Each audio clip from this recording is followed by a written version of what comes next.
find a scale rush onto Rexy though, and this could be huge for Alliance Jin if they can get around and cancel this pot. Unfortunately, they don't quite find it in time, but Rexy turns around with the elbow there, is able to find it. The ult comes through, but the backstab happens. He needs to follow this up, and there it is. That's what I'm talking about.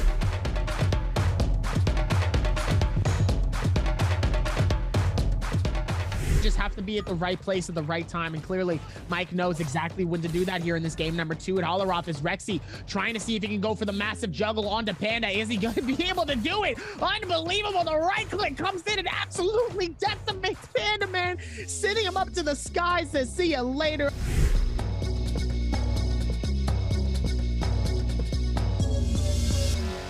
Just waiting nearby. Action trying to come in onto Spider. Spider sees the ultimate over. It's going to catch him into that uppercut. It's downhill. This could go infinite. The downhill could be all it takes.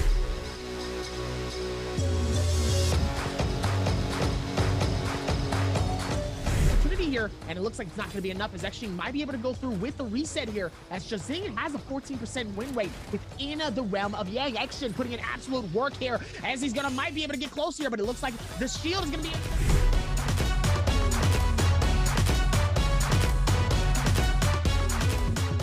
And to find those players who just want to continue to dog you down is got to be terrible for Spider. Speaking of which, it was AOW's Mike who early on into the lobby picked up the first elimination onto WBG Spider, and we talked how much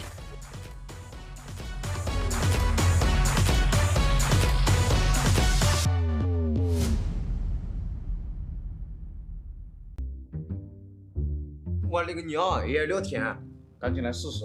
哎，我先来，我先来。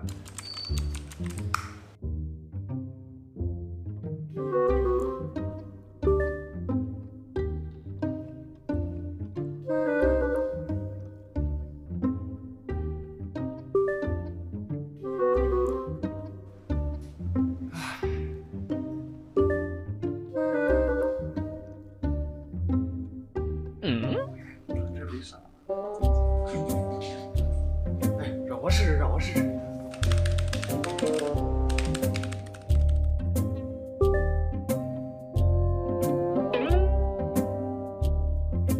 哎，看见没有？我勒个娘呀！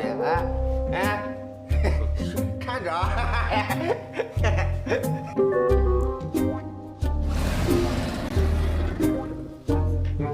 没事没事没事。哎，让我来让我来。哎，这种事情就不要问了，让我来问正事要紧。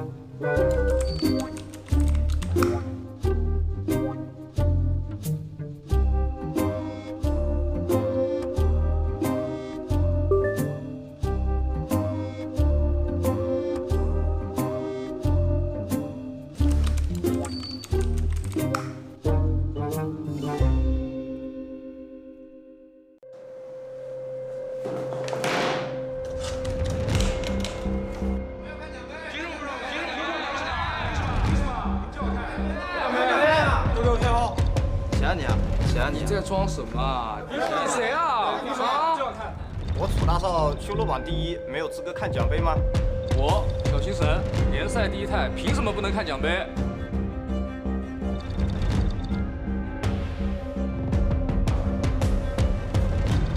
小德柱，你终于来了！我太刀之魂为人方正，凭什么不能看奖杯？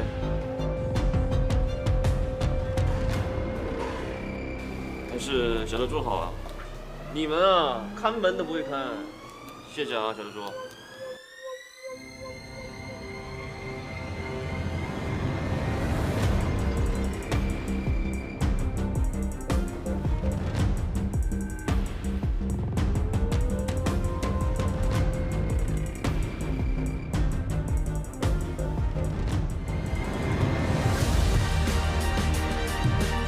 新赛季，我们必将跨过这条线。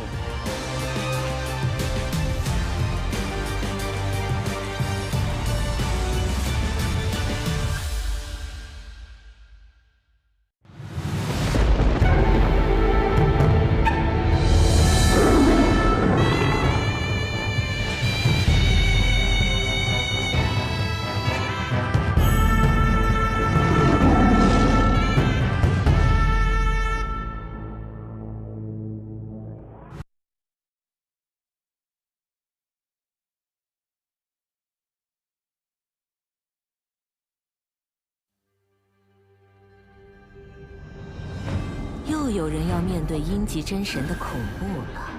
开辟新的时代，只是暂时结盟罢了。我们走吧。为了用这双洞穿天命的眼睛，阴神之眼，烛照万物。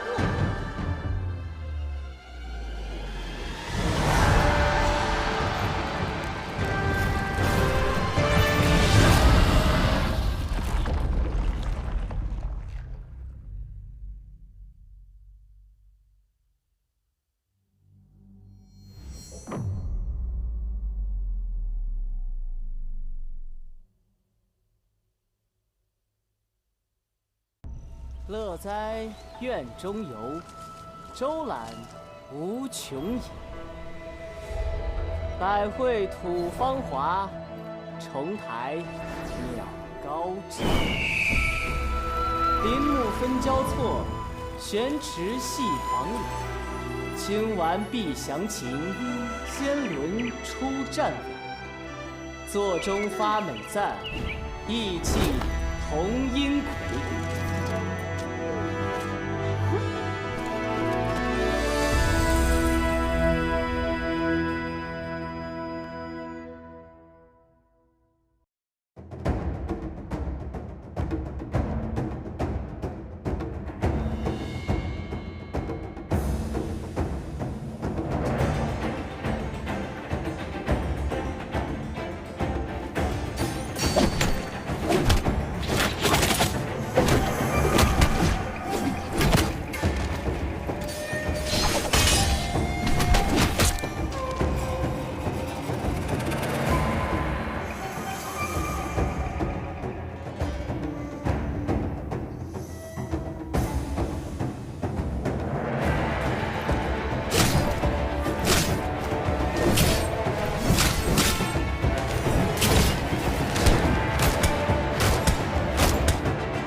There is no point to this, Viper.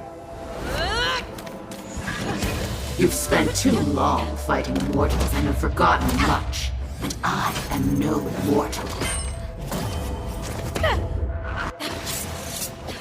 Your antics will amuse me for a moment.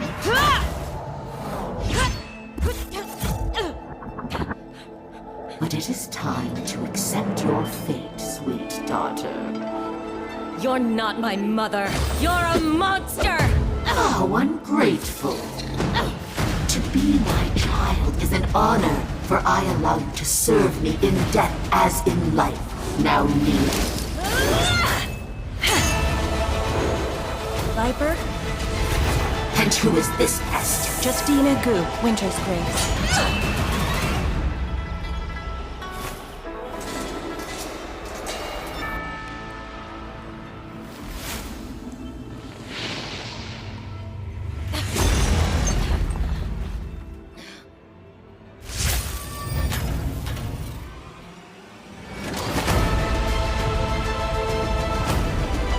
Not bad for a princess. Let's finish this!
find a scale rush onto Rexy though, and this could be huge for Alliance Jin if they can get around and cancel this pot. Unfortunately, they don't quite find it in time, but Rexy turns around with the elbow there, is able to find it. The ult comes through, but the backstab happens. He needs to follow this up, and there it is. That's what I'm talking about.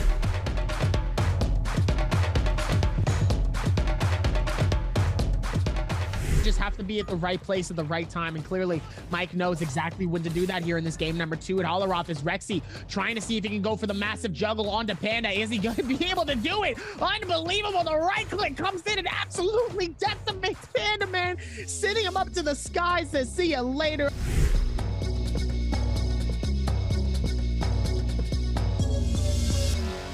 Just waiting nearby. Action trying to come in onto Spider. Spider sees the ultimate over. It's going to catch him into that uppercut. It's downhill. This could go infinite. The downhill could be all it takes.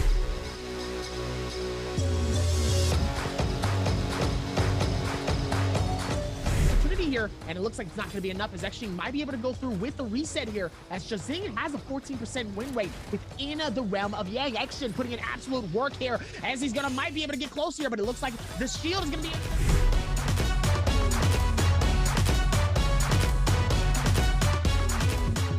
And to find those players who just want to continue to dog you down is got to be terrible for Spider. Speaking of which, it was AOW's Mike who early on into the lobby picked up the first elimination onto WBG Spider, and we talked how much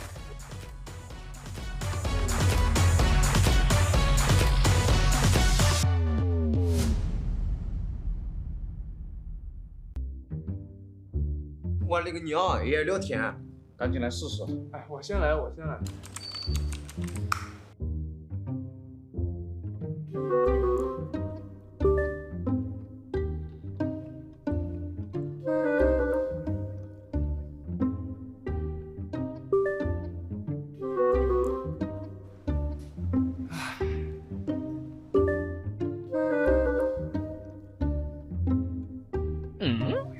这没啥。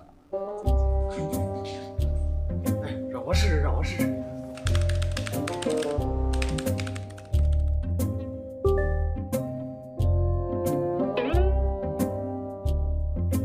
哎，看见没有？我勒个娘呀！看着啊！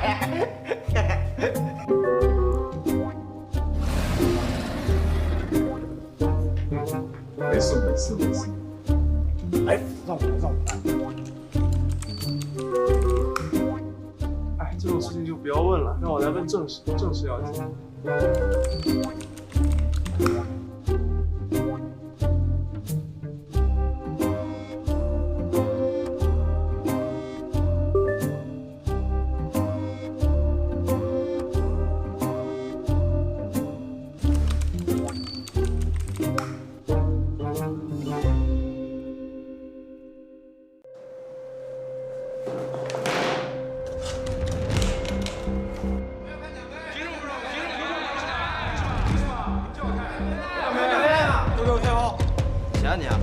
你在装什么啊？你谁啊？我楚大少修罗榜第1，没有资格看奖杯吗？我小星神联赛第1态，凭什么不能看奖杯？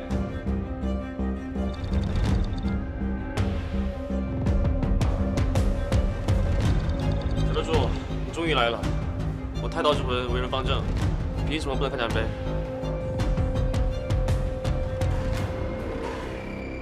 还是小得主好啊！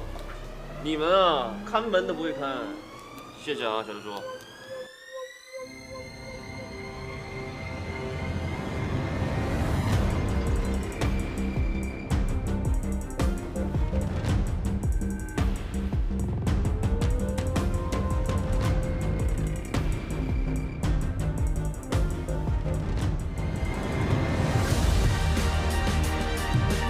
新赛季，我们必将跨过这条线。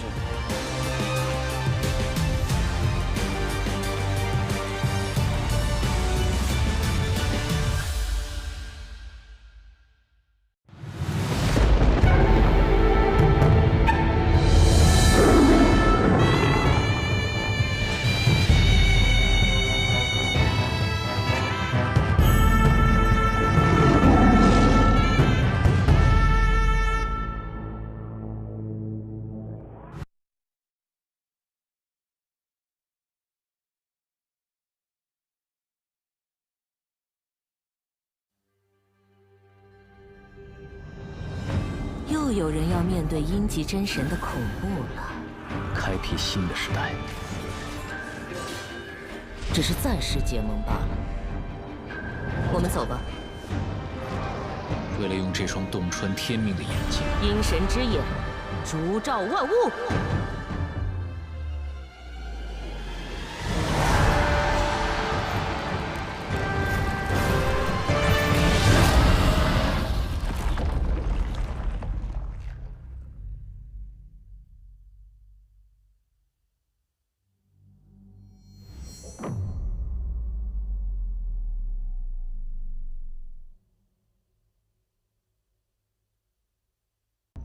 乐哉院中游，周览无穷也。百会吐芳华，重台鸟高枝。林木分交错，悬池戏黄柳。清玩必详情，仙轮出战法。座中发美赞，意气同音魁。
There is no point to this, Viper.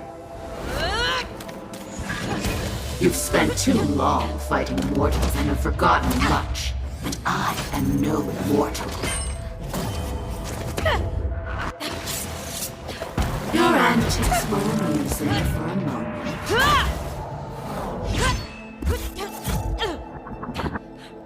But it is time to accept your fate, sweet daughter. You're not my mother. You're a monster! How ungrateful.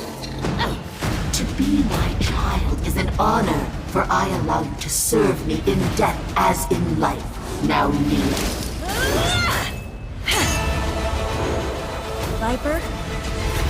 And who is this pest? Justina Gu, Winter's Grace.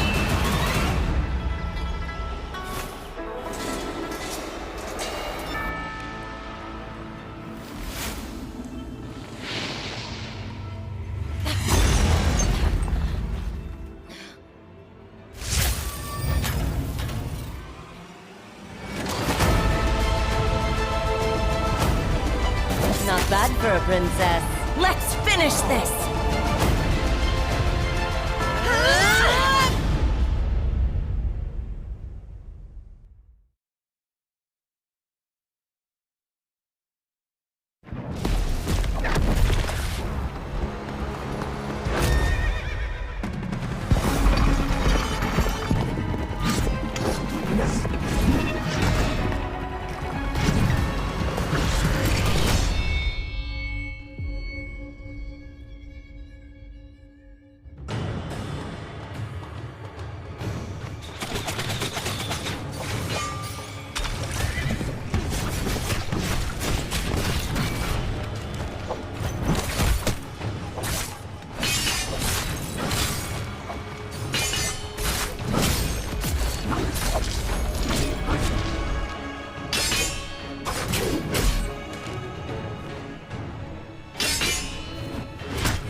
第一周的表现算是勉强及格，虽然还有很长的一段路要走，但是我对当前的 OUG 充满信心。敢打是集1号一贯的风格。如果说上个赛季我们是在学习，那么现在大家请做好被击败的心理准备。小雷神终于站出来了，他现在打好了自己一个新的金刚伏魔，在这个位置直接俯瞰群雄。S2总决赛的荣誉，并没有让我们止步不前。虽然新赛季我们磕磕绊绊，但是在传统双面的行列当中，我们依然是第一档的存在。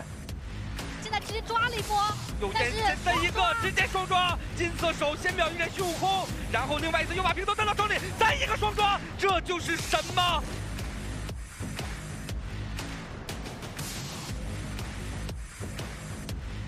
目前的状态还不够稳定，希望我们能快速调整回来。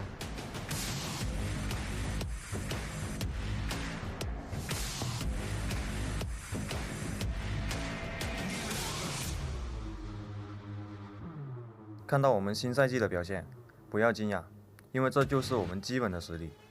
周冠，我想再拿一次。但一个现阵的话是强行打断了2个人的动作，但是这一个崩山直接出了。是的，收割了，后手呢保下小南的位置，空中再看龙游回，这波是奈何桥的秀场。已经忘记了这是第几次周常规赛积分第1了。比起去年，我感觉目前的 TE 非常稳定，周冠非我们莫属。LYG 这边血线很残，这边直接 BG 上来，然后还好打出自己奥义了，这个摇旗有点痛 ，Ring 这边直接被秒。这波的话，晚风这边太痛了。激活330，这个状态被刮了一下，老鸭蛋好保一下队友，还是秒掉了李新淼。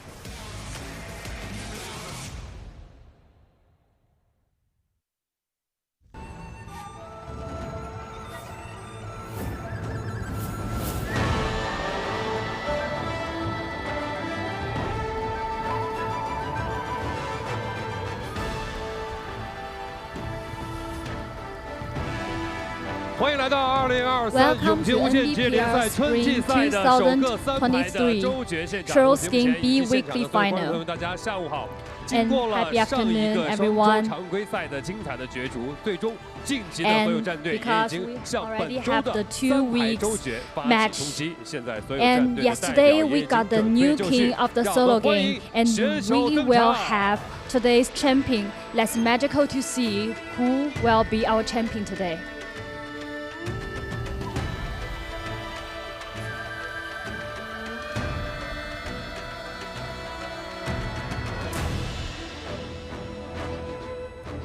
一往无前，虎山行，且看少年们尽显锋芒。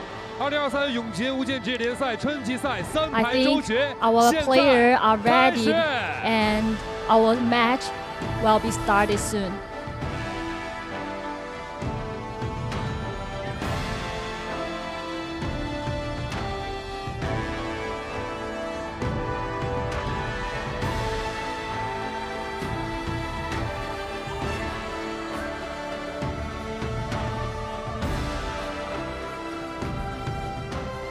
最棘手的战队的话，我觉得是 TE 吧，因为 TE 它的回阳镜胜率它是100%，每次出来的话装备都是非常好的。我觉得最棘手的战队也应该是 TE， 因为 TE 就回阳镜胜率太高了，就基本没怎么输过。TE 战队，因为他们回阳镜好像没有输过。TE 吧，感觉回阳镜可能打不过他们，但是我觉得他们应该拿不到周冠军。他们第1的时候永远打不好周决赛，我相信他们的传统。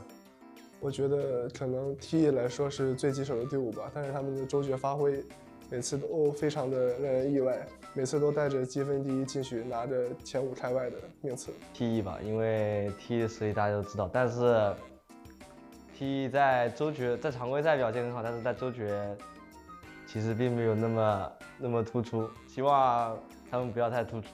TE 他们玩的太恶心了，其次就是。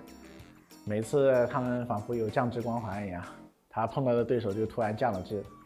要是我们跟 TE 打起来了，被劝的永远是我们。最棘手的应该是 TE， 因为他们玩佛的弹虚节会赛前先给每一个人屁股上做个标记，导致他很好双抓。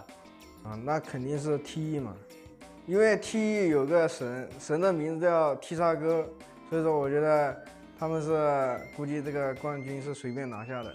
TE 战队吧，因为他们跑得太快了。肯定是炸鱼王 TE 啊，人家配合各种思路啊、打法都很厉害的。我觉得最棘手的是 Go Team， 因为叼的嘴太厉害了。最棘手的队伍应该是 KOA 吧，因为 KOA 有2个天下无敌的，然后又来了一个天才少年。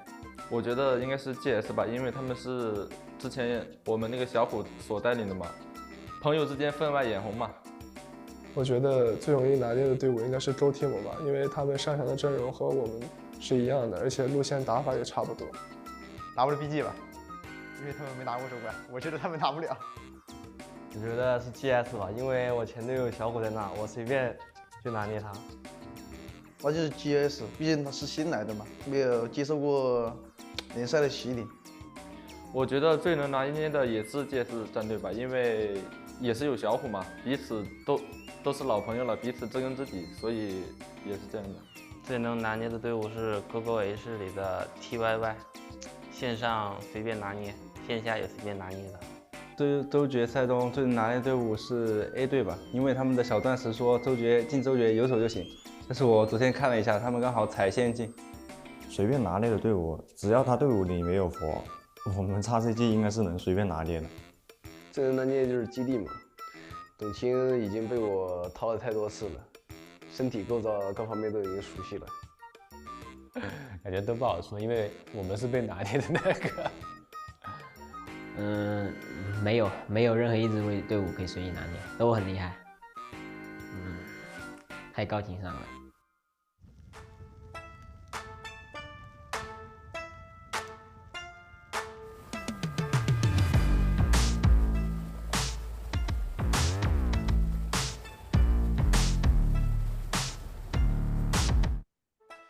Hello, everybody, and welcome to the bi-weekly finals, the first bi-weekly finals of our spring split here at the NBPL. My name is Hitbrain, and I am joined by the wonderful Moxie. Moxie, how are you doing? You all right? I'm doing good, Jake. I'm doing good. I'm really excited to get to see whether or not TE is going to continue that dominant reign, because I got to see them on day 2. And my goodness, what a team, just coming in, immediately setting not just 1 record, but 2. The first team in trios to ever pick up 4 MVPs in 1 day, and the team with the highest amount of points also picked up in 1 day. So it's no surprises when all of the teams were asked who we were most concerned about, TE was typically the answer. Yeah, no, I think they had like they showed a lot of like promise on day 2 of the first week. Where they won 1 game, but it was kind of like a spread of a bunch of other teams. They were still scoring relatively high all day. And we're like, okay, they're warming up. This is probably going to be the start of something. I didn't expect a 4-game day coming in from TE. I'm not going to lie. That definitely caught me off guard. But yeah, they are looking really, really scary. But like they said, you know, you got to be careful of some other teams here within the league. I think there's some kind of sleeper teams in like the likes of KLA who had an amazing day 1 of trios, and then kind of fell apart a little bit, but they're still up there, and I feel like they're a team that have like a serious amount of potential. Obviously, the world champions J team need to be a team that you take seriously. I mean, Eagle's incredible mouth is super scary for these guys to be playing up against. Thought I'd get you on that one. I think XCG as well. Obviously, they are the trios champion here at the NBPL. Yes, they didn't win the world championship, but they are still the trios champion domestically, and they have had a pretty consistent start to the tournament. They've got 4 wins under their belt total, 2 of which were back to back on the first day, and then the second day it felt like they took a little bit more. They won that first game, then had a bit of a break, and then the third game. It feels to me though like XCG's big problem at the moment is they seem to run out of steam. They kind of hit that game 3 mark, and it's like they run out of bananas in their like dressing room, and they just run out of energy. Like they need to keep that energy up. You need that slow release energy, man, to get through those last 3 games, because it does feel to me like XCG do struggle a little bit on that. And it feels like TE are a team who seem to be able to kind of consistently keep pace.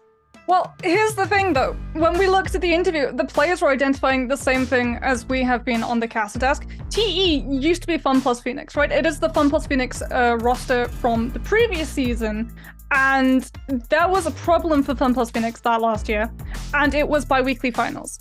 And they were saying in the interviews, like, even though we're worried about TE coming in, we still think we're going to be able to handle them.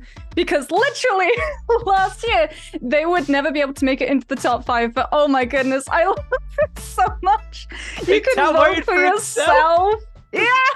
That's a piece of cake, by the way. He's voting for himself as a piece of cake. He's like, yeah, I'm easy to beat. Man. But no, everyone is voting for a majority of TE because of that performance, because of that dominant throwing that they've had in the previous week. But the thing is, for TE, this is the true test, right? We've seen them when they were FunPlus Phoenix last year having really dominant showmans. They would come into bi-weekly finals. First place position, 144 points picked up in the regular week, sometimes more than that. But they would always fall apart when that pressure was actually put onto them. So whether or not we're going to be able to see them actually be able to take that pressure and continue to keep that first spot is really going to be a true test for not just this team, but for the players around them as well. Because I guarantee you, everyone isn't concerned about TE as much as they will be after match 1 if TE already pick up a first place. Yes, absolutely. I also think, you know, remember, a bunch of those points that you earn throughout the bi-weeklies do come through as your basically starting point for this bi-weekly final. So obviously T had an absolute corker of a first bi-weekly, and 52 points is what they're starting on. That is an astronomical amount of points to catch up with. For some of these teams who are lower down in the standings, like, I think we were looking at like a 36 bomb was like considered a really big game, and I think that was KLA who got that on day 1 of solos. They got a 36-point day in, and like, sorry, just single game in, and like that wouldn't be enough for some of these bottom teams to even get into first. I mean, that'd be a big game, don't get me wrong, and it'd do a lot for them, but some of these teams, they have some serious work to do. But we will be sticking to the same run of maps and weathers as we had in our bi-weeklies gone, so everything will stay the same. Be starting on that Morris Isle, then moving to Holler-Off a little bit later. What I really like about this current format is all of these players, you know, when you look at that game 1 and 2 and game 4 and 5, they are back-to-back games. The players do not get much time to kind of breathe. We saw it really work in XCG's favor. They were a team who were very good at taking that game 1 and just carrying that momentum through immediately. They didn't need to reset. They didn't need to kind of cool off. I think for some of these teams, though, it's a new way to play because you don't have that much time to kind of discuss what you're going to change going into the second game. So it makes it interesting in the sense that like these players have to like really adapt on the fly, and they have to adapt quick, and they can't kind of let the negativity of a previous game carry them down going into the next set of games. Yeah, that's exactly what I was going to say. It is very much a double-edged sword for teams that do well in that first match of a back-to-back. They're always going to be feeling confident. They're always going to be coming into that second game feeling aggressive and thinking that they can take fights. For a team that didn't do so well and got knocked down, it's going to be a lot harder for them to be able to pick themselves out of a slump. And that was actually something that we saw occur to J Team over on day 3 of the first week, where they started off decently, but they had a couple of bad matches. They took a couple too many knocks, and when we actually saw them on game 6, they were going out really early on without even making it into the final zone. Yeah, it's interesting seeing kind of the average points that these teams are able to put together. I do feel KLA are maybe a little inflated from their day 1 because their day 1 was unbelievable. But they are a team who, you know, I actually right now think I put around the middle of the pack more than on the higher end. I think their inconsistency is their problem, but when they hit those highs, they hit those highs really, really hard. But obviously, now they got to play with like the likes of TE. Now they got to play, you know, with, I mean, they've been in the same group as XCG the whole time, so they've been at least competing with one of the top teams this whole time, and they've been able to honestly trade blow for blow with them pretty effectively. I feel like they are a dark horse today, or dark koala, I guess, today. So I'm definitely keeping my eyes peeled onto KLA. But you know, I think the attention right now is always going to be on the likes of XCG and T. I think they're the two teams that we will be kind of laser focused on. I do want to kind of give a bit of an honorable mention, obviously, to the likes of GG, because they're just chronically third place. That's the only way I can describe this team, this org. They're always in that kind of third spot. Never, always the bridesmaid, never the bride. So, you know, I also feel like they're a team to kind of keep your eyes on just because they always are a high scorer. So, yeah, there's a reason I'm for excited that to see what too. they got. Like, honestly, I think GG, of all of the teams in the league, probably have the best record and track for being able to snipe away kills. Like, Yeah. Miskier is just so accurate with that musket. But talking about TE, we're going to be hearing from TE to hear what exactly all the fuss is about. So let's roll the VT.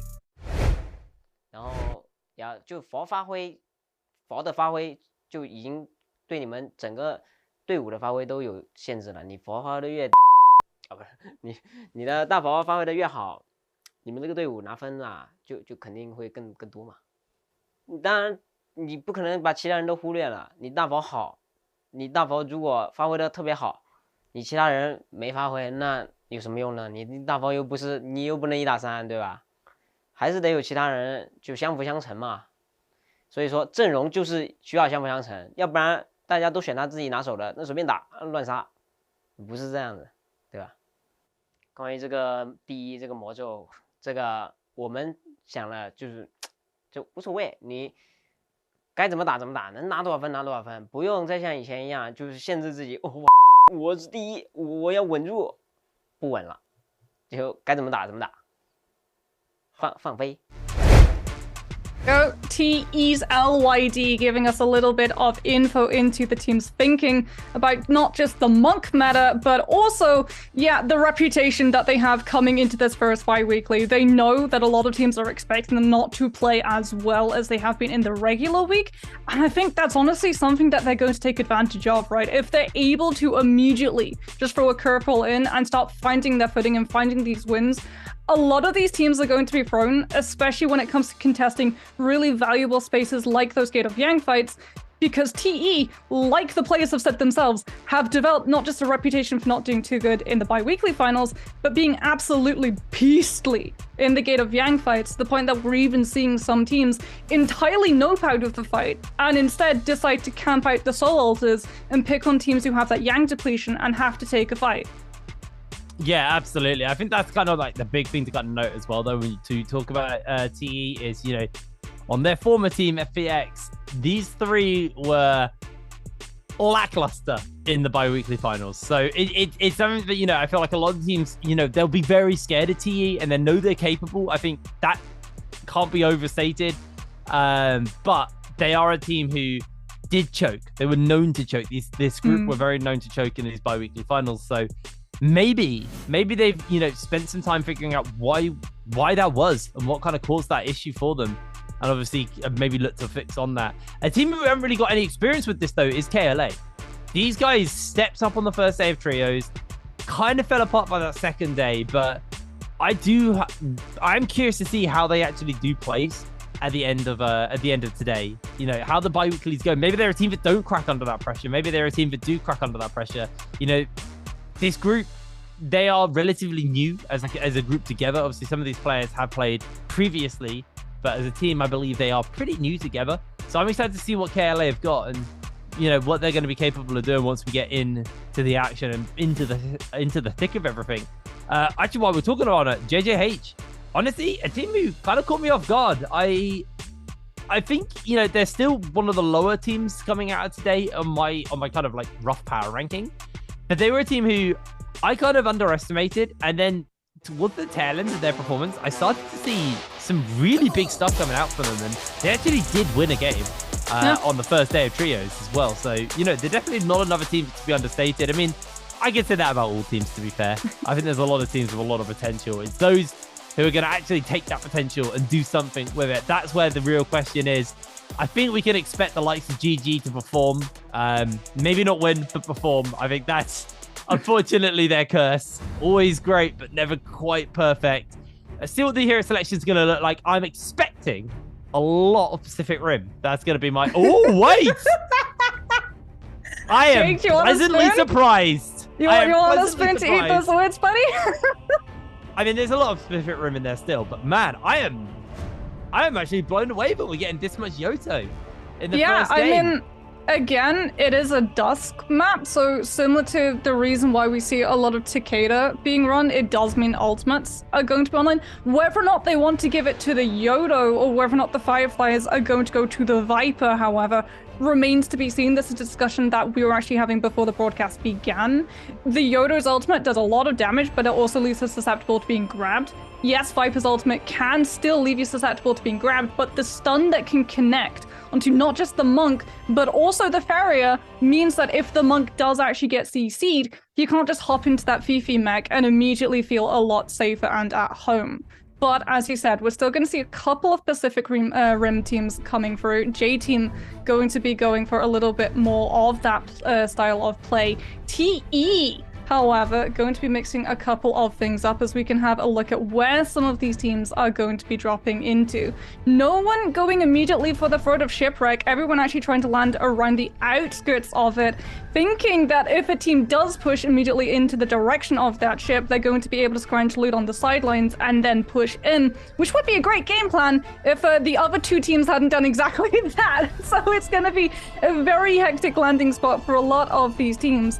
But remember, the Yodo, the Viper, and the Wuchen becomes a lot more valuable early on in zones as opposed to final zone with the meta that we're currently in. So it really is going to be all hands on deck to try and find some Fireflies and get those ultimates online as quickly as possible, as we can have a look and see that already there's an ultimate coming into play. It's a Temi ultimate in Secret Tunnel, trying to keep KLA actually caught up in the middle of it as a Wisp comes through and entirely grabs onto QGG, who immediately will go down. GG having some really good target focus, just moving from one member to the next, pushing through this team one by one and taking such a quick fight win. Yeah, that was an easy pickup for them on that front, but now we're cutting over to AOW, who've got themselves in a fight with GS right now. They've got the advantage. They've got the Terracross Warrior out here from the UASN as Shutong getting a bunch of damage off, looking to finish these guys up. GS, not really too much they were going to be able to do there. And that was a nice little win there for AOW.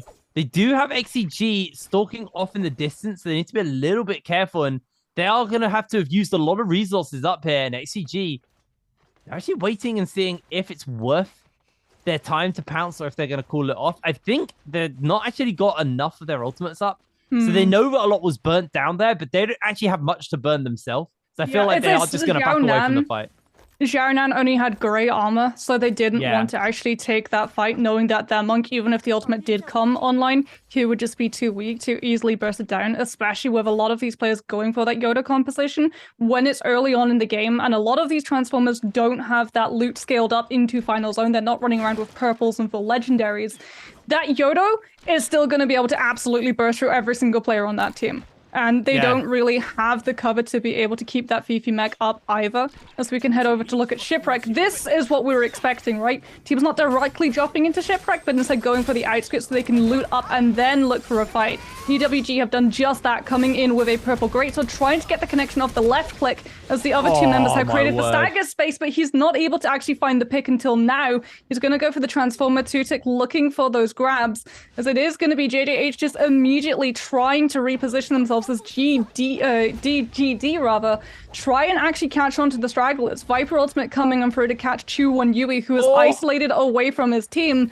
Doesn't manage to find the stun, however, as Kakaichi isn't able to find him over those rocks. And GD is still going to be hunting down for one of those players to isolate. Too much time has passed. They can't really lock down one of these members of JJH. Chu-1 Yui has been able to get back to the rest of his team. And we are seeing GD now being a little bit more careful. They don't want to go for that full engagement. That was really well played by JJ, actually. They were able to jump out, get away from the third party, regroup up, make sure that they're not soloed apart, and then able to re-pick up their teammate. And now GD, they've been punished for it. They overstayed their welcome. They used too much, and they are going to have to just go for the revive off that. A lot used there by GD on a basically failed third party, and it actually looks like EWG and JJH just go, all right, third party over, back to fighting, and immediately break out into some action again. JJ Rain going to look to try and lock everybody down with his Viper lock, and he actually is able to connect it onto all three. EWG getting actually slammed, and now in comes GD looking for that third party. The Wuxian ult out to make sure that they're not going to be in too much danger here, as 2-tick looking for the grabs, gets the double grab as well. Gonna slam 1K's able to slide out, and now 2-tick's down. EWG getting successfully third-partied there by GD.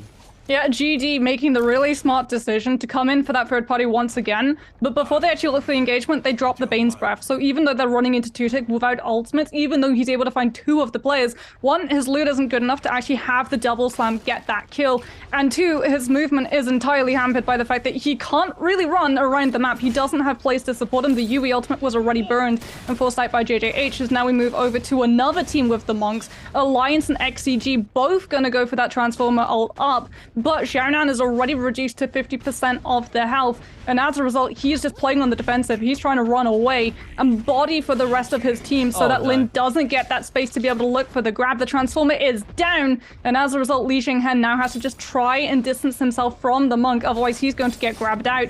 Temi ultimate even coming through to buy himself some time and turn onto the members who were stuck in the middle of it, but unfortunately, Li Xinghen is already outnumbered. The ultimate does come through, but all it does is trap Alliance in there with him.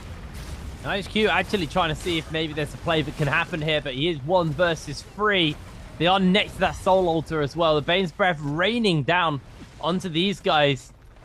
HQ is able to break away and actually maybe look for the res. He is the one who owns the Bane's Breath, so feeling quite comfortable to get this res off onto Xiaonan. And actually looks like XCG was a rough situation for them. Were able to save the day from NiHQ there on the Pharah.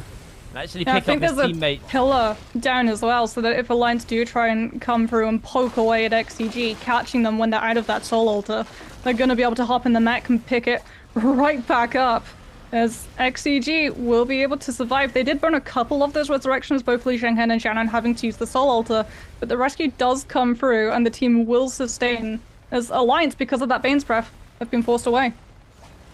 Yep, Alliance do still collect 2 kills for themselves. They don't get the squad wipe, but I think they'll be happy with what they were able to pick up there. Actually, Alliance right now, 5 kills in. They're currently leading the charge on the kills, and that will help them climb up the ladder somewhat here. Does feel like XCG out of the frying pan and into the fire. GS actually pretty comfortably geared up here. Now HQ does have the mech back and available. Not sure about the rest of their team though, unfortunately. I can't see exactly where they are on their rage bar. It looks like they have not got any other ultimates, only the mech up and available to them. So they will have one thing to work with, and I think because of that, they decide to peel away, decide not to go for that fight. And KLA, a team who I've been singing a bit of praises about.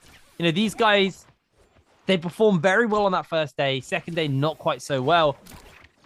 This is kind of what we started to see from day 2 KLA, which was nowhere near as aggressive and a lot more reserved. They are 0 kills in. They have not done anything in this game. Yeah. And I mean, they've barely really scrapped together all that much gear as well. So it's not like they've even been able to, use that time overly effectively. So I mean, they are marking J-Team.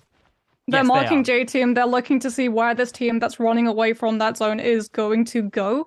What's concerning, however, is that zone is collapsing, and a lot of these compositions that are relying on that Yodo damage don't have as many kills to be able to take into the later game. And teams that have been able to find success with this composition are teams that have identified that change in pacing. This is not a late game composition anymore, because the amount of health that you have to burst through in the final zone with that Farrier mech and the Monk ult, you really do have to play aggressively and use those rebirth charms to be able to put yourself into a seat where you have something like 5 or 3 kills before you even see the first zone collapse away. J-Team, however, with that bounty on their head, are going to be trying to move away from KLA, who now have spotted another team. They're taking poke damage, it looks like from EWG. As because of that, they're not able to find that engagement and again fall back to playing very passively. TE, on the other hand, not a team traditionally that's passive, and already we can see one grab comes through, just holding Chu and Yui in the hands of TXJ so that they can finish him off. And immediately, he's not even looking for the double grab. He's just holding that one player in position so nobody else can peel, as the other 2 members of his team just absolutely isolate the other remaining member. As TE, however, stay in the fight a little bit too long. Teva does come through into TXJ. Bell is there as well, but it's only going to save him temporarily. Oh my as word. GS now coming with the third party, the Wisp's making it so hard for TE to be able to turn onto this team, especially because they're using this rock face to be able to disguise their movement from the other members of TE. As unfortunately, LYD is now going to be left alone. Stoneform comes out, but he's not going to be able to actually get the charge attack off because JL just absolutely tear through Tudek's health. I thought they abandoned him and went into the run with Yang. That's not what happened, but man, that is so rough. Not sure who's like actually made their way in. There's so many teams about. I'm curious who's actually going to go into that run with Yang. We can see already on one side, there was just a free win. I think there was too much fighting outside. And J-Team, they got... no, they didn't win the run with Yang. Oh, they did. It was J-Team. Yeah, so J-Team just got a free run with Yang. They're going to be super happy with that one. Bombing out hills, milling his bird's might in the good gear. TE are going to be peeved. Like, there's a reason that they were in that position. There's a reason that we saw the Monk ult come through. They wanted to control that space. They wanted that gate of Yang. Unfortunately for them, it's just that Karumi from the side of TE that's going to be able to survive. And now you have to look for those rebirth charms. As Zone had collapsed, lacking those two members, you don't have the resurrections available. Now you have to either try and find the Darktide coins to be able to pick them up, and I don't think that Karumi was the one carrying the majority of the cash, or find yourself a little sneaky Morris Blessing, loot and scoot. There's one rebirth charm, so that TXJ can come back into the mix. The Monk is definitely going to be something that T are going to be using to threaten out other teams from not wanting to go for those engagements.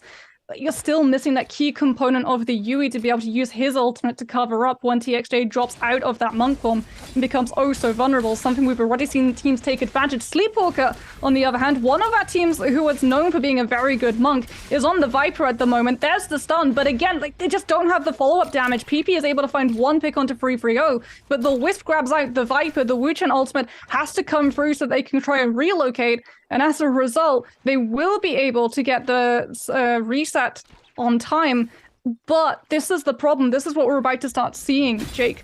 Those compositions with that Viper stun just don't do enough damage. The stun can connect, but you're not going to find the kill. These comps are going to struggle. Yeah, exactly. It's a real problem right now. But we'll see, you know, what can come through after that as you see a couple of members of GD down, and Dongqing now running away from Alliance as Alliance are 7 kills deep. They are having an absolutely killer game one to these bi-weekly finals. Really, yeah, who are these guys? Where were they? Having an amazing performance and be able to grab some goodies as well from the late remainders of GD. And these Karens are not going to get resurrected in time. Yeah. Dongqing cannot get anywhere near them. So he's going to have to also be on rebirth charm duty if they have the ability to get them, if they have the Darktide coins, or even just find a Moral's Blessing.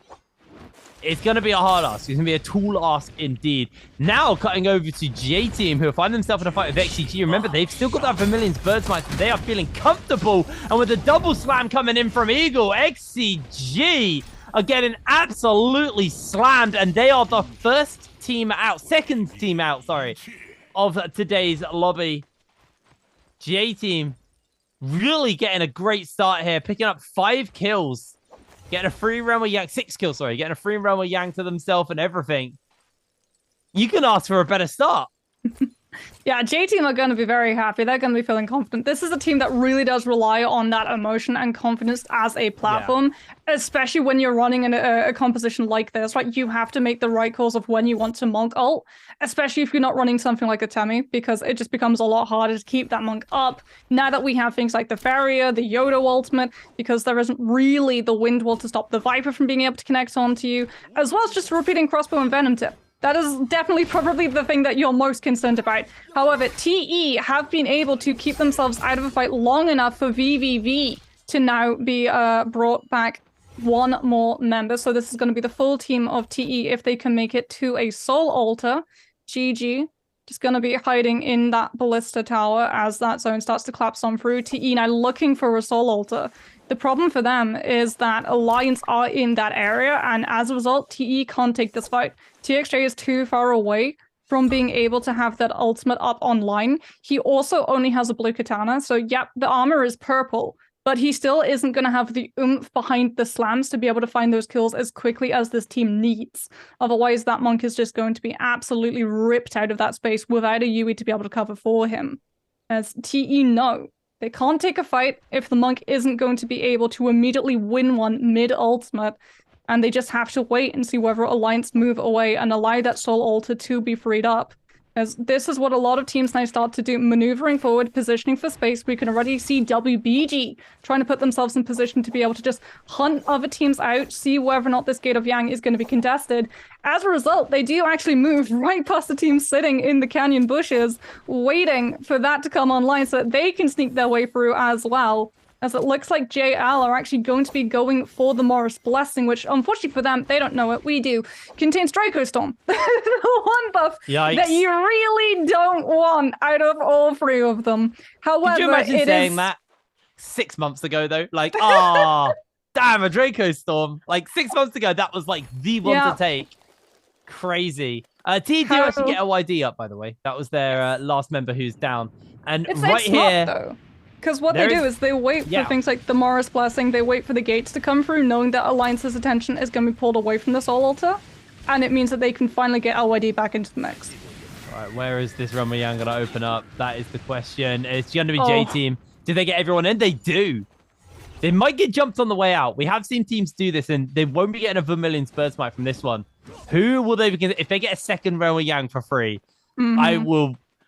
I will be in awe. I will just be in awe at them getting away with that. I mean, nobody's joining them. Yeah, this is what I was telling you about, right? Teams were saying in the interview that they were so worried about TE because of their 100% win rate in Gates of Yang. J-Team, as a result, they don't care about going up against TE. They've done it on day 3, back to back to back. They're going into a Gate of Yang. No other team wants to go into a Gate of Yang in case they run into TE. They would rather take advantage of a team that loses, knowing that this team, if they lose, they're on that 4-minute timer. They can't back out from a fight if it starts to go wrong. They have to heavy commit in with ultimates, and that leaves them so vulnerable to third party. As a result, J-Team get another gate for absolute free. That's such a major change between week 1 and 2. Week 1 and 2, like week 1 was just like everyone was just bolting towards the Roma Yanks. They wanted to go for them every time without fail. Like, teams are willing to throw everything into them. But it's crazy, like, week 2, people just go, one team is too scary, and we just don't want to do it. That is... It's not just, bonkers. Like, the worry of TE, it's also they think that they're going to be able to find more kills and just an entire team wipeout if you're able to catch a team that have come off a Soul Altar after a loss, because they're not going to be able to get the rebuff charms. They're not going to be able to get their teammates back in. If you lose a fight in Gate of Yang and you lose a fight off of Soul Altar, you're gone. For good. Yeah. And these teams, they want to try and just burn out the chaff so that that final zone is a lot easily controlled for them. J-Team on an absolute stunner, by the way, not hot off of the back of that absolute freebie Gate of Yang. They now move to where the Morris Blessing was, and with the Mystic Might, they have so much good information of where all of the other teams are in this area as J-Team just continue to poke away at the members from afar. Miskia does go down, but it's to KLA, not J-Team, and now that J-Team have seen that there's no one really in that vulnerable 2 forward position, they back out, they don't overcommit. They may have that 25% damage reduction off of the Mystic Might, but they also know that GD are a team that are trying to back away because they were down a member and had to actually go to a Soul Altar and buy someone back. And they've still lost a player. The Wuchen ultimate comes on through, but J-Team with the Mystic Might can literally just use it to track down where GD teleported to, as they all try and split into separate directions to find a call of where the team headed. That was so tragic, actually. Mystic Might he was hiding, he thought he was safe, and then Mystic Might procced, and that is it. It's a TE being completely flattened again. They're having a really hard time of it. Gonna throw down the Yoto ultimate here as well to finish up LYD. Don't think he's gonna be able to do too much here. And TE, the 4th team out. By the way, I just want to know, I did say that GG are chronically 3rd. They were 3rd place out of this game. 3rd team out, so... Just throw it out there. Chronically 3rd. The streak continues. But TE, not a great start to the day, unfortunately, for them. Yeah, and a very rough game 1. I don't think they had the ultimate. Either that or TXJ was just absolutely blasted to smithereens before he was actually able to monk on up. Even the Karumi ultimate isn't really there in time to be able to save him because just of some really good target focus coming on through, knowing that if the monk goes down before the ultimate is up, like that Karumi is not going to be able to save him at all. As JJH and J-Team are fighting inside zone. This is familiar territory. J-Team consistently do this one strategy, especially when they have that Mystic Might. they look for stragglers on the edge of zone. They've already got the loot, so they don't have to worry about taking the downtime to be able to pick through everything around them.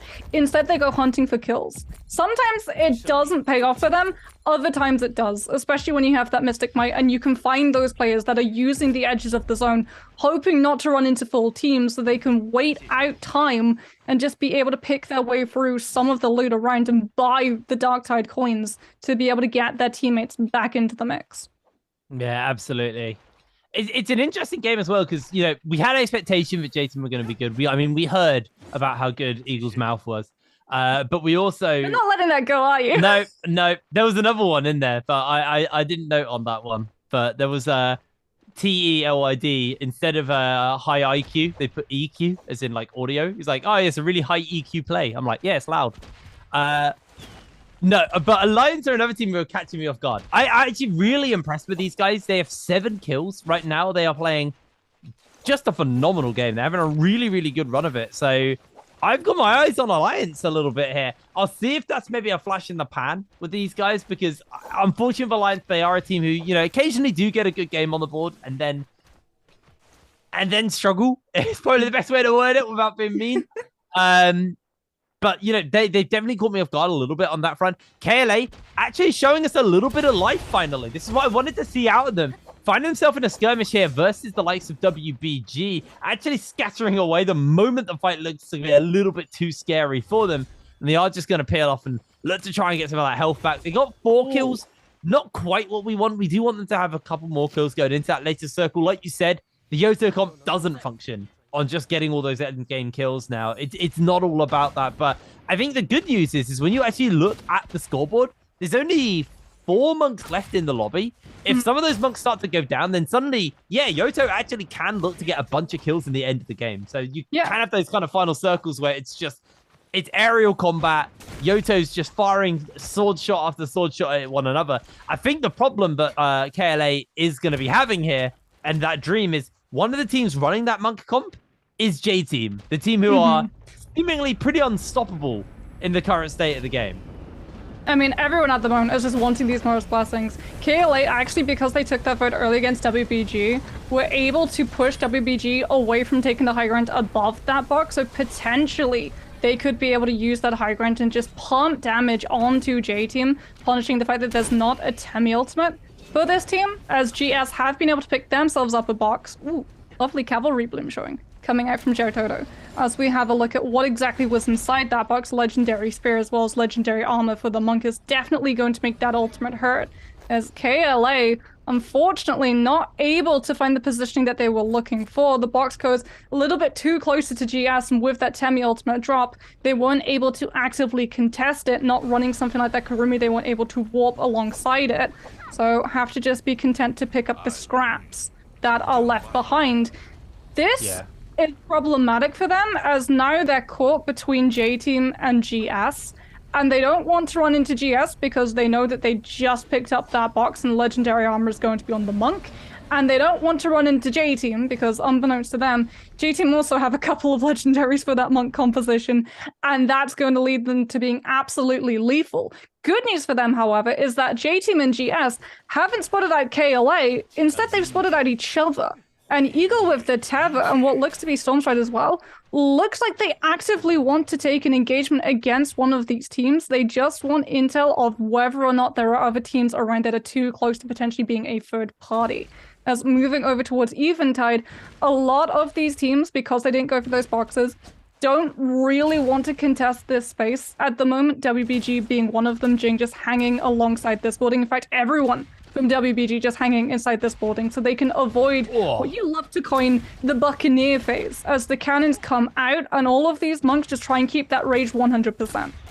Yeah, that's the game plan here. Just make sure you have that rage built up for when you need it, and realistically, for as late as possible. People do not want to be forcing out their monks early, and that's kind of like the game plan here is whittle away at first resources, keep rage up, and also try and burn, you know, big ultimates from the enemy team and hope that they can't kind of get that monk up in time. I mean, we're in that point now where it shouldn't be too much of a problem. May have to hold that, though, because J-Team, Eagle, in a little bit of danger here, does have the transformation available to him, and he may have to throw it down. He's in danger. Here it comes, the transformation out.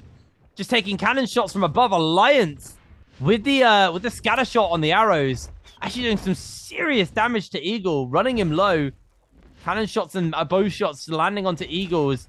They're just going to get tracked away on the side. Eagle trying to find these grabs, unable to connect them, unfortunately, as J-Team have burned both their transformations onto OUG here. So if SS gets caught and they can find a kill, it'll be A-okay. But otherwise, they're in a bit of danger because now actually Jinyu's coming in. Viper Stun looks to be connecting onto him. He is going to find himself pulled out of the sky.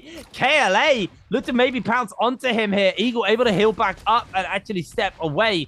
J-Team, that was a little bit scary for them. KLA may have saved the day, but now looking to turn the fight back onto them as QGG launches into the middle of J-Team. But J-Team have already used those ultimates, and QGG feeling comfortable to throw down that Yoto ultimate onto them. I think this is just a fight for the Mora's blessing, as KLA getting a serious amount of damage done to J-Team, but J-Team are able to disengage from the fight without losing anybody, and will be able to recover health when they need to.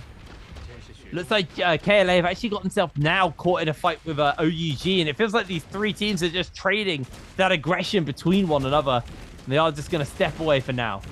J-Team honestly had the perfect play. They knew that they'd burned both of their ultimates, but unfortunately Eagle had to use that transform to be able to save himself. You saw when he went up into that monk form, he had like 2% of his health left.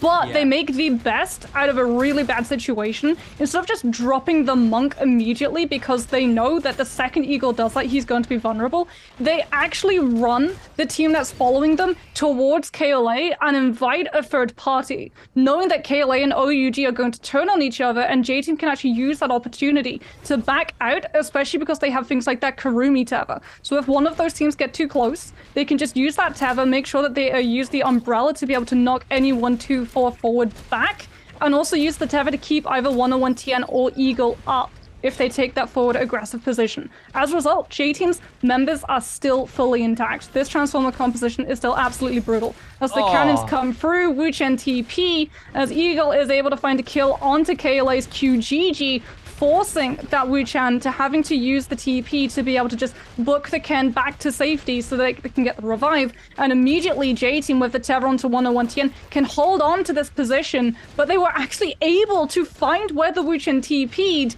and make sure that the Ken doesn't get revived. KLA are still going to be missing one of their members, and that revive is about to time out. We've got two big fights going down, however. One at the base of Eventide, and one at the very top of it. And where this zone finishes out is going to benefit one of those halves. If you're at the bottom and it collapses onto the top, you're going to be scaling up that cliff, and you're going to be oh so vulnerable to the monks and Yodos above.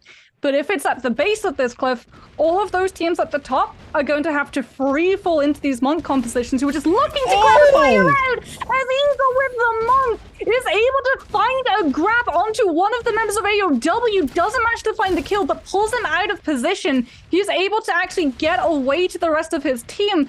Thankfully for him, because if he'd gone down, he would have been too deep for the team to be able to commit and try and find that revive. That was brutal, that grab there from Eagle. Absolutely beautiful stuff. Are seeing as the zone gets tighter and tighter, the fights are getting closer and closer, and Sleepwalker able to knock down a couple of people, does get himself knocked back as WBG started to pick up quite a few kills actually in the tail end of this game. Feels like they're coming alive here as Jing actually having to disengage away, but he's still going to find himself locked in place, and J-Team actually with a cannon stealing the kill away from KLA. Did see a Wuchen ult out for safety there, as J-Team actually picking up a whole bunch of kills off screen on that low ground, making some serious work go for them. It feels like the zone's actually closing in from that high ground, so these guys are going to have to drop into the jaws of the teams below them, like you were saying. Kind of favors depending on if it goes up or downhill, but it looks like it's going downhill. KLA, they are going to be using this high ground for as long as possible. They want to stay up in the high ground, up in the air. Obviously, being down there, Yoto being down that critical player for this team. Putting together any more kills is going to be a tall ask, and they're going to have to kind of profit on other teams' success is probably the best way to word it here. Is Eagle looking for the grab onto the low ground, actually just staggering Lucky back in, and that is going to be a kill over there for Eagle. He's got the Karumi tether to keep him healed up as well. Kakaxi somehow just avoiding line of sight here from Eagle as he's trying to go and grab onto Lucky, unable to get it. Does find this one finally with the flamer coming down onto Lucky and the shots.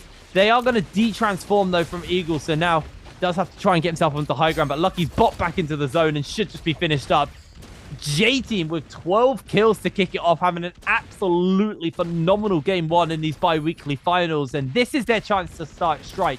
This is their chance to get themselves as many points as possible and really look to reel in those teams who are above them in the standings overall, because there are some teams who are way higher in the standings who got knocked out very, very early in this game, and J-Team actually, I believe, jumping from like 12th to 3rd already off this game, and they could potentially look to pounce into first if this game puts enough kills on the cards for them. Meanwhile, the circle has actually stayed in both high and low ground for both of these teams, so nobody's been really forced onto that lower position, but the Flame are doing a serious amount of work here for J-Team as they are looking to knock back onto those members of WBG. PP going very low, is being knocked back for the moment, but is able to hold on for the moment. Grab coming in from Ping Tao, and Kakaxi goes down. They do look for another grab, unable to get it, as J-Team able to finish up PP and WBG. Ping Tao has been locked down here and will be denied any more grabs for the moment. He's looking to try and connect onto these J-Team members. KLL CXZ is going to get himself knocked back. Ping Tao gets himself a grab onto ZK. J-Team desperately trying to just avoid away from him as Ping Tao's been staggered. KLA able to finish him up, and this should just be J-Team's game to take. AOW being knocked down, and the kills coming up huge. J-Team take the first game. I tell you what, the team for J-Team are definitely going to go over to KLA and give him a big old hug, because, my goodness, AOW have a game plan. They sit themselves not on the low ground, not on the very high ground. They sit themselves on the mid ground, because they're the only other monk left when that zone starts to close through. They want to save that transformation. We see it coming through from AOW's Ping Tao. When he sees that zone collapse in and J-Team start to pressure out onto that high ground, he goes up onto the high and tries to find the grab onto the members of J-Team before the ultimate is online for Eagle. And what actually saves J-Team from potentially being grabbed out is the fact that CXC from KLA tap dodges mid-Viper ultimate not once, but twice the monk grab that comes through from Ping Tao. So the stun actually connects onto the monk, shortens his uptime with the grabs, and allows J-Team to continuously pressure AOW without having to worry about their members being grabbed, without having to worry about the dangerous journey from low ground to high ground. And then once the monk is gone, they're in prime position to literally just have J-Team's Eagle sit in the top and absolutely dumpster everyone around them. Absolutely phenomenal game one coming out from J-Team. I mean, they are the world champions for a reason. We had the expectation that they would be a good team today. And I mean, even TE said it. Everyone went TE as the team to watch. And J-Team were only really mentioned by a couple of teams, TE being one of them. I know we're only one game in, so let's not too far ahead of ourselves. That was a phenomenal game from J-Team. And that was a needed one to kind of just even the scoreboard for them, because they were low down. They were like 12th or something at the beginning of today, like not a high score at all out of the 14 teams. And off the back of that, they should leapfrog into second or first off that game. Yeah, especially be a because really big one for them. We need to talk about it, Jake. I know. Talk about the highs. We've mentioned the highs. We have to talk about the lows, because you want to talk about evening the score. TE had really pulled ahead from a lot of these teams on the scoreboard. Now, however, because they went out very early on without a lot of kills as well, that gap is very quickly going to be widening by the likes of teams like J-Team, who are looking to usurp that position. We were worried heading into today that TE would still have that same familiar showing. Absolutely brilliant in the regular season. Hitting a bi-weekly, suddenly everything just starts to crumble apart. It's only game one. We've still got 5 more games to go. It's too early to call, but I've got to say, that's going to be a massive dent to this team's confidence. Absolutely. No, you're completely right. But it's not just TE. XCG went out very early. GG went out very early. A lot of the front runners were knocked out early. Only one front runner wasn't knocked out early, and they came second, and that was KLA. So, honestly, KLA and J-Team, they just put themselves quite comfortably as a team there, working together, launched themselves into a position where, you know, first and second is up for grabs. J-Team with a 35.4 game start already, 19 kills. KLA Alliance got 9 kills apiece as well. KLA did survive a bit longer though, so they do get 17 points at the end of that game. But yeah, XCG 0 points, GG 3.3, TE 3.3. Like a lot of our front running teams did not score in this first game, and a lot of the teams below them did. So they brought up the bottom, the kind of floor, and now going into game 5, we're kind of in a position where it's almost as if we're just starting fresh and everyone's on 0 points, because the start for this is done has really brought the bottom end of the table up towards that top end of the table. And J-Team, absolutely phenomenal game from these guys. Just a fantastic kill and damage spread overall. Eagle coming in with nearly 31,000 damage. I really want to know what ZK's healing range was like, because when we saw TE having these like really good games, especially with this very same traditional monk composition, it was sometimes that Karumi coming in something like 27,000 healing. As we get to have a look back at some of these insane fights, Alliance coming with such a gorgeous double slam. Lin literally just getting to sit in the middle of that Karumi ultimate all of the time in the world. Eagle, another of our monks, sometimes one of the best monk players in the world, just finding that double slam and then continuing to get this grab onto 9HQ, using that punt to stagger the Fifi mech so that they're not actually able to contest the monk. It's a very sort of 50-50 relationship between a monk and a farrier, right? The monk can stagger the farrier, but if the farrier's in cannon mode, 1, you don't get grabbed, and 2, you can actually use those cannons to connect onto the monk and stagger him back. So it very much is a game of timing. No, it really is. It's why when Farrier came out, we thought she'd actually be the answer to Monk, not the support to Monk. Very much so. And then it's the Obi-Wan meme, isn't it? It's you were the chosen one. You're meant to destroy the dark side, not join it. I'm so happy that your mind went there too, because I literally made that joke on different. We're on the high ground as well. We really were. We really thought, like, finally this is going to offset that monk composition. We were already starting to see things like the Yodo, the Wu Chen, and the Viper just not have that same level of impact, and we were looking for a new counter to come through. And then the V3 came out, and we were like, oh, okay. Monk's still gonna be meta for a lot longer. And I mean, I'm fine with that. But I know from your side, Jake, that's a little disappointing. No, I'm not okay with it. Hey, look who's our MVP. It's Eagle. I mean, he's got the best mouth in the league. What can I say?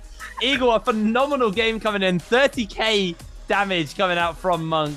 Had that repair roll, which is actually really good for the Monk. You know, especially when you're in that Buccaneer phase, you don't really have to sit still for long. You just roll, weapons fully fixed and ready to go. Keep on going.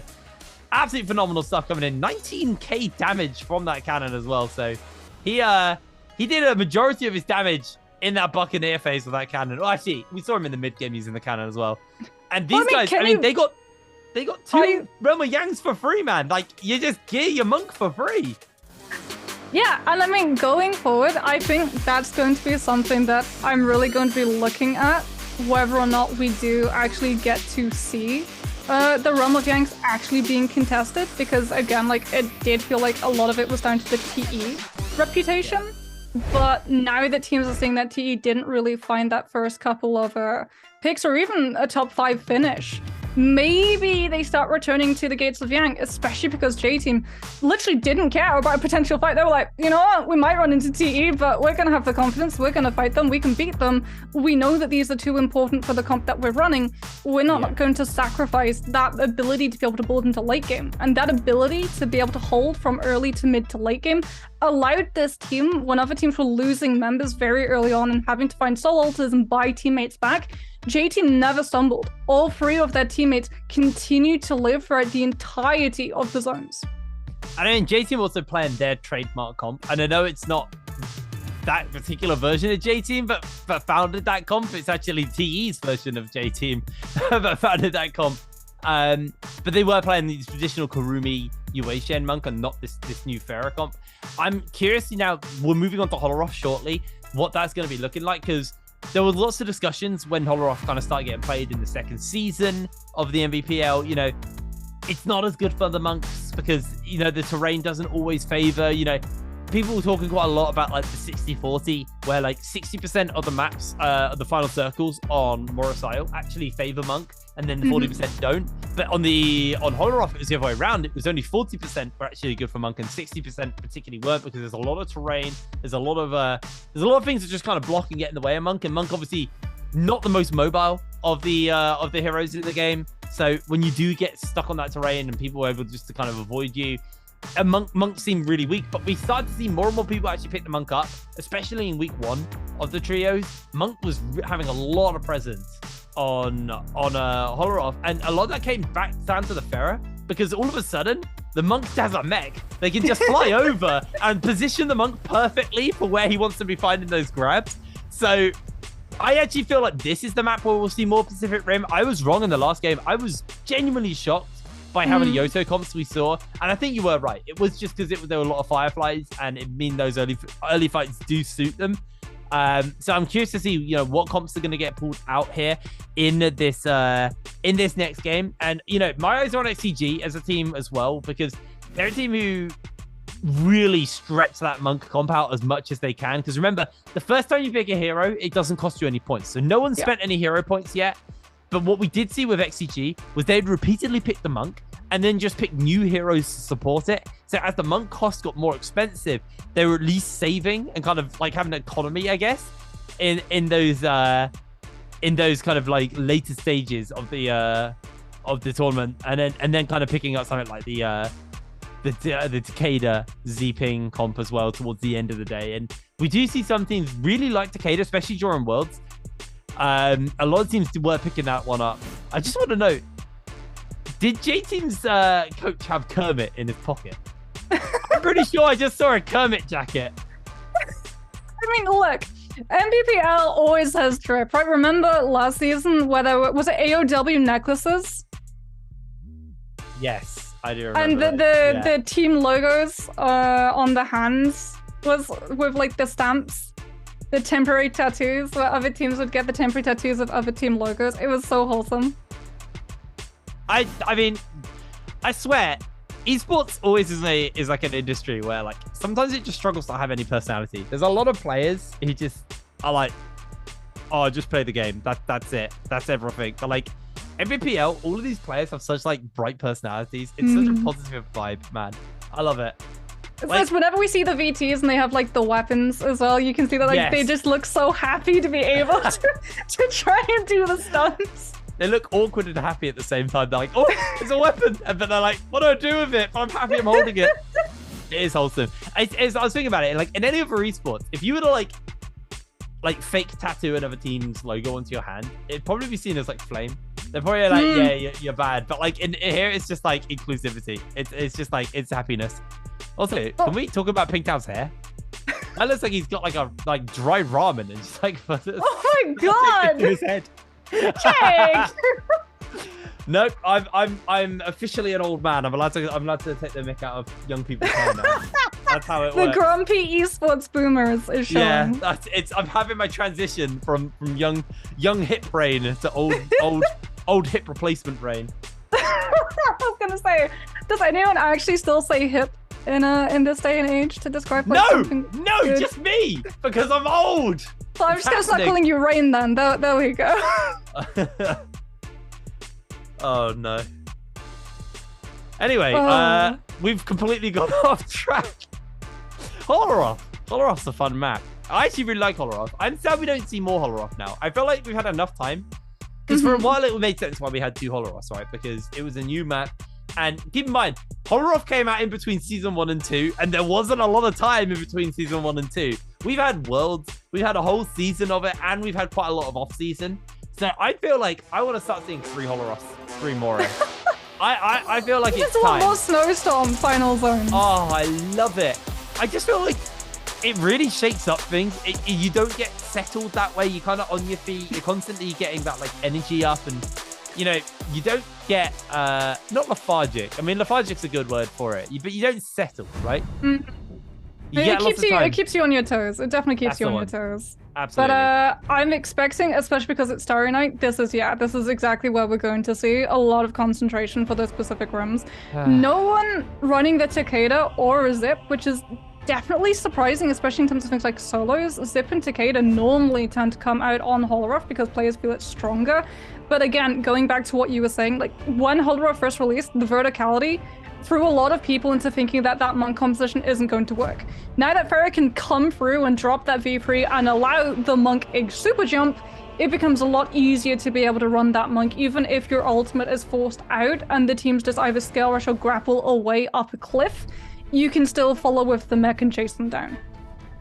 Absolutely. Well, seeing the scatter where people are dropping, not as clustered. Definitely a cluster towards the center of the map, but most of the teams are dropping in pairs. GG and J Team will be down. I can never remember the name of that place.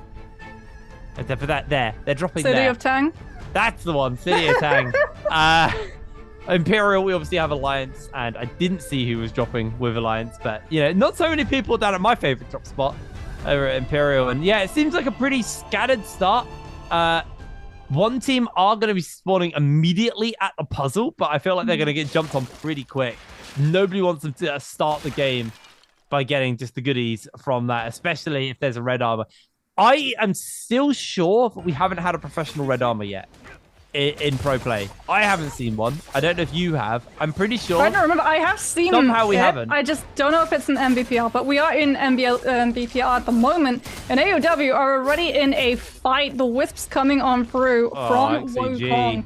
And this is just absolutely devastating for XCG. Both of these teams dropped very close to each other. And even though XCG were able to come in a couple of better loot pickups, AOW Wukong just getting that Wisp to connect onto one member of XCG was all of the opening that the team needed, because then they just win the numbers fight. Even if you've got a gray into a blue, you've still got Stagger on your side. As J Team in City of Tang had dropped right next to GG, and we are seeing that fight immediately come through from both of them. Eagle not really getting a lot of space to be able to hot swap onto that pistol with the wind walls coming through. They've already lost ZK, and GG are actually pushing after this team, making sure that they don't get that opportunity to look for the reset. Unfortunately, it works against them, as Eagle with the daggers is able to constantly keep LXM pushed back.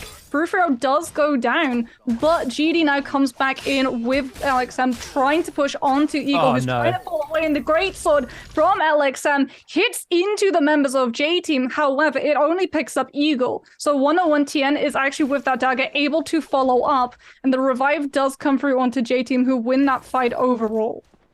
Yeah, but J-Team did have to use 2 of their revives there on both ZK and 101TN to make sure they win that fight.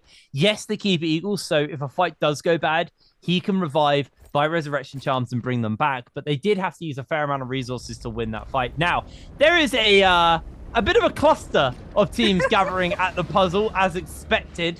Nobody wants to be giving over that early Mora's Blessing to another team, and OUG getting themselves in a fight here versus EWG. A Bane's Breath has actually gone down onto the puzzle area itself, so everybody's going to be forced away from that. So we're seeing the Monk coming in from Tutik, but I don't think he's going to be able to find a grab onto Zinyu. Zinyu's able to put some distance between him and Tutik, and it's what we're talking about. There's a lot of terrain. There's a lot of ways just to avoid Monks, so Tutik kind of wasting that one, unfortunately, and is just going to have to sad waddle back to his team. Sad waddle. Oh, that poor Monk. But no, you're right. The Bane's Breath comes through from TE, honestly really well placed, because not only does it push the teams away from Salvation Podium, it pushes them away from the Ballista, which is another thing that those Monk comps are going to be worried about so early in the game. And as well as that, supporting heroes. Like, the Kurumi doesn't want to really just sit behind a Monk if a Ballista is constantly moving against them, especially because it rotates. So even if the Monk tries to hide behind one of those pillars and break line of sight, that Ballista is still just able to wheel its way around and still be able to catch you out. The only way you can really deal with it is if you're running a Temi-ultimate, but you don't want to jump a Telemi-ultimate that early. As TE are able to solve the puzzle, it's not the red armor. We're still waiting to see that one pick up. It is, however, Legendary Greatsword. That's terrifying, because in solos, it's harder to make the Greatsword work, right? Longer wind-ups, easier to be able to just tap dodge into the counter when they actually hit out of stone form. In Trios, it becomes a lot harder to be able to do just that, because you have 2 other teammates flanking you in fights and staggering a player out, so they don't get the opportunity to be able to find that space to be able to get that counter off. That was just fantastic use of the Bane's Breath. They used that time effectively just to grab that Mora's Blessing for themselves, get the Greatsword. They also got a purple longsword from it as well, so some good gear across the board. Nice and geared up in the weapon front. They were a little lacking in the armor front, but honestly, really, really nice stuff from those guys. Really, really good start for the side of TE, and they needed it because they had a bad game last game. They've got 4 kills already this game, though, so they are making a recovery. They're definitely coming back off the back of that. We are seeing JJ taking a fight versus JJH here. JL versus JJH here. As Godly actually going to summon in the Pharah. Gonna jump up and actually miss the hole in the roof there. It's just gonna try and get the rocket fire off on 2-1, but moving away is JL. Already forced to use that monk transformation. They do have a Pharaoh for themselves as well to work with, but Godly actually getting himself up onto a position of high ground here where maybe he can find a couple of shots off, but unable to fully connect it on to the members of JL for now. Switching to that secondary fire, does unfortunately lose the mech, but Godly has their own transformation up and available. And on the other side, gonna see AS throw down the transformation themselves.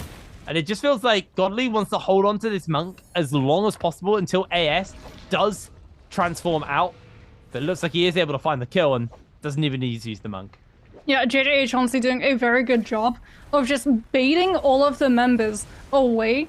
Yes, they do use 2 ultimates before the fight properly starts, but that's to actually control that spacing. All they need is that Temi ultimate. You actually even saw Chu when you were moving forward playing bait so that they were able to get a forward positioning as that Temi and throw a wisp down to mitigate the movement of their opponents, which is something we're seeing more and more. The Temi has become less of a supporting role and more of the aggressor because of the power that wisps have. If one player gets stuck in a wisp, immediately the Temi just is able to move forward and pick out a kill very quickly on, and if you have the ultimate up, you just hop back into your ultimate, you've got the wisp once more, and you throw it down on the other 2 teammates who tried to come back into that fight and cover for the one who went down or is in a little bit of danger. Really nice adaptation of the Temi role coming through from a lot of these really key Temi players in the league, as WBG come in with a Temi ultimate, trying to push on to the members of GS. Will be able to pick up you and now turn to deal with the other 2 members remaining. We see GS immediately having to go into that monk transformation. Temi ultimate not going to be able to slow the monk down since it's already been given up in that engagement. So WBG having to actually hide 2 of their players behind the rock formation. Jing, on the other hand, actually going for that mech ult themselves, pushing onto this monk, stemming and pushing away any of the movement and distance that GS was looking to use the ultimate to zone WBG away from. And this is why, when Faria first actually released, we thought, okay, she's a monk counter, because you can do just that. Yeah, exactly. I mean, this is what we wanted. I'm not going down this road. I'm not going down this road. It will break me. XCG finding themselves in a fight here versus GS. Obviously, they're a team who I was bigging up. Maybe not you, but I was bigging up coming into today because they did have a great start to a great start to the tournament, to be honest. And then they've just had a really bad bi-weekly so far. You know, they got taken out very early in that previous game. They lost a fight very early in this game as well. And now, you know, they have been able to scrap together 2 kills, and it's still very early into the game. We've still got 20 minutes left. But, you know, not the performance from a team who dropped, I think, a 20 bomb, a 19 bomb, and a 15 bomb in their first day. Like, they had some really big games. I mean, I'm pretty sure GS are out, unfortunately. Joke. I'm pretty sure they are. XCG. I'm talking about XCG, though. XCG, true. XCG is, I think... No. All right. I'll admit, I can be a little delusional at times. I'm not going to be picking up GS at the moment. XCG are definitely one of those teams I think that consistently used to be one of our top dogs, but it feels like they do have inconsistencies a little bit more in this meta at the moment. And again, it does go down to pacing as J-Team unable to slide. Oh, wait, Eagle makes it into the gate of Yang so that J-Team is able to actually contest whether or not he's going to be joined by his 2 teammates. Hopefully, yeah, there we can see one popping up on his right. He's immediately going for the transformation. So too is Zhao Nan on the other side. Pillar already coming through from XCG as immediately ZK actually hops into a mech themselves, stopping the potential for that double grab as Eagle's already found one and is able to find the slam. Doesn't look for the double grab, but instead just finds the immediate damage as a Temi ultimate comes through, immediately pushing him out of the fight. He's still putting a lot of power against these members of XCG. However, though, as Zhao Nan is now the target, he goes extremely low, has to try and hop behind the pillar. Eagle's still up, but he's being pelted from afar. He will drop the transformation and still actually remains alive as both farriers now try and cover for their monks to be able to find that recovery period. Eagle, however, is going to take but he gets the bell off in time to stop the cannon shot from connecting as ZK actually gets parried. The long shot XCT immediately dogpiling onto him, as it should result in a kill, but the peel comes through. It's only temporary, however,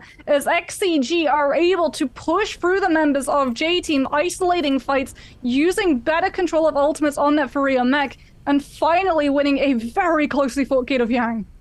That was such a clutch fight. There was just a moment where XCG managed to stagger 2 of the J-Team members back to back.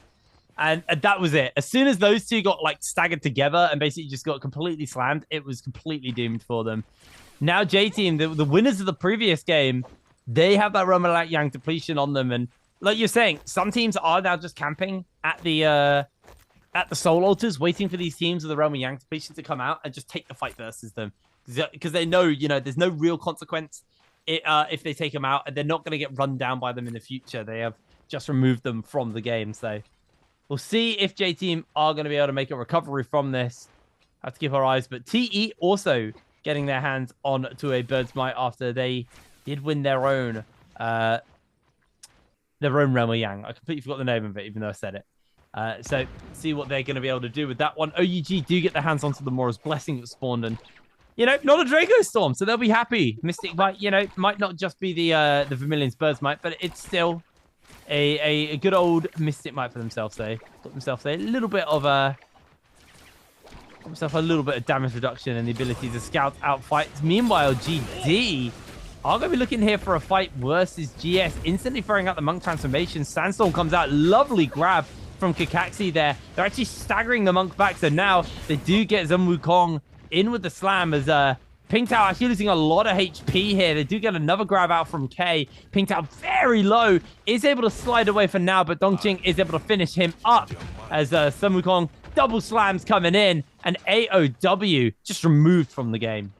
Really good clean use of ultimates coming through from GD. Semi ultimate to stop those players once they've isolated one, knowing that a counter monk is going to be transforming up. Then we see their own monk look just continuously to pressure out the other one, slamming them away from the rest of their team. And then to finish it off, Furia Max will be able to finally find that finishing pick. Interesting note, however, I do want to talk about. We saw in that first fight, or rather the first map, when Gate of Yanks came through, no one other than J-Team actually contested it because they were worried about running into TE. Since TE had a pretty unfortunate showing on Game 1, Gate of Yang fights come through, and a lot more teams actually try and contest into it. They have that confidence that they didn't have previously, as TE now come under fire from GG. Wind walls coming up so that they're able to stop TE from being able to peel the members of GG away from picking up that kill onto the stunned out player, because the Viper ultimate did actually connect onto the one that GG were looking for. As we see, again, adaptation coming through. A lot of the time that Viper ultimate used to be used to try and connect onto as many players as possible. But they've identified that the damage just isn't there to be able to burst through full teams. Instead, it's far better to find a pick onto one so that you can win the fight long term. As J-Team now claps onto Alliances, Lin Wisp catches him into position. Oh no, GG!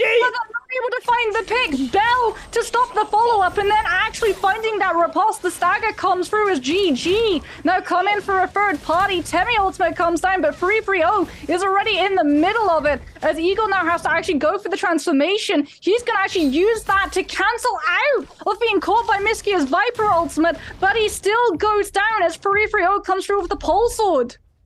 That third party absolutely ruined them there. J-Team, they can't, maybe they can grab a Soul Bloom Essence and look to get away. I think that's maybe what ZK's doing here. He's just trying to grab Lin's Soul Bloom Essence, maybe trying to find an escape and then surviving. I don't know. That's so rough for J-Team.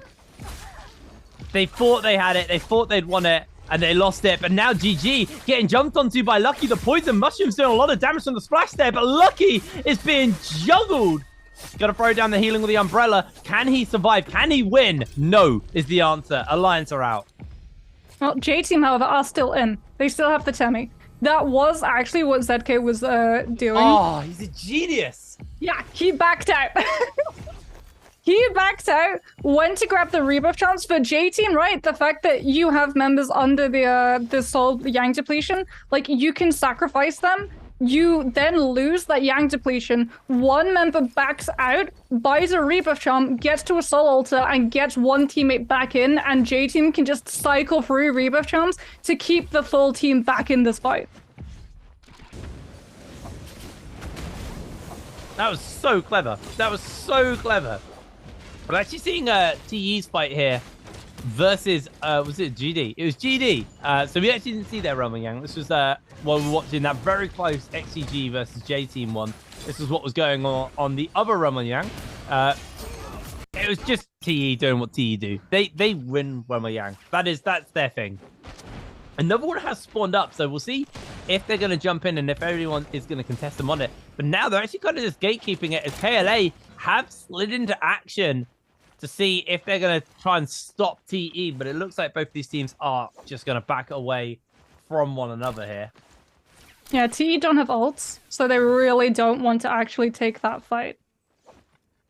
Not at the moment, at least. That's why, again, like, they're exchanging the fight against the other team in front of them, not just to try and gatekeep, but also to try and get that rage generated so that they can build up this mech and collapse onto any player who loses that Gate of Yang fight.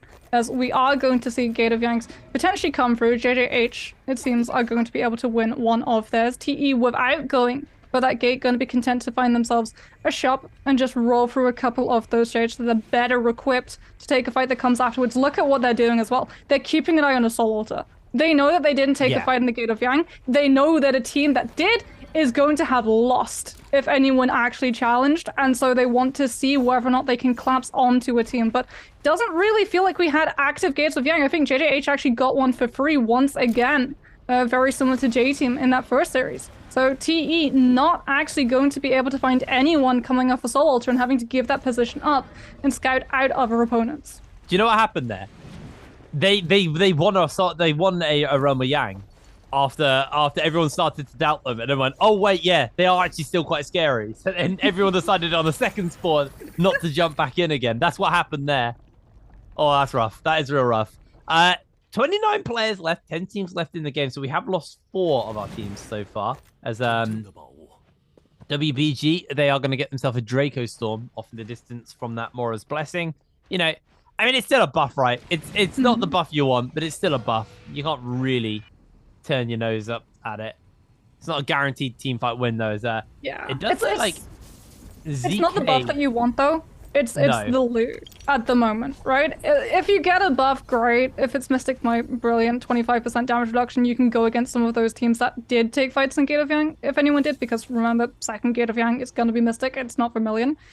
But what you want is the loot, especially if you're WBG, because Sleepwalker's on Monk, and so too is Jing on Farrier. So, like, you have, again, 2 Transformers to pad loot out for.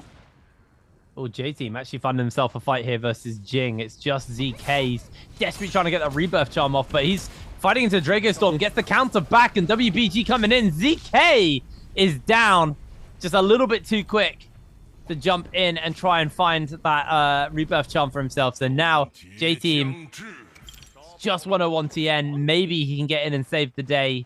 You got it. He might just have to wait. You got it. J-Team, they sacrificed 1 to go for the Rebirth Charm. And you got it. All 3 members of J-Team are back. Rather, ZK should hopefully be able to come through. As yeah, so I think it's sacrificial play, like 1 slides in for the box. You know that you have another player around waiting at a Soul Altar to try and buy that that third person back if you do manage to pick it up. If not, still got 2 players.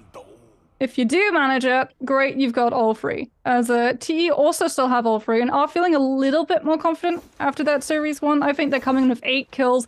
It's not what GG are sitting on, which is 10.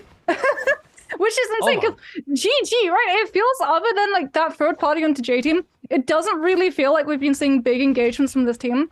And honestly, again, it just goes back to the fact of GG are just such a good team at knowing when to third party. Like, they apply that little bit of extra pressure on teams who are already embroiled in a fight, snipe out a kill, and then immediately slide away. I mean, it's trademark GG, isn't it? Like, this is a team who you're like, oh, they're kind of slamming the lobby. I didn't even notice. Like, they're just a team that kind of silently always score. Like, we're never really seeing a massive praise about them. I mean, 330 is an incredible Monk, currently on the Yoto in this team. You know, they are a team who always do seem to perform, but, like, we just kind of almost don't notice. It was a bit like WBG in the first season when they won it all, and it was like, oh, what the hell? WBG are good? We didn't even notice. We just kind of just assumed they were a team, but we didn't see they were great. GG definitely kind of filling a similar niche, in my opinion, anyway. You know, they are always silently doing relatively well for themselves. But so we'll keep our eyes on them because right now they are 5th. If they get a 20 bomb here, that should be enough for them to jump up, depending on obviously what TE do, because TE also have 8 kills, so there is a world where TE can deny them. My best advice for like keeping a track on what GG are doing, not just like watching them, but whenever a fight goes on between like any two teams that takes a major amount of time, look at the kill feed and see if GG are able to snipe out a kill. Because that's legitimately what they do. They put themselves in a position where they've either taken a higher ground or a flank position. Like even now, they don't actually want to push in to a fight. They're just trying to apply pressure onto some of these other teams to actually pressure back and invite a third party. Because this is not going to be a quiet space for long. A lot of these teams are going to very quickly become embroiled in trying to take over any position that they can have when the zone starts to close on through. Especially when you're running these monk compositions, right? You want to have good positioning before you go for the transformation so that you don't spend like 75% of your ultimate trying to maneuver around into a better position. Yeah, absolutely. Well, for now, GG, yeah, it's just a positional game for them, isn't it? That's all they want to be doing. It's just making sure they're set up for what comes. But for a while, it feels like we will be just waiting in this area. A bunch of teams are here. A lot of teams are here. There's Miss Gear does actually just momentarily clip onto 101 TN. And actually, that is the moment. GG, they are hyenas. If you're on your own, they are going to pounce as a group onto you. And 101 TN is going to be going down, and now J-Team only will be functioning with just a monk unless somehow they can find the pickup onto him. Got the old meteor shower. Oh, YKC, sorry. Getting hit by one of those meteors. It's going to throw down the sandstorm as KLA want to grab their hands onto this Mora's Blessing. QGG gets hit by a Zephyr.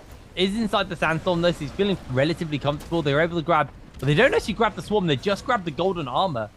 Interesting. I feel like they felt pressured out to break out earlier. That swarm would have been a really, really big pickup, especially for these later game circles. So, GG. Gonna be able to get a free swarm. Remember as well, like when Temmie's ult, a lot of the time you find more value if it's against compositions that don't have another Temmie, which is exactly why they just grab that armor and then book it. KLA, now knowing that that Temmie ultimate is about to be away, try and apply even more pressure onto GD, who had slid in to try and pick up, knowing that they'd actually pushed KLA away from that box a little bit sooner than the team had wanted. And as a result, we're even actually seeing a Bane's Breath come through to clear that space off so that KLA can't push back onto GD now that the Temmie ultimate and Feria ult have been exhausted into being able to pick that box up and secure either the swarm or any of the soldiers that were still residing within.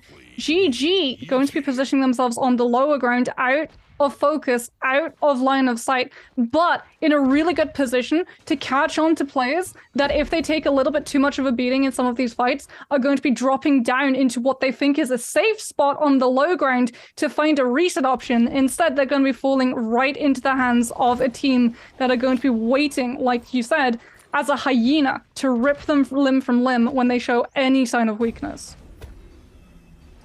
Yeah, they are just waiting down on their slow ground though, like you said. Getting out. Oh, got the, I can't remember the name of it. The old Phantom Steed. Already so many horse puns, Jake. So many horse puns. You may love Holoroth for the Snowstorm. I love the Pulsar for the Overcomer. Okay. What are your horse puns? What do we got? Give Okay, me some. we think TE is going to be able to come out on top. That is the Equestrian. Nay, that wasn't a funny joke. I grew up around horses. I hate horses. Around, but they're getting real serious. Why My the long puns are face, plentiful, GG? Jake. Don't challenge me. Look, I grew up around horses. I'll be a real main in the bum.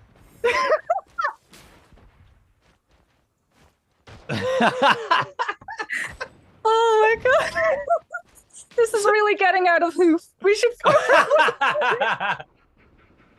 I bet chat's just like, what are these casters talking about? I tell you what, we're talking about Amora's Blessing coming through for JL, immediately dropping that Temi ultimate to be able to secure it. Legendary armor, legendary nunchucks to set Feng up to have such a good monk ultimate, as it really is going to come down to who is going to be the most set in terms of resources. JL actually even choosing to sacrifice positioning on that high ground in the building itself, going for the Amora's Blessing, putting themselves a little bit out of position and more in the open. So they are going to come under a lot of fire when they have to push back into teams. But at the moment, that resource might be able to see them through into the final zone. J-Team, on the other hand, not doing so hot. Unfortunately, Eagle is just trying to find any space that he can. He's not going to be able to find that Morris Blessing either because of the Temi ultimate that came through. I don't even know if he has enough Riptide coins to be able to try and get one of his teammates back alive, if there even is a soul altar still in the zone. I don't believe there is a soul altar from where he is right now. So even if he can get his hands on one, he's going to have to run into the zone, tank a hell of a lot of damage, resurrect a teammate, they then immediately die to that damage, and then he dies as well. So it's probably not going to be happening, unfortunately. Does have the monk, I guess, so there's a world where he might be able to pick up a couple of kills on the way out. You know, take a few with him. But yeah, it is going to be a rough one for J-Team this second game. But this is now like GG and TE's game to take. They're the teams I got my eyes on. But then again, GD, OUG still in this game, also with a phenomenal amount of kills. It's a very high-scoring game, and crucially, nobody's getting a donut this game. Everybody has at least got a couple of kills. Alliance are the lowest scoring in the kills with just 1 kill, but like everybody else is kind of 2-3 kill mark. So, whole bunch of teams set up for success here. Oh my word! KLA just getting absolutely slammed by that Zephyr. All it takes, Jake, is one whiff to immediately just open the floodgates. One team gets caught out in that CC, and it's just going to be an absolute bloodbath. Let's talk about absolute bloodbath. OUG connects a grab onto Free. Oh, finds the slam. Free goes extremely low, will get chased down, but it's OUG's Xinyu with that Yui, who's able to actually find the pick. Is SS now just trying to challenge JL so that they're not able to try and use that counter monk ult coming through from Feng to grab onto the Kurumi, tethering him up into position and keeping him healed up. GG lose another player to monk, grabs, and again, they're going to go down so far out of position, so deep in enemy territory that there's just no way that you can recover it unless you're running that Kurumi tether. GG going to reduce in a matter of moments to just the one player, the Viper. Your ultimate may be that, but the setup is just not going to be able to be pulled off. You're going to have to try and drop down and use it to connect onto a player and very quickly find a pick. Otherwise, if you try and use it on the low ground, you're just going to get grabbed out by one of these monks. Worse for you, you've actually even lost that Yodo to follow up onto the damage. So all you could be doing is setting in motion a play for another team to be able to capitalize on. As TE's TXJ is pushing to the members of KLA, YKC goes extremely drop out of the ultimate, tries to use the bell to save themselves, but TXJ just pushes forward. The verticality from that mech with the boosters pushing back onto the members of KLA, the cannon shots coming through to pull QGG even closer towards that zone. TEC, a team that were looking to use the back of that zone to collapse onto members and push people out, and they decide, hey look, that game plan looks fun, we're gonna use it instead. Yep, all of the transformations are worn out, and now TE actually in a dangerous position. QGG slamming down. LYD also quickly jumping into the mech himself, and it's a mech versus mech fight, and TE somehow able to hold control at the top of this bridge. But it does look like KLA really don't want to give it up. They sent a member up, but CXZ is going to get forced off this high ground. The crucial thing, though, is TE used a lot of their major ultimates there, so they are going to be severely lacking as we get into this later stage. But they do hold the high ground for it, so they may just be able to kind of sit on the top of the bridge and just hope for the out-sustain everybody else. That is an option to them, although it looks like the circle may be moving off the bridge now, so they may get forced down onto that low ground regardless, and in that case, they might have a little bit of danger as the King has been knocked back. By the way, J-Team is still in this lobby somewhere. Somewhere, they've still got a player hanging on to dear life to see if they can keep themselves going. I can't see exactly where they are in all of the mess, but they are holding on. JJH are going to get themselves knocked out of the lobby there as One Fang from JL is able to finish them up. And JL actually will be losing One Fang's transformation now momentarily. KLA also holding on in the distance, but they do not have their monk, unfortunately. Their Pharah is low as well. I believe actually in Karen form, so looking to be resurrected. For now, though, as it looks like JL able to take down another team. They're actually starting to put together a bunch of kills towards the end of this game. Look at Eagle on the high ground, just hiding away from the members of TE. Is just going to look to try and stay up and airborne as long as possible. TE will try and now do something about that. Yeah, well, Eagle is just continuing, as you said, to stay vertical, trying to keep himself off of the low ground so he becomes harder to be able to pin down. He is about to fall out of grapples, however. He's down to 3, then it's going to be 2, now it's going to be 1, and that's him out. So he now has no option but to just fall into the Temi ultimate that TP put into motion. They'd actually given their Temi the mech from their ferret to be able to blow that one up as GG now decides that this is that time. Miskia comes in with the Viper Stun, connected onto everybody. Oh my word. No follow-through damage. The Yodo is lacking, and TE will be able surely to stand strong as the last surviving member. TXJ, who put himself inside the zone, willingly taking damage with that Monk's health bar in the ultimate form, is able to avoid the Viper Stun and survives as Miskia absolutely nukes everybody with the Viper Stun, and so many of them just absolutely burn through that zone tick. Yeah, I'm actually pretty sure, though, Eagle made it like 3rd there. Like, he hung on for such a long time. Really, really impressive. And honestly, if he had his team with him, that could have genuinely been their game. But TE looks super, super crisp that game. Really, really solid stuff.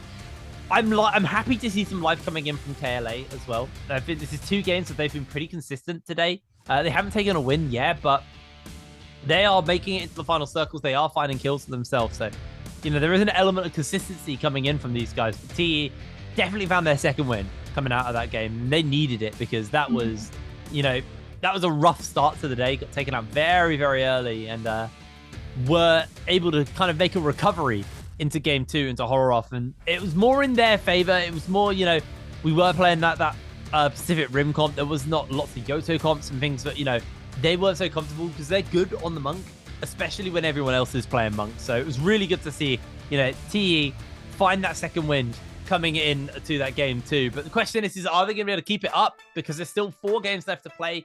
And, you know, you can play these first 2 games back to back, then you have a break, then you go into game 3, then you have another break, and then it's 2 games back to back, and then another. It's very on and off and stop-starty almost in a way. It's an interesting way of like kind of running the tournament just because it's that staggered like sprinting and then short races and then marathons and then sprinting again. It's got to be quite tiring to play this way. So it's going to be interesting to see how these players, you know, do go into the coming out of this break into game number 3, because they have a slightly extended break now where they can kind of catch their breath from those first 2 games. Yeah, we did actually get to see a very short camera pan away from TE to GG, who looked a little bit downtrodden, and you can absolutely see why. They lose 2 of their team members to just really unlucky monk grabs coming through, and as a result, even though Miskia has that ultimate, there's just no follow-up. Yeah, absolutely. I feel like GG, you know, they were set up for success in that game, but unfortunately, they weren't really able to make it work for them. It fell apart the game. But like you said, they are so good at this third partying, and they still had a good game off the back of it. But yeah, it is, you know, the classic GG, always the bridesmaid, never the bride. You know, that team, but always. I still think they're going to be pretty close to TE in terms of standings, because Miskia was still on... GG were on 12 kills, and TE, when zone collapsed as well, were on 12 kills. TE were the last one standing, but GG were the 2nd last standing because of that Viper Stun coming through from GG. What wins it out for TE is actually that fight against KLA at the very beginning before zone collapses on the high ground. Both of those teams are warring over that bridge control because they understand if they have the high ground, even if they burn ultimates, to be able to hold on to it, they can still just turn and cannon down anyone on the low ground, as well as with the Furia mech. You literally just have the ability to supercharge your ultimates up onto everyone below you who can't actively come and contest you from the low ground to the high ground, because then they're vulnerable. They're probably going to get grapple cancelled by everyone else on the low ground, and they're super susceptible to damage from you sitting up on that high ground. Whereas we can see, it's an extremely close scoreline. TE and GG both coming with 13 kills, but TE, with that control of the high ground, see themselves ever so slightly ahead. Yeah, but you do see JL having a really, really good game, taking third, 16 points under their belt. KLA just behind them. This is that consistency from KLA I wanted to see, because they were a team who were, they reminded me on day one, they had that very FPX vibe, like where it's massive scoring and then nothing. Like it's high highs and incredibly low lows. So it's nice to see a more consistent version of KLA, especially when it matters, you know, here in the bi-weekly finals. But you can see the overall scorecards between all of our players. VVV on that Feria putting out a serious amount of damage, 27k coming in from Feria. But they're also the shortest lived of their team as well. They went out first out of all of their players. I know LYD did, but either way, VVV putting in some serious work there for the members of TE. Meanwhile, yeah, this was the moment where everything fell apart for J-Team. They found that pick onto that one alliance member, and they were like, okay, we're going to give them all the Dark Tide coins. They're going to get that one Soul Bloom essence, then revive us, and we'll pick up the pieces from there. They did not expect GG to just jump in, slide, and tidy them up, and then finish up alliance as well. Like, this is such a good third party by GG. It's so well calculated. Yeah, here we actually get to see that gate fight come through as well. TE really prioritizing that space, pushing onto KLA, even using TXJ's mech to actually knock the member of KLA away from the pillar that had dropped, so that KLA weren't able to get back into a mech and try and push TE away with the Feria ultimate. Really smart play coming out from a very smart team. Really, really big stuff there. And actually, yeah, it was fifth place, sorry, for J-Team coming out of that game, but absolutely phenomenal stuff coming in from the side of TE. And like we saw in game one, a lot of teams, like you were saying, they just didn't want to go into the realm of Yang. They're like, TE too good. We'd rather not. But then this time, the TE looked bad in game one, so everyone went, they'll be all right. And then they jump in and TE start slamming people in the realm of Yang. It's like, okay, I wonder if game 3, the teams are maybe a little bit more hesitant to go in. J-Team, they don't give a damn. They will jump into those realm of Yangs quite comfortably every time. Obviously, they didn't take the second realm of Yangs because they were just down members, and that would be crazy to do. But as you can see, here you go. Your MVP for game number 2 is VVV, as expected there on the Feria. 27k coming out from them, and I'm assuming a lot of that just came from the mech. Like, if you look at their damage spread, not a lot of damage from those weapons, so a lot of it will just be coming from that mech. So really big stuff from VVV. Yeah, I'm really surprised as well that he's only got MVP like twice, and that really does go to show what a monster the team of TE is.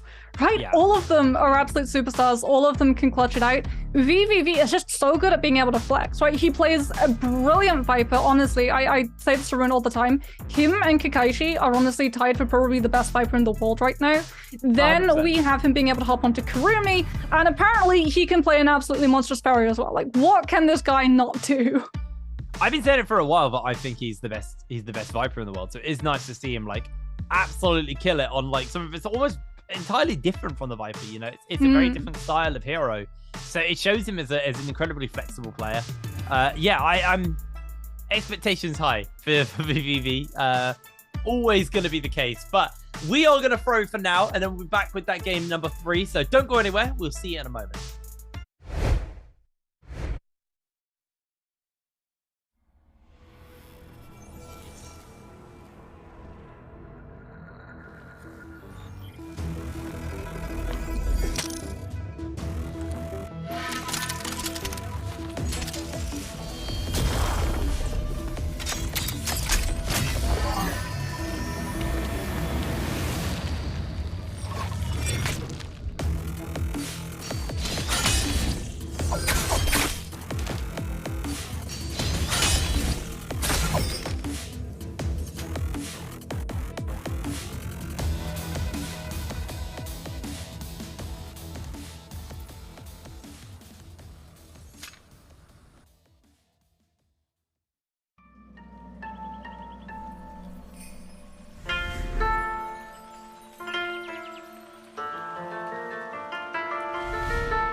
Hello, everybody, and welcome back to the Nbpl. Saddle up, because we're going to be looking at the scores coming out of our first two games, where everybody is sitting in this bi-weekly. GS, unfortunately, are at the bottom. But there are a few teams who were on this part of the scoreboard who are not here anymore. I think the key one being J Team, who have now climbed up into second place. KLA have dropped down into that third place.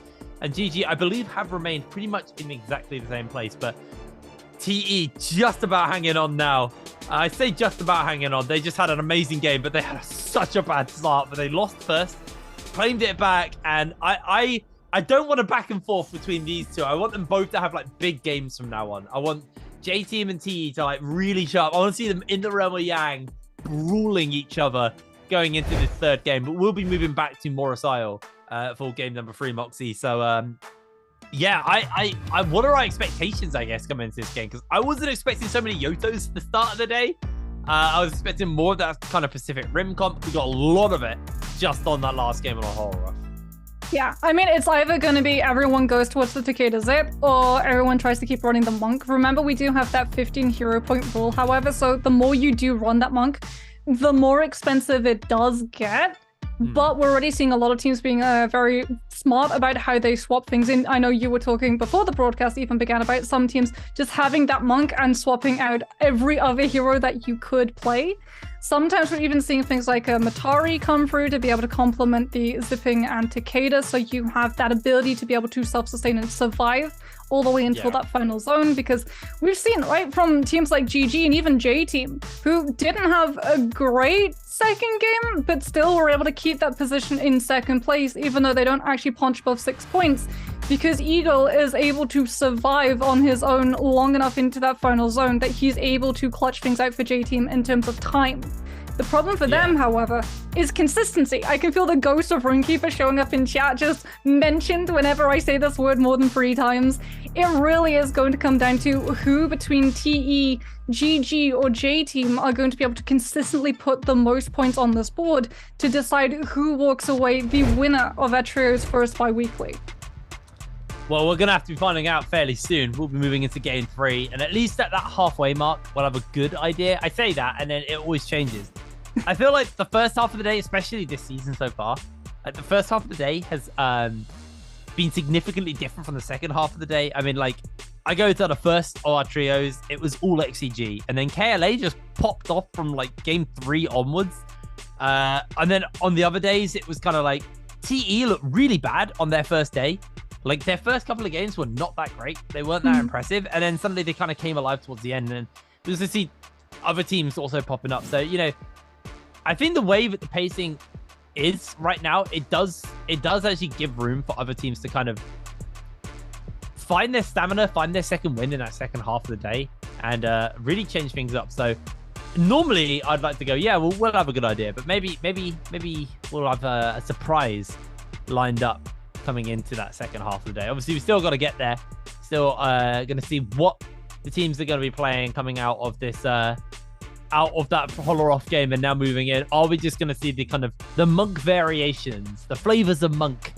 Or are we going to see, you know, some exciting different kind of comp options? You know, like we're saying, the Matari with the Z-Ping and the Takeda, very common comp, typically getting picked up towards the end of the day once those hero points start to fade a little bit and less monks are showing up, because once there's not so many monks in the lobby, those Takeda comps actually do thrive. They are so good when there's not 18 monks throwing fists at them, when, you know, it's impossible to dodge everything. But as you get later into the day, that comp does start to show up a little bit more and does have some real power. It's weird because Takeda was such like a Holler Off pick during Worlds, but now it's like just a Game 6 pick. It's just like that Game 6 hero. But I feel like if he's going to start to show up, it'll be around now, where we may see one team pick it up early to maybe take it and then save a monk for the end of the day. So Takeda, I think, has started coming through more and more even on maps like Marsa. One, because J Team last year pioneered the use of Fireflies to be able to build that ultimate up a lot more often. But two, because a lot of teams have discovered that using that Takeda stagger towards final zones really pushes teams in terms of who are in bad positions to either tap dodge into a full team and the attacks therein, or to just get punted outside of the zone. And as a result, you're able to find some really nice, easy isolations to better give a leg up to your other two teammates to be able to come through with some of those kills. I don't know whether we're going to see it now, since it is going to be midday, and I feel like Takeda is very much a pick that you want to have when it's either night or dusk, but it seems like some of these teams are wanting to start running their composition. Again, even though it's midday, like they use the Firefly map so that the things like the Viper and the Yoda would have the ultimate up online far more often because of how important it is in the early and mid zones. Takeda still finds value even when we're in final zone because of the amount of space that he's able to create, as well as being in the Gate of Yang fights. Yeah, against a Monk composition, it's a lot harder to counter, but you're going to have things like the Zip to try and sustain through, as well as the Matari to use that stealth for all of your team to make it harder for the Monk to be able to find those grabs. And Takeda, when the Monk ult drops, can come with an ultimate of their own and hit those staggers onto members, potentially even pushing them outside of the Kurumi AoE ultimate so that they can actually find the kill even through the healing. Yeah, it's very much that just picking Monk as much as possible. That's exactly what this kind of comp screams at you, though. It's like you're playing this comp so you can so you basically can play Monk as much as possible. We did see that TE, I believe for the second time now, are running the traditional Monk comp with the Kurumi and the Yue Shen as well. So they're pretty much out of the ability to be able to pick that. That's them done for the day on that comp. And it also burns a lot of hero points, so they may only get one more Monk game in under their belt, and then they may have to look at other comps entirely after that. I don't believe they've seen a Yoto game or we've definitely not seen a Takeda game out of them. So TE definitely going to keep our eye on what they're going to be looking to play from now on, because they are burning a lot of hero points early in the day, and yet they won that second game, but they lost hard on that first game. So definitely want to kind of keep our eyes kind of peeled to see what they're going to be playing throughout the rest of the day. Is GG just managed to like stumble on purple armor to start the game off, so they're feeling comfortable to take this fight versus WBG. Sleepwalker immediately pounced onto here. 330 jumps out, jumps back in. Great counter comes out onto Sleepwalker. He's knocked back, and 330 is going to keep the pressure up with these nunchucks as PP is going to get slammed, but no, he's a Z-ping, so the health bar is immortal. PP jumps straight back in as 330 loses half his health, half his armor, as actually see Miskia has gone in for the transformation. You see Jin does go down. Sleepwalker will be next to follow, and PP, let's see how long this Z-ping can survive. Not long, when there's 3 people whacking on them. So what's the end of your sentence?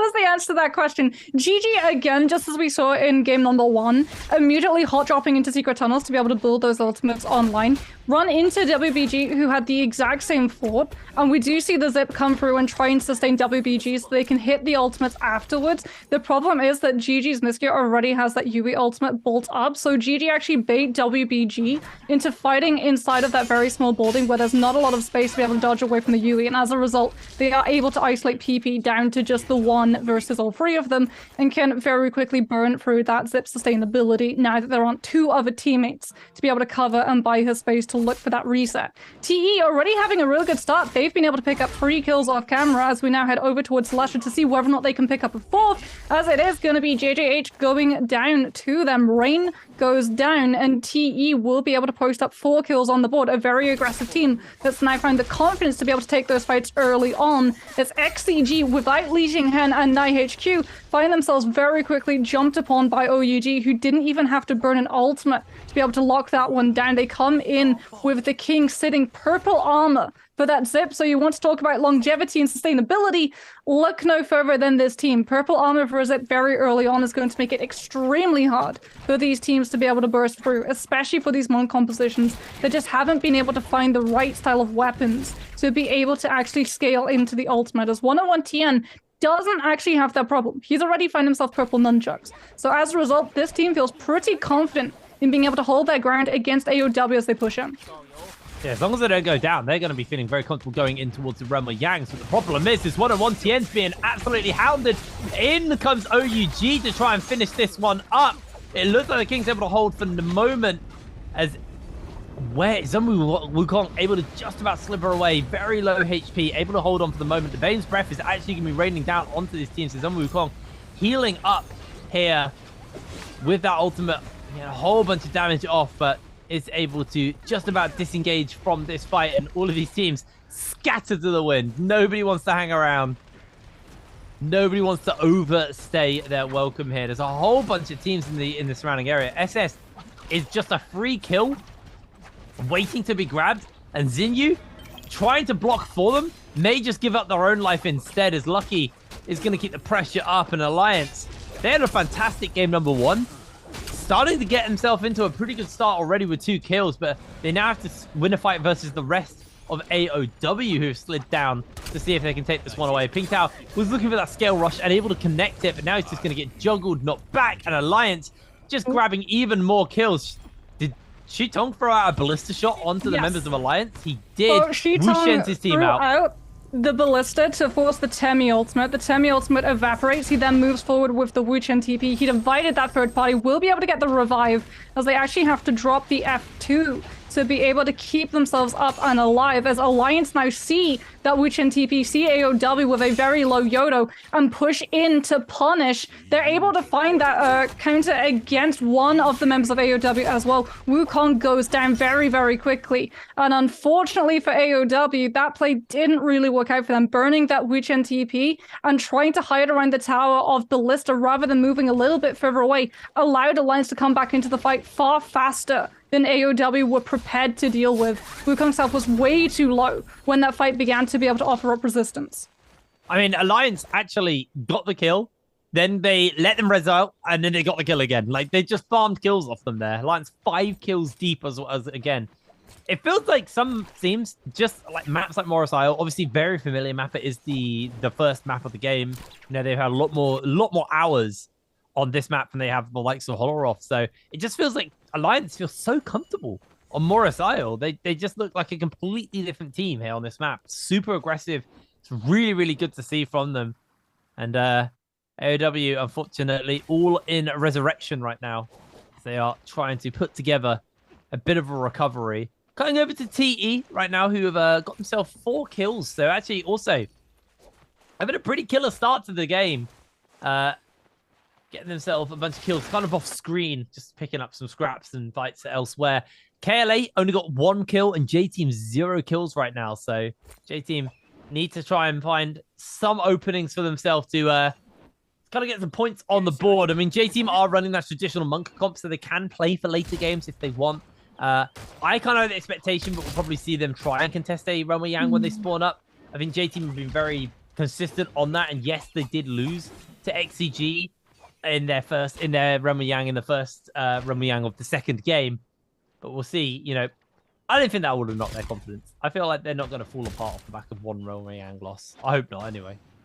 It's really interesting too, because when we actually saw J-Team going up against TE on day 3, a lot of the time their positioning would be in the same line of thought. So a lot of the times they would actually be contesting each other, not in the Gate of Yang itself, but to actually be able to enter into it. As Alliance now go up against JL, Lin not finding the knock onto ZU in time to be able to save that slam to come through. However, Temi ultimate does come down. Feng will be slammed down to the ground, but a double grab can't come through. He just has to look for the immediate contact as he's able to find another one. AS in his hand, now going to be punted down as the transformation is about to be dropped out. ZU taking a lot of damage from the repeating crossbow, takes so much fire. Transformation dropped from Lin, isn't able to find that slam onto another member of JL, but Alliance on an absolute sliver of health. Swan's going to go down, it looks like, to a bow shot coming out from JL's AS before he too goes down as a great sword swap now comes through. Feng actually using the stone from Lin, batting it back with the bell, goes into the charge, right click on the dagger, but as a result takes so much damage when the greatsword immediately turns back onto him. JL with that greatsword able to just blitz through Alliance's health as they still take this fight inside the zone. Bubble onto ZU to be able to sustain as again the attention gets turned on the members of JL. Zwan trying to keep himself alive for as long as possible, will be able to live long enough for the Yui ultimate to come through, and Alliance now start to to clear JL away. They can't really contest this, and as a result, Lin will be able to survive a little bit longer as the Yui just absolutely plays perimeter check, making sure that no one pushes back onto Alliance before that revive is down.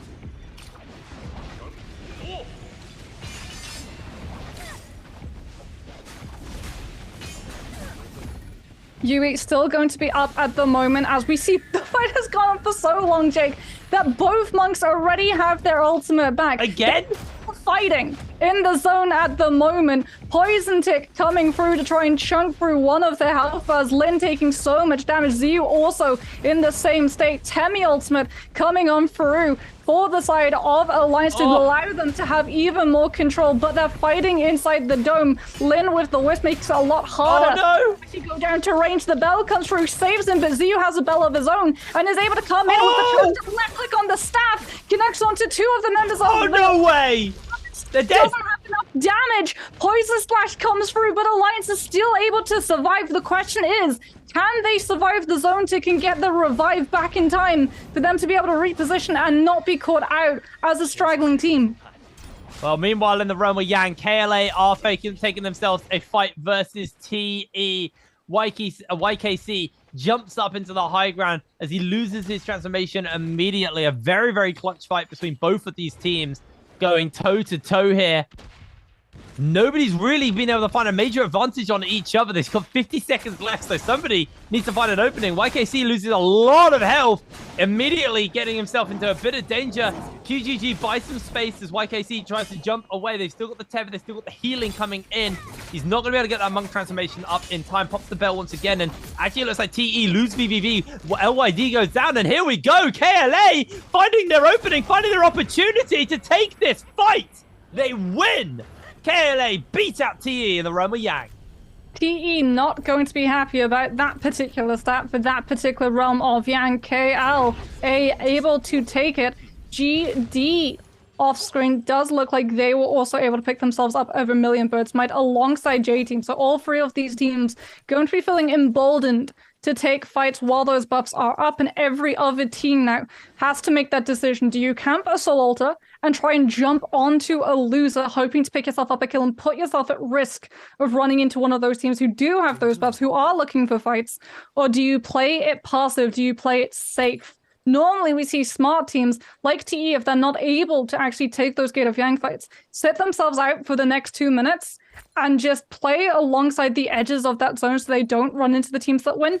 The problem for TE is that this time they didn't opt out of a fight, they lost one. So they're on that timer. They have 4 minutes to find themselves soul blooms for all 3 of their members before they go down to Yang depletion, which means they have to get aggressive and quickly. Alrighty, well, that's a lot of Vermilion's Birds Might, actually. On both sides of these teams. I just want to note, sorry, I sent a message to Moxie and I need to correct myself. Muted. I said that was a typo. Muted. That's not what I was doing. Anyway, back to NARAKA. Seeing this is TE obviously coming in. They've still got that Realm of Yang debuff when they do eventually get that revive off. But they've still got 2 minutes. They got to be pretty quick on this. Get to a Soul Altar and take a fight very, very quickly. Otherwise, this could be really dangerous for them. Yeah, they made the call to go for a Soul Altar away, like towards the very edges of that zone, sacrificing time, but meaning that they're guaranteed not to run into teams that are camping the Soul Altars nearest the central belt. It's going to work out for them because they're going to have the time to be able to try and push onto some of these teams and look for the third parties. But if they don't find a team quickly, they might all go down to Yang depletion anyway. Yeah, 1 minute 50. They've got 1 minute 50 now. They have found a revive. It's going to be WBG, though, who they're going to be going toe-to-toe with. Question is are they going to be able to find this win? Eagle and 101 TN are also in the area. Somehow, TE might get third-partied by J-Team as well. The team that they denied in the previous game. TXJ is going to transform here. Both of the Monk transformations have come out. J-Team are going to be waiting for these to go down and then probably look to jump in as that third party. Or they're going to jump in nice and early because they popped the anti-ult zone. That is so bad for both of those teams, burning everything. J-Team sliding in as a third party now to try and mop up this fight and make sure there is going to be no reviving going in. But GD also sliding into the action. There's a fourth party entering into the fray, and J-Team find themselves third party. K with a staggering 101 TN just can't move. He's unable to play the game. GD are proving once again that they are the kings of third partying. Absolutely phenomenal stuff coming in from them. Oh, TE, I don't think they find a Soul Bloom. They have 1 minute. All 3 of their members are alive, but they're getting pushed out by Zone. They're getting third party at the moment. Merciless Havoc comes through from TXJ to catch onto 1 member of WBG. That should be 1 Soul Bloom secured at least. They will be able to find themselves a Dark Side coin as well to be able to buy each other back. Karumi has all of the coins necessary as well as LYD to be able to buy 1 of those res charms. They're even actually going further into the zone so that they can go down or potentially just look for that reset. TXJ actually decides, no, he's just going to run straight into zone. TE know that they're not going to be able to recover those 2 players. They just have to put all of their hopes in the one who was able to grab a Soul Bloom and try and get away. And that is going to be VVV, it looks like, as VVV is going to be still standing. Unfortunately, TXJ is the first to go down. The no-out zone finally going to go out and away as well, as VVV right next to that Rift dealer will be able to pick up a rebuff charm. The question is, are you going to be able to get to a soul altar? He decides to go for 1 inside of the zone, and J-Team are still around. They know that there are going to be players still in the zone because of how big that fight went. They know that there are going to be players still trying to recover from when those Yang depletions hit, and they're going to be in prime position to pick out the recovering members of TE. Question is are J-Team actually going to hang around? They've also got GS on their tail. This is scary for TE. There's a whole bunch of teams in the area. I believe GS just saw VVV. He may just go down to the zone. There he goes. Taken out immediately. Now, cutting over. KLA won their previous bout in the realm of Yang, immediately jumping in. YKC is losing a lot of HP. It's just getting chunked and not really being able to do much of anything here. Dongqing loses a lot of HP, but it's going to put the healing down for a moment just to make sure that he's not going to get into too much danger. But YKC, low HP already, will have to de-transform fairly soon as K has gone for the transformation. GD is just having a fantastic game so far. They're playing super well. The healing is going to keep YKC up for the moment, but it does get staggered back as K is now just absolutely barreling onto QGG. YKC is going to lose his transformation, but we did see a later transformation come out from QGG, so he's going to be in that UHM form for way longer, which does mean GD may be at a disadvantage once his transformation wears off, as QGG now absolutely ripping through the health bars of Kakaxi. Kakaxi going slow. He's been slammed down. He's not down yet. He's just about hanging on. K also getting slammed. K low HP. The transformation will be timing out for QGG soon as Dongqing is going to go in for the de-transformation. What a counter. What a turnaround. A clang from Kakaxi sliding in and saving the day here as YKC now being jungled up in the air and CXZ has to somehow 1v3. It's not going to be happening as GD win the Roma Yang. It's a miracle that GD don't go down when that Yui ultimate goes on for longer for KLA. Especially because while they have to worry about the Yui ultimate, they're also being pummeled by a longsword. GD are doing the same thing. They're using the longsword charge clicks to provide range and threaten away the members of KLA from engaging. The difference is that KLA had Phoenix Blast. So their longsword charges had 2 strikes as opposed to GD's 1. The thing is that GD just play that perfectly with spacing. They don't actually group up, so they don't get caught out and staggered consecutively by the Yui into the double burst of the charged up click from the longsword.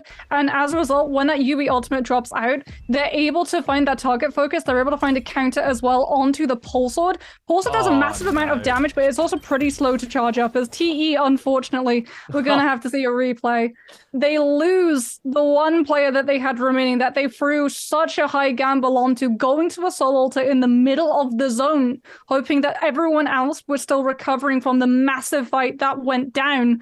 And unfortunately, as a result, they are knocked out of the lobby entirely. They were able to pick up a couple of kills. The problem is that they have no chance of outliving any of these other teams now, and GD have already been able to put themselves up in terms of that kill score, and they can continue to push for more points as they continue all of their members alive, as well as a Mystic Might to allow them to start to hunt for more. J-Team, definitely been a slower game for them, but with TE being knocked out earlier, now, well, then taking out TE as well, this is their opportunity to pounce. I think the scary thing is, though, is GT are looking like a really formidable team in this game number 3. They've got 9 kills for themselves. They have won every fight they have taken, and KLA, who are probably the only other real threat to J-Team right now, have got that Realm of Yang depletion, so they need to win their next fight, or they are in some serious danger, and they need to win it in the next 2 minutes 20. So KLA definitely in a scary position right now. They went for the same play as well as TE. Go for a soul altar away from everybody else. So that's going to eat into their time even more. I'm just trying to figure out, like, maybe if there was a shot, they could have just thrown someone into the zone and let them just, like, die to the dot and then revive them as, like, a desperation play. They do walk past AOW. AOW may look to jump onto them, but it looks like KLA, 1 minute 40 left. You know, you need to take this fight before you get to that minute mark. If you start a fight after a minute, like, realistically, NARAKA fights last more than a minute, so... Yeah, especially when you're running Monk Transformer as well, because even if you get a pick, if you're in that Monk form, you can't pick up Soul Bloom. Yeah.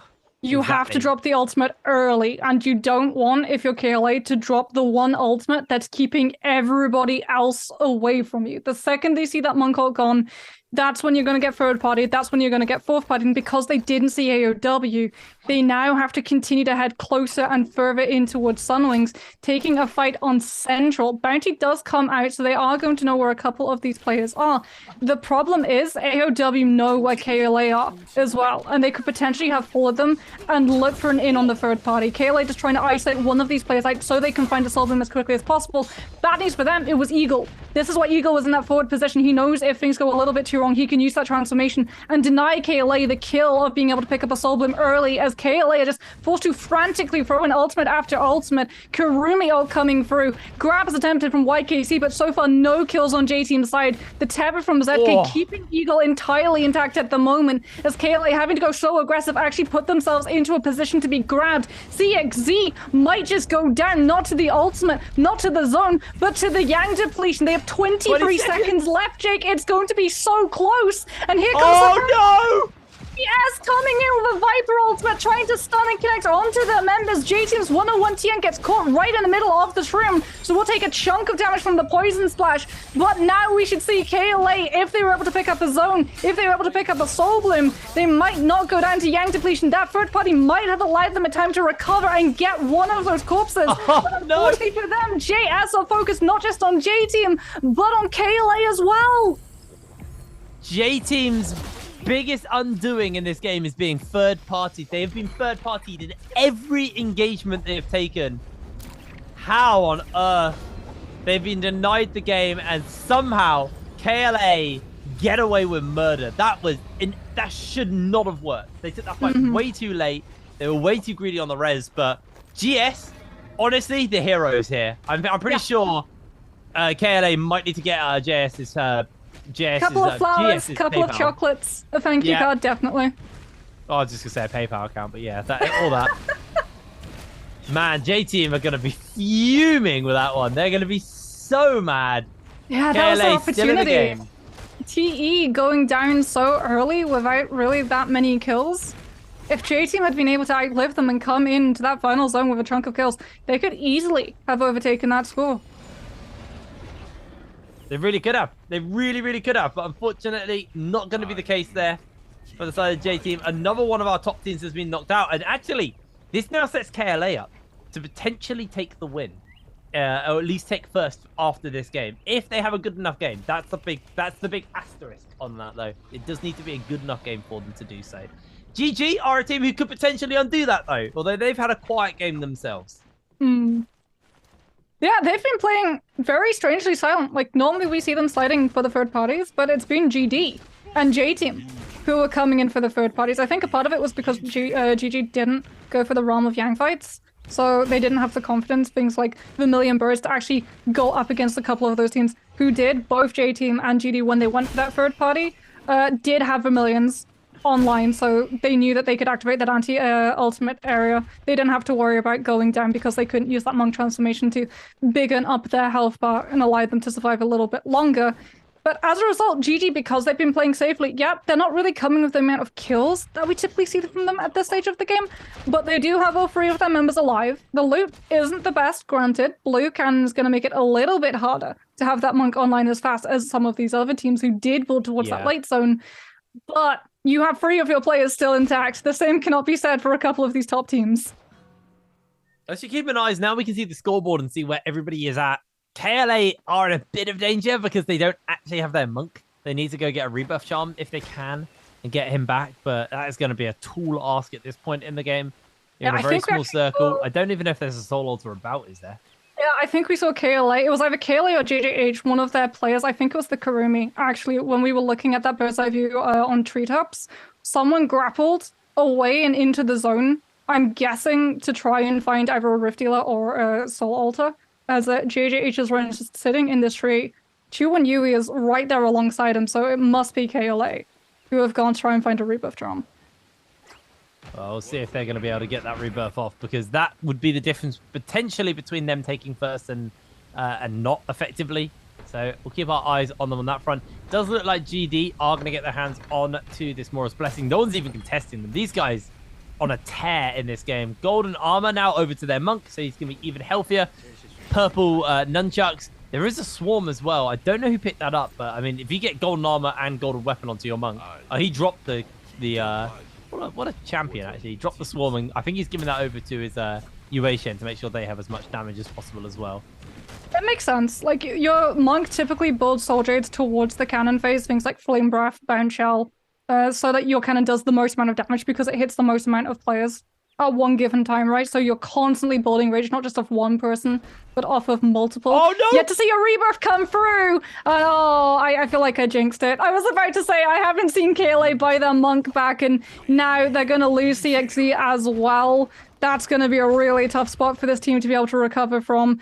But it's good news for both J-Team and TE. KLA was one of those teams who really could contest them in terms of that standing. And now they might potentially be out of first place in this match. GD, still going to have all 3 of their players up, are looking extremely strong heading into this final zone. AOW deciding to just stay on the trees as much as possible. They don't have a monk composition, so they want to disguise their position so that Ping Tao on this Viper can drop down from the high ground with as little time as possible to charge the Viper ultimate up and risk being grabbed out. There's a lot of players left in this final circle, so this is going to be a very, very explosive one. It's got OUG who are rocking the Takeda comp. That's the one. I forgot the name of the hero there for a moment. Still in this lobby, so maybe when you get into those final circles, when it gets tight, I mean, that ultimate can do so much damage with those F abilities on it. Absolutely shred through health bars, so people are clustered up, they can get staggered back by it. It can really do a lot of work here, so keep your eyes on these Takedas in these final circles. But for now, we're in that monk phase, Buccaneer phase as well, looking for the grabs, but Ping Tao actually just about not getting the stun off. Line of sight was broken by the king, and that final moment, he's just going to scroll his way back up a tree and away from the monks. It's the best place to be, apparently. Oh, but the tree was occupied. Chu1 Yui actually was displaced from that position, and now there's a sort of truce going on between Chu1 Yui and XCG, who are above them, as everyone's just hiding from GD. Kakaishi comes in with that transformation. Okay, going to be able to use that Yui ultimate to cover once the monk drops, as Yiran from EWG is just pummeling onto the supporting members of GD, but only now do we actually see Kakaishi get that Karumi Teva, as Yiran takes a massive chunk of damage and actually has to back on out. That Yui ultimate going to be burning out in a matter of moments. He's just using a couple of those jumps to be able to better reposition back towards his team and find that reset, find that repot, as GS now decide that maybe it's time to make that move. No. Maybe it's time to just sit in a tree, get the real shields, waiting once again for that Viper ultimate to come through, as we are going to see an elimination now coming in onto the final member of KLA, picked up by the musket shot. They are gone. They are not going to be able to pick up any more points, as this zone is about to push so many of these teams into each other. And like you talked about, Jake, the Viper is going to be something to watch out for, but so too is the Takeda. It's not the damage that you're concerned about, it's the stagger. GD's K gonna be immediately kicking things off. Yuran goes down to GD's later Yui ultimate, as now we see that Viper ultimate come down from Zhao. Toto connects onto a massive amount of players. Yui ult's going to get stunned up, but GG not affected. 3-3-0 actually going straight for the transformation. Miskia going straight for the transformation alongside them as LXM swaps to that flamer and barbecues any player caught in the monk's hands. GG a little bit further away, taking advantage of the fight that's going on around them. No one's actually looking towards where GG are holed up, and as a result, they've burned 2 ultimates to try and find the openings and force and herald everyone away from this monk so that 3-3-0 unnoticed can look for the grabs. He's able to pick one up, doesn't find the time to be able to actually find the slam, but he's done enough. GGS's and was unfortunately displaced too far away from their team, but once again, GG full foul to another monk. 3-3-0 with the bell, however, is able to invuln the following damage, so he's not going to be reverb grabbed. And as a result, GG can now look to regroup as a Karumi ultimate comes on out from LXM, keeping them all topped up as AOW's pinged out, looks to push in the Temi ultimate, making it harder for the Viper to be able to move, but still finds the stun. However, there's no follow-up damage, and all pinged out has done is put themselves right into the center to be caught out when the teams turn their attention to the Viper. It could be a 20 bomb here for GD, to be honest. They are set up for this one.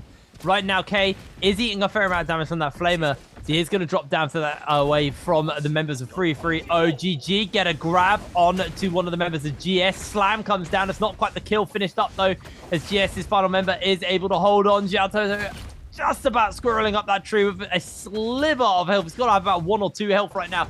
3-3-0, low HP. Finished up by Dongqing. We're up to 16 kills now on the side of GD. They actually launched themselves into 3rd overall off the back of that. They're getting more kills. They're climbing even higher, baby. That's another kill. Miskia picking it up onto GS's member. There's only a couple of players left in this lobby. GD, if they win this, if they take these kills, they get a 20 bomb. They get the counter. They take out GG. Slamming down as everybody else. As Kakashi losing a lot of HP to the Kato ultimate there, but he's able to hold fast for the moment. Knocking back, and this is GD's game to win. They take the 20 bomb. They take it all. GD smiles all around as we pan out. What a performance from this team. Kei, Kakashi, and Dongqing absolutely over the moon with that performance, as that final zone played out absolutely perfectly for them. GG, on the other hand, it feels like they were a little bit spooked by that last series on Holoroth, right? The fact that we saw both ultimates come out from their Yui and their Tian at the exact same time, because they just didn't want to risk one of their players being grabbed out and going down too deep out of position for LXM on that Karumi to be able to res up. Yes, the Karumi had the AoE ultimate to keep everyone tapped out when everyone else turned around onto GG, but they just didn't have a Yui ultimate to be able to buy themselves the time or the space to be able to work with, and as a result, GD, with the transformation still left over, were just able to keep that lobby under full control. Yeah, really, really nice stuff coming in from GD, and kind of a dark horse who maybe we didn't expect, actually, to take their game and kind of have the performance they've had. But honestly, they've been another team who've kind of been quietly performing underneath the radar, and they dropped the first 20 bomb of the bi-weekly finals for the season, and they just look super, super good. I think a bunch of things, like the stars really aligned for them, where like a bunch of the top teams just weren't performing in that game. I mean, we saw XCG were taken out incredibly early. I mean, XCG just aren't performing today. TE, it just wasn't their game as well. It felt like they really struggled in this game number 3, and you know, then J Team as well also falling apart. KLA losing crucial members at like the worst times possible. You know, it just felt like GD, the stars aligned, and you know, part of that was on them. They did a really good job of basically forcing them to align. You know, J Team went in for what could have been one of the clutchest third parties and taking out 2 squads in 1 hit, but GD coming in third party J Team while they got their backs turned to them. And then KLA come off that revive and they'll jump on J Team. But then GD come in and finish up both the teams and take out everybody, basically. And it just felt like it was just good scenario after good scenario for GD, but they were reading the map and the rotations of the other teams really well. And were just super on it with the third party. And I think when you think about how good GG were on game number 2 when we were on Holoroth, it kind of boiled down to them being very good at third partying. And GD just kind of noted that down and went, okay, third partying is the way to go. And performed amazingly on the third parties themselves.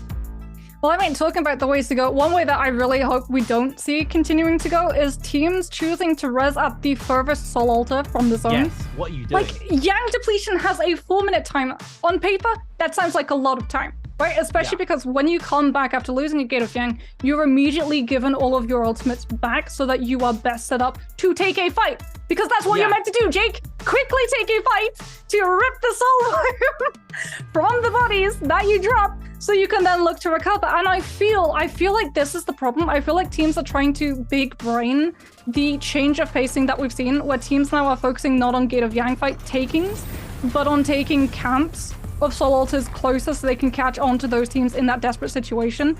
But like, you have to rip the band-aid off. You have to take a fight, either straight off of the rip of a soul altar or a little bit too far away from the zone. And honestly, I would rather take a fight when I have the time to be able to actually reposition if it starts going to heck.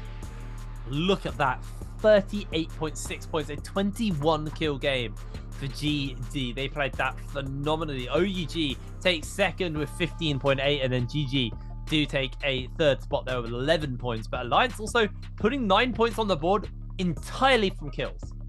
Like, Alliance actually are like early game kings, and then they just have no idea what they're doing in mid and late game. I mean, they never make it to late game half the time. But Alliance definitely, you know, a team who, with a little bit of poking and prodding, could be a really scary team within the league. But GD, absolutely phenomenal stuff coming in from them in that game number 3, and getting themselves a win under their belt and a monstrous score as well. That actually could have slingshot them into first. I'm pretty sure it wasn't that much over, like 32, 33 points between them and first place. And honestly, TE, J-Team, KLA, like all of these teams right now are sweating because people keep scoring ridiculously high right now. Yeah, 2 poor games coming out from J-Team and TE for the day does mean that, again, like a lot of these teams who started off, and it really did feel at the beginning of the day that some of these teams just would not be able to reach the heights already set up. But again, like you can see, this is the turning moment here. When GD come in, look at the focus that they have on 101T, and he doesn't even get to use the Clang of the Stoneform. He's literally just killed, still holding that pulsar up defensively, because J-Team go for that third party, but they split their players. GD, because they're coming in for the fourth party, already know what J-Team has set up, so can collapse onto one of their members and just make sure that, as you said, they don't get to play the game. As we get to have a look at GS coming in once again for a third party. Poor J-Team. It really is just the same story, isn't it?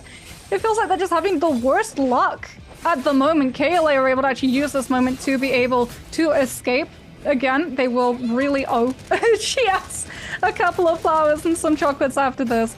But J-Team go down in that fight, and it allows GD once again to just set themselves up. Kakaishi here is actually the one who finds that grab onto members of GG as well. You can actually see him just using that kick to push 330 back further into the zone so that the Monk has to use more time on the ultimate, not to find grabs and find more players, more kills, allowing GG to maybe start over climbing GD, but to use the ultimate to reposition so he's not taking zone tick damage. Really smart play coming through from GD. GD played that very well, and to be honest, if you're J-Team, that's the kind of game you need to just go backstage, have a nice cool glass of water and some breathing exercises, because I'd be fuming. But MVP is going to be Kakashi here. 27k damage on that Monk.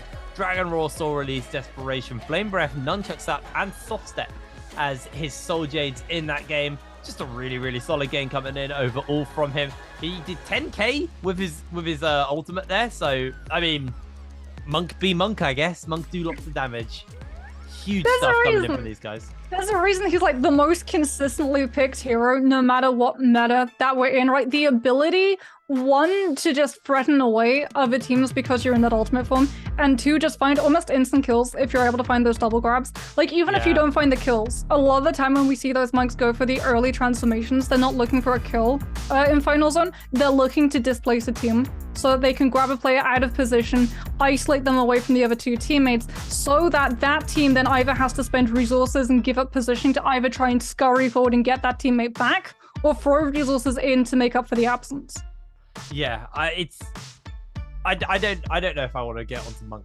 I don't know if I want to get onto this discussion right now. But yes, I do think that my TLDR is it needs addressing. It's been a little bit too strong for a little bit too long. But, you know, I think what has been good, you know, while I feel Monk has grown stale for me, the adaptation and like what Realm of Yang has done for the game, because I remember what it was like at Worlds, like how fast-paced Worlds games were off the back of the Realm of Yang. But now we see more adaptation on that, like the camping, the soul altars, maybe the questionable 1.5 minute hikes away to further soul altars. I don't know. Anyway, we're going to pass it over to Jaeger standing by with our players for an interview. So over to you. Hi everyone, this is Jaeger and welcome to post-game interview. And now I'm standing here with Eagle and let him say hello to our audience. Hello， 先和大家打招呼吧 ，Eagle。Hello， 我是 Co-Team 的 Eagle。欢迎 Eagle 来到我们的赛后采访。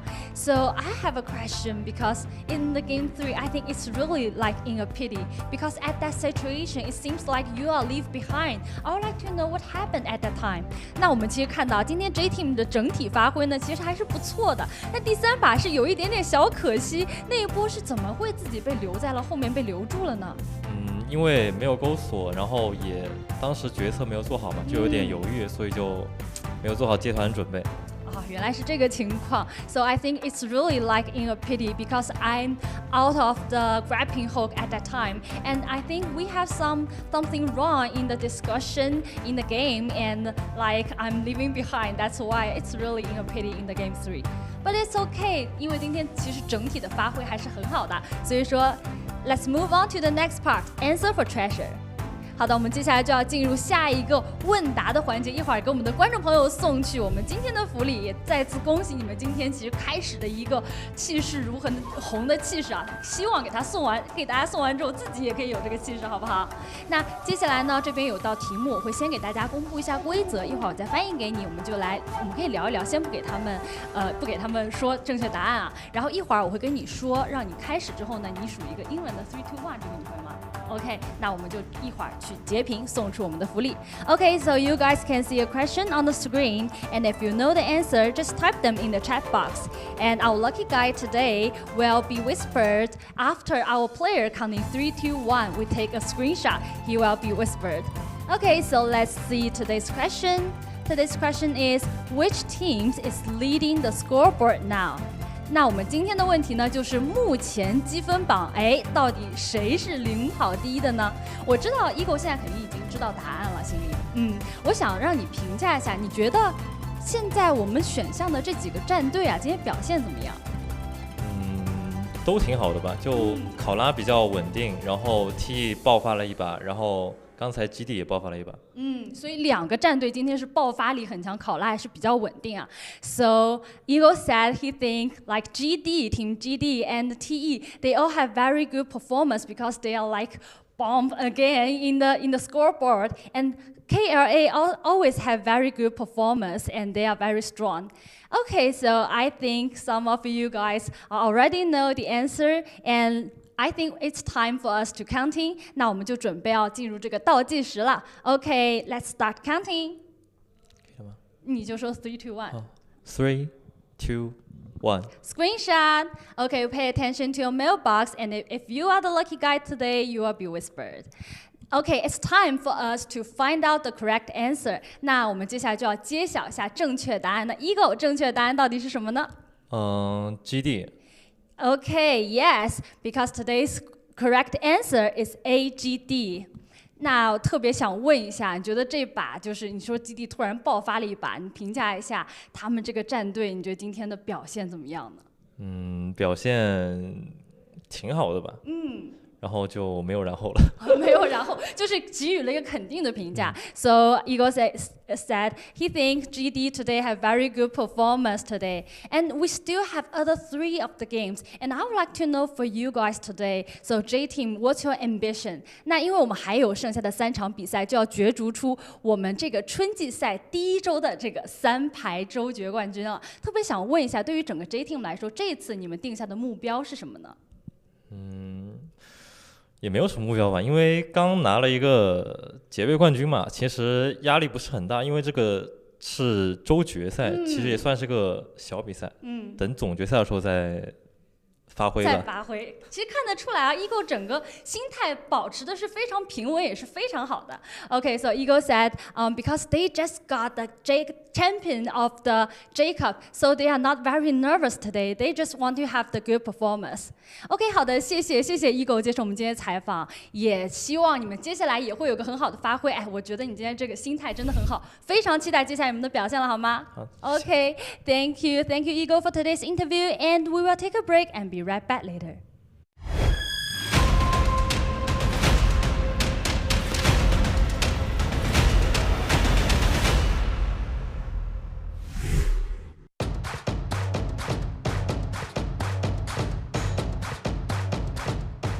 Find a scale rush onto Rexy though, and this could be huge for Alliance Jin if they can get around and cancel this pot. Unfortunately, they don't quite find it in time, but Rexy turns around with the elbow there, is able to find it. The ult comes through, but the backstab happens. He needs to follow this up, and there it is. That's what I'm talking about.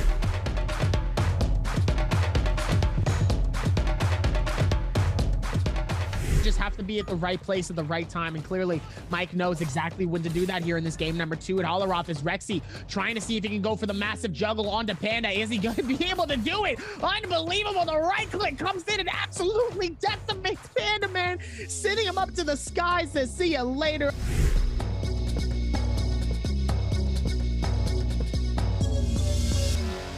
Just waiting nearby. Action trying to come in onto Spider. Spider sees the ultimate over. It's going to catch him into that uppercut. It's downhill. This could go infinite. The downhill could be all it takes.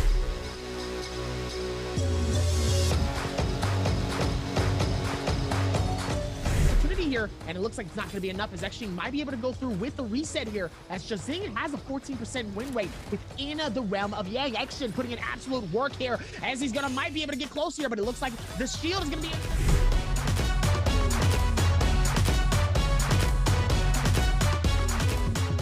And to find those players who just want to continue to dog you down is got to be terrible for Spider. Speaking of which, it was AOW's Mike who early on into the lobby picked up the first elimination onto WBG Spider, and we talked how much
Welcome back, everybody. We're halfway through our first Trios bi-weekly finals of the spring split, and my goodness, Jake, I can't say I expected the results that we're seeing at the moment. WBG sitting at number 10 when Sleepwalker is around. He's one of those players you always have to watch out for in Monk meta. GS, one of our slightly newer teams, also not having that great a showing. JL Alliance both being very good early game, but then falling off towards the later parts of the rounds, as we can have a look at the top part of the leaderboard. And this is probably the biggest surprise so far. TE and J-Team have both been leapfrogged by GD, who, despite not a brilliant performance in game 1, have still consistently been able to put together a decent performance, as well as having an absolute pop-off game on game number 3 to be able to find themselves just barely sitting in that first position. Yeah, I mean, GD have been having an absolutely killer performance so far. As you can see, we decided to join in with the players after that advert where everyone was just rocking the sunglasses. I've got my Dr. Xavier's glasses, apparently. That's all I had on me. My head is way bigger than these glasses. I don't know if you can see the pinch right now, but I feel like my brain is about to pop out the top of my head. This is real tight. I didn't realize these glasses were that tight, man. Yeah, we don't even naturally wear sunglasses. We're both Brits, Jake. Yeah. This is very unnatural. Hey, you live in Newcastle. You don't even know what the sun looks like. At least I live, you know, down in the south. I occasionally get a little bit of sun. It's always raining. I feel like I'm gonna set you free from the pinch. I'm gonna pull mine off and hope that it doesn't. Oh my god. Oh wow. Yeah, tinted sunglasses, when you take them off, it's always really weird because everything around just feels so much brighter. But speaking about feeling so much brighter, GD are definitely going to be feeling pretty bright about the day that they've been having. Look at that professional pros. No, that's one of those. No, that was just like one of those YouTube ad reads where they think it's smart. They think they sound really intelligent during the throw, but it's not. It's not. GD are doing better though. Yes, they're playing better. You know, can they keep it up is the question. Every time I ask that question, somebody else shows up. I think Alliance have been looking, you know, like you were saying at the beginning, super good early. Just their late game and their mid game is just catastrophically bad for them, unfortunately. Yeah. GG, like they've not had any time in the sun today at all. They've been so close, but like they just seem to always fall short, and it's been really rough. Anyway, we actually do have a quick video from GD. I believe it was Dongqing we had a chat with, so we'll see what you have to say before we get into this 4th game of the day. 就蒙玉楼刚来的时候嘛，我们也跟他进行过刀房上的一个切磋，然后就其实他基础实力是有的，就可能刚开始打 Z， 而且本身比较有压力吧，然后导致第一双周没有发挥好，就我们其实也没怎么就没怎么怪过他，就还是他有什么问题问我，我还是就把我之前赛场上的经验可以分享给他的。冠军，说实话很多次都是就差1步就能拿到这个冠军，包括捷杯，也包括之前 S2 的时候周决的一些。就其实我们是只要再前进1步，多拿1分或者多拿5、6分，这种其实就已经可以拿冠军了。但是之前可能是我们才开始一起打，还没磨合好，但现在的话，我们应该是对冠军更有竞争力了。Talking about teammates and also just their performance as a team, where they've you know, always fallen a little short. To be fair, of GD, you know, right now they're at first, but they typically have always been that team that's been so close, but never quite made it. Again, a bit like GG, always the bridesmaid, never the bride. Probably the best way to kind of sum these guys up as well. I mean, I call them Icaruses. Icaruses. Like, they always fly really close to the sun, but then they always get burned in that last little moment. Oh, have you cursed them? Is that a classic Moxie curse? They're going to completely throw at the end of the day. Hey, look, I will have you know, we saw Valorant solos yesterday. I was immediately summoned into chat. And yeah, they went out with 0 kills. Yeah. Fada still has a 0% win rate in Nbpl. And do you know what? I take absolutely no blame for that. She's still way too late dependent. But looking at some of these other teams, we can see TE, who are looking, I think, a little bit disheartened. Like, not entirely in a slump, but definitely a little bit sadder than when the day started. I think there was a lot of pressure on this team because of not only how well they'd done in the regular week, but also that reputation on their shoulders coming in. Like, they already knew that they had that reputation for not doing great in bi-weeklies. They wanted that off their backs. They said themselves in the interviews that they really didn't want to have that reputation still carry through. And unfortunately for them, we're seeing a return to last year. They had a stunning day 3 in the regular season, but they just haven't been able to pull off that same magic today.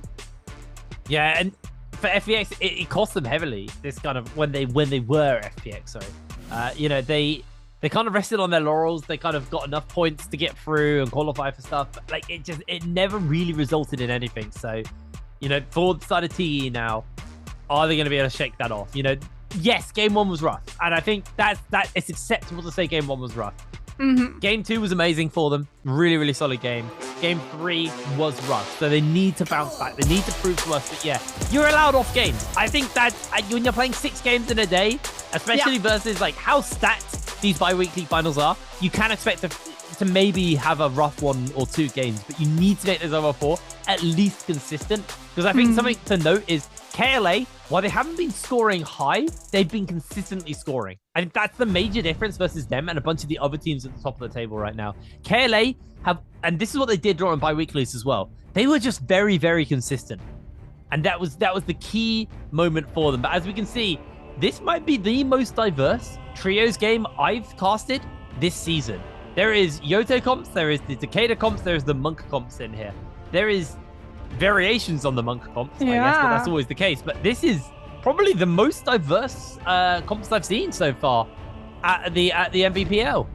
So JL has actually run this composition before. You were talking a little bit at the beginning of the broadcast about how Monk is just so meta that a lot of the times we'll see the traditional quote-unquote composition be thrown out, and then teams will keep playing the Monk even though it's going to cost more points, and they'll slot other heroes in that they haven't really yet used. GL did actually play this composition in the previous series, didn't really have that much success with it, but the Takeda is still going to be that very similar to something like that Yui to be able to cover with his own ultimate when the Monk drops out, and the Zip falls into that role of support that we would see either the Karumi or the Ferrier come through with. It does, however, leave a little bit more room for the Yodo composition to be able to play into it, because the Yodo doesn't have to burst through 2 health bars of transformed up either Yui and Monk or Monk and Ferrier mech, which does mean that some of these compositions that we normally say would now traditionally play towards early game can pick up a lot more momentum towards the late, as we can have a look at how the early game is going to be playing out. Alliance immediately trying to head towards Celestra. They are going to be contested. It's not going to be a cluster. It is just going to be one team, and they are both spawning on separate polar opposites of the town, so they should have enough time to be able to loot and scoop before that fight properly kicks off. But a lot of these other teams going to... Oh, why did that tickle me so much? Immediately going to be taking a big old fight right off the bat, as we can have a look at GD. As is tradition, we follow along at first with the winner of the previous. However, that doesn't always mean that they're going to be seeing action first of all. TE taking a fight early on against EWG. Temmie Wisp going to be coming into play to catch on to the members of EWG and allow TE to be able to push aggressively forward. Already, they've been able to fell 1, make that 2, make that 3. Very quickly and swiftly. Once again, we see the Temmie Wisp is all of the setup that this team needs, especially early on when your armor just is not enough to be able to sustain through the time that you're held in that grab. It just becomes an absolute death sentence if you're caught out. Yeah, really, really nice start there. We're actually seeing JL and KLA just tease each other a little bit. You can see that XCG are also in the area. A whole bunch of teams down here by Shipwrecks, as KLA actually being aggressive. I can't decide if they're being aggressive or just toying with them and just kind of like walking away, but they are currently a little spread out on both sides. So JL actually are now moving on to QGG, as KLA have somewhat spread out. YKC is off in the distance. Meanwhile, OUG and Alliance have found themselves in a familiar area, as both these teams will be scrapping up. Now, Alliance are a team who we do note are typically bloody impressive early. They're a team who seem to be very, very consistently strong early. So let's see if they can keep that pressure going onto OUG. Not if SS gets a counter onto 2, and the Zephyr hitting onto Lucky. Alliance are crumbling. 2 members down to OUG. Yeah, Lucky goes for the uppercut, the charged uppercut, which is parryable. Like, it's one of the dagger's best moves if you're able to catch them, because you can just continuously juggle and extend. The problem is that when the counter comes through, he also gets followed up by a Temmie Wisp. So as a result, he gets staggered out onto the ground, then held up by the Temi-Wisp, and he's just gone. And from there, he's not able to really support the rest of his team, as we can have a look at XEG and JL, who now have taken that fight against each other. JL not getting that time to be able to look for the disengagement, as we can see. Nezza's Mud actually coming on through, catching on to members of XEG. The Pulse Sword not getting the room to be able to work with JL's AS, actually using that time to be able to charge in with that Takeda ultimate. It's actually connecting onto a majority of XEG's players, as they have been isolated away from being able to peel for each other. Z tries to go for the transformation, but doesn't pull it off in time. XEG with really good target focus are able to find the Monk, but JL are able to take advantage of all of the members of XEG having to turn and deal with ZU before the Monk transformation came through. And as a result, the two of them target and brute force down the members of EWG, as now we see both Tutik and Yiran attempting to just back off the situation. Yeah, I'm just going to step away from this action for now. It's been an interesting start to this game, actually. Very kind of like little scraps and then disengaging. No one really overstaying, although I say that, and then Yiran seeing if maybe he can find a bow shot onto JL. EWG actually just waiting in this bush where they can't be seen. Looking to collapse in, potentially, here onto JL. They are playing it nice and slow. JL definitely knows someone was over there. Yeah. I think they saw some movements. They were keeping the cameras trained on that area, but not going to be the case, as Team J-Team are just going to be moving uncontested right now. And we need to see some more out of J-Team, because it has been a disappointing day from these guys. They have a very, very good team to take in to those Roma Yangs. You know, there's a lot of damage that can come out. Obviously, if you do go into Transformers, you can put down the Sandstorm and really just hinder the Monk. You got the sustain from the Z-Ping. I think if anyone's played versus Z-Ping, they know how crazy the amount of sustain that hero has. Some would say solos breaking levels of crazy, but in trios, not quite as oppressive, but still strong healing and can have a lot of impact on those fights. So I do want to see J-Team get themselves into a Roma Yang and not be completely thrown, because their Roma Yangs in the last two games have been a little bit underwhelming from them. Meanwhile, GG and GS are finding themselves in a fight here. So Sandstorm was thrown down. LXM just going to heal himself back up before launching into the fray to deal with Anne. You with a repeating crossbow doing a fair amount of damage actually there, as GS are slowly actually advancing forwards towards GG. The transformation comes out from 330, looking for the grabs, unable to quite get one. Does find one onto Anne there, but should just found themselves staggered. Gets the slam onto Anne, gets through that health bar, gets the re-grab as well. You get a whole bunch of damage. The second slam comes in. No way Anne gets grabbed again. Should just be able to break free this time. 330 though, coming around on that flank, looks for the grab, catches onto Xiao Toto, grabs almost onto Anne, but the wall gets in the way, and 330 will lose that transformation now. GS already starting to feel the pressure a little bit, the amount of damage coming in from Monk. They are able to resustain up, and Anne's actually back into the fray as GS being chased backwards as 330, keeping the damage up onto Anne. Anne just being absolutely flattened by these nunchucks here. Yu's able to heal up, the Sandstorm comes out once again, and Anne has no way to move, nothing they can do here. As 330 able to finish them up. You now the only standing member of GG, is actually looks like they're going to try and get the resurrection off of GD coming in with one of their famous third parties. GG able to get their revives off as Kakaxi should just be able to finish up onto You sustaining for as long as possible, but not able to do so. Now GD wants to try and see if they can push the pressure onto GG, but I don't think they're going to really give them the opportunity to do so, although GD didn't use much and GG have used a lot. Oh, Miski is doing such a good job at the moment on that Temi. Is just leading the members of GD away, because he knows he can draw out this engagement and allow the other teammates who were far lower than him that chance to be able to get out of line of sight, so it's harder for GD to be able to track him down. Miski knows he's going to go down. He throws out the Wisp. He uses the F to be able to leap and evade GD for just a little bit longer, and it's bought his team the time to actually be able to guarantee that it's only one of them that goes down. The other two members have split. Now 330 gets to pick up a Rebirth Charm, and GD have absolutely no idea where the other teammates from GG run off to, which is why they're not even actively looking for him. Unfortunately for GG, however, they've run into KLA, and 330 right off of the bat of that purchase might actually go down, as yet again we see a focus onto a Monk. Miskia did go for a Soul Altar, was able to use the Rebirth Charm with the fact that 330 buys it for the team. It goes into everyone's inventory. Miskia went to that Soul Altar to be able to buy one person back, but it did mean that unfortunately the Monk 330 had to give his life up to guarantee that one of GG came back. It's an absolute trade 1-for-1 for the team. Joe's worse there is then KLA immediately get a bounty on the remaining members of GG. So they're going to know where they are and they can just hunt them down. That is so unfortunate for GG, actually. KLA kicking it off with a bit of a start here. Getting quite aggressive as T. Actually, if we look at the overall scoreboards, AOW have 9 kills. That is a phenomenal amount of kills already. TE have 4, 2 kills onto GG, 5 onto JL, but JL are all reviving right now, so they've been very aggressive. But AOW, with their backs against the zone here, trying to get some damage onto EWG, and it's just a really good start for them. The last thing they're going to want to be doing is stepping away and losing this game early. They want to be able to get as big a multiplier on this as possible and see what they can turn it into. Meanwhile, Roma Yang spawning up. TE a little bit too slow to the punch, and I believe we're getting WBG versus JJH inside the Roma Yang. I don't know what the other one's going to be looking like, but we'll be cutting over to that nice and soon.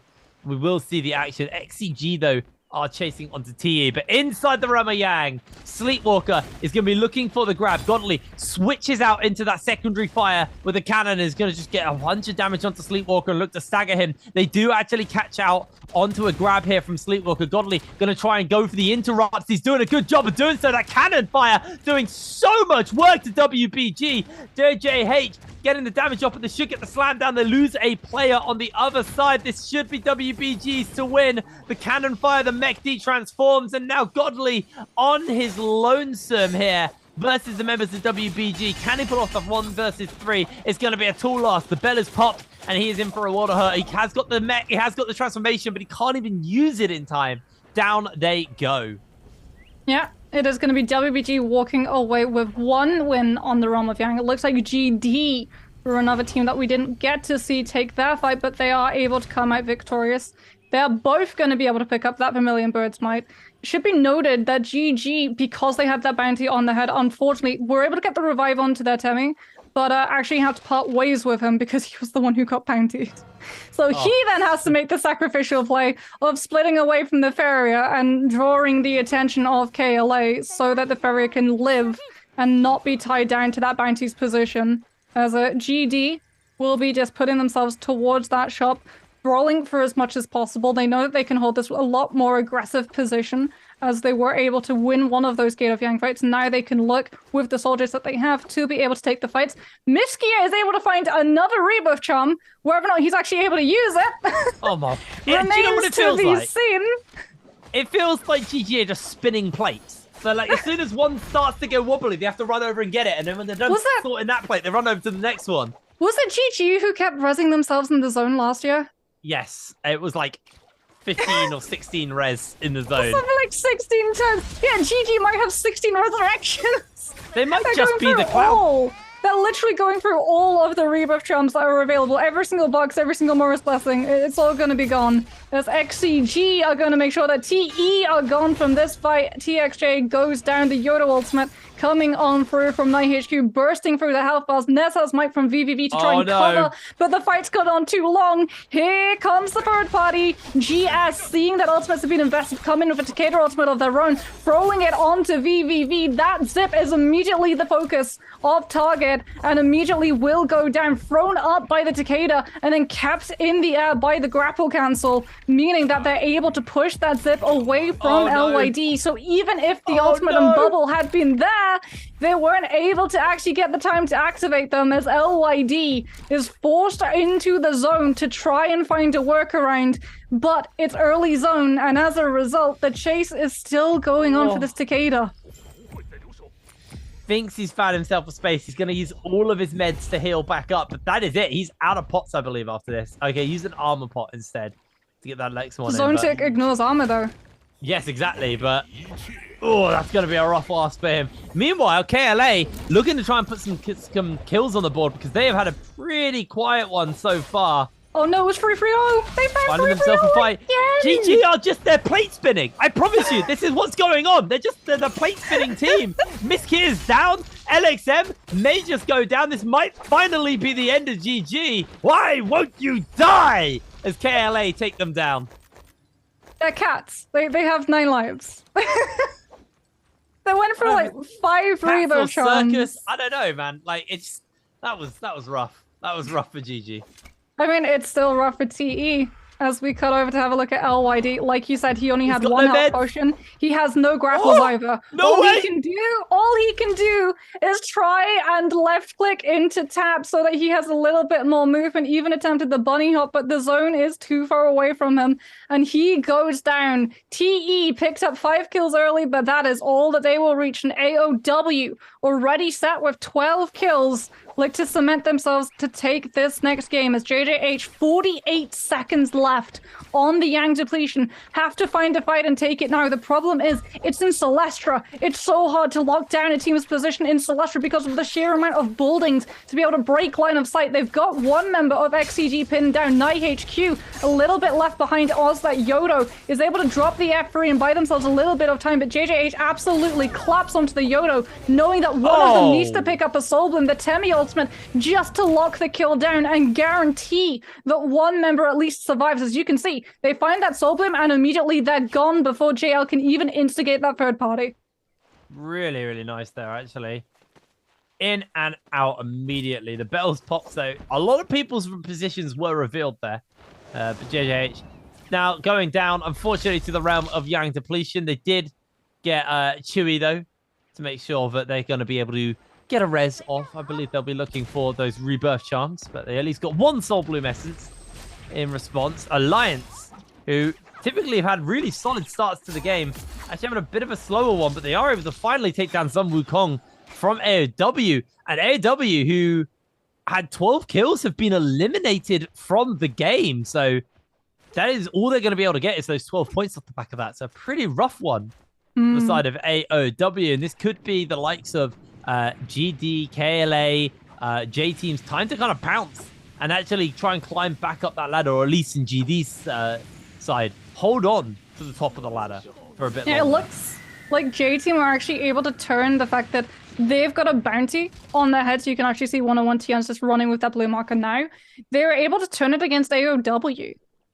And AOW got sandwiched between all of the teams looking to try and take on J-Team and claim that bounty. And unfortunately, they went down. That Zip composition a little bit chunkier to be able to sustain through all of the focus. And everyone went for the easier target of the Yodo, thinking that they'd find a kill as WBG and GD now go for the kill in the gate of Yang. Fight Sleepwalker goes low, pushes Kakaishi back, still not allowing him to find the space for those grabs as Kakaishi just tries to push on the other members of WBG. Jing's already gone for an early ultimate for that Yui to be able to stop and prevent any chance of the double grab from coming through. Works in the moment. In terms of long term, once this ultimate drops out from Sleepwalker, he's going to be extremely vulnerable, as it is now going to be Kakaishi falling out of that transformation. Jing's still up and running on this Yui, but it's about to run out, and GD's K's ultimate has only now just began as the Yui just continues to pressure with those spear slams. Karumi Tava to make sure that he's healed up and can actually just keep aggressively pushing onto those members of WBG, and as a result, with that Yui still up, they've got all of the stagger necessary to be able to isolate these members of WBG away from each other and finally find the kill. Yeah, and there it is, able to pick that one up. GD getting themselves even more power here. Grab themselves the Mystic Might. Himself a pole sword as well as a golden one for K. So you're talking about this, how strong of a weapon it is. Able to pick that up as KLA find themselves in a fight with XCG within the zone here. Jingheng actually in a bit of danger as he is ignited by the flamethrower. The zone tick will finish him up, and KLA securing themselves their 5th kill of the game as they can just head back into the safe bit. As Alliance are just going to ping out with the Wu Shen ultimate away from OUG, OUG are another team who, I keep feeling like I say this a lot today, but like, they're a team who I think we've underestimated a little bit. They've actually had some pretty solid performances today so far. I haven't really sung their praises too much, but they were a team who used to appear on the top end of the tables quite regularly. back in Season 2. So maybe a little bit of an underestimation from them, but GS's Anne, unfortunately, I think this is the second time this game where we've seen them get repeatedly grabbed. If there's a third grab onto Anne, they are so doomed. Nope. Oh, my word, that was close. They are able to just about slide away. That was way too close, man. But WBG's Jing is going to keep the pressure up and going to get the sustain coming in for them for a little bit. But GS, they do have that Draco Storm. It's not the greatest of the buffs, but it is a buff still to work with. And Sleepwalker now with no transformation and the Bell Pop Poison Splash comes down. But GS have turned this pressure onto WBG so effectively. Jing is trying his hardest, but the counter comes in. And Xiaohu will finish him up. WBG are eliminated from the lobby.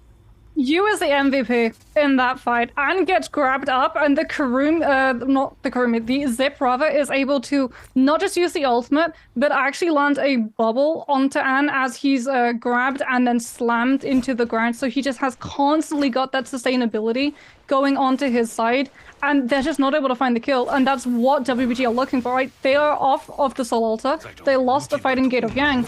They need a Soul Bloom, otherwise they go down to Yang depletion. They can't pull out of that fight until at least one of those players goes down. So even through the Zip ultimate, even through the bubble, they're just relentlessly trying to push that Takeda down to 0, but it just doesn't happen because of the sustainability.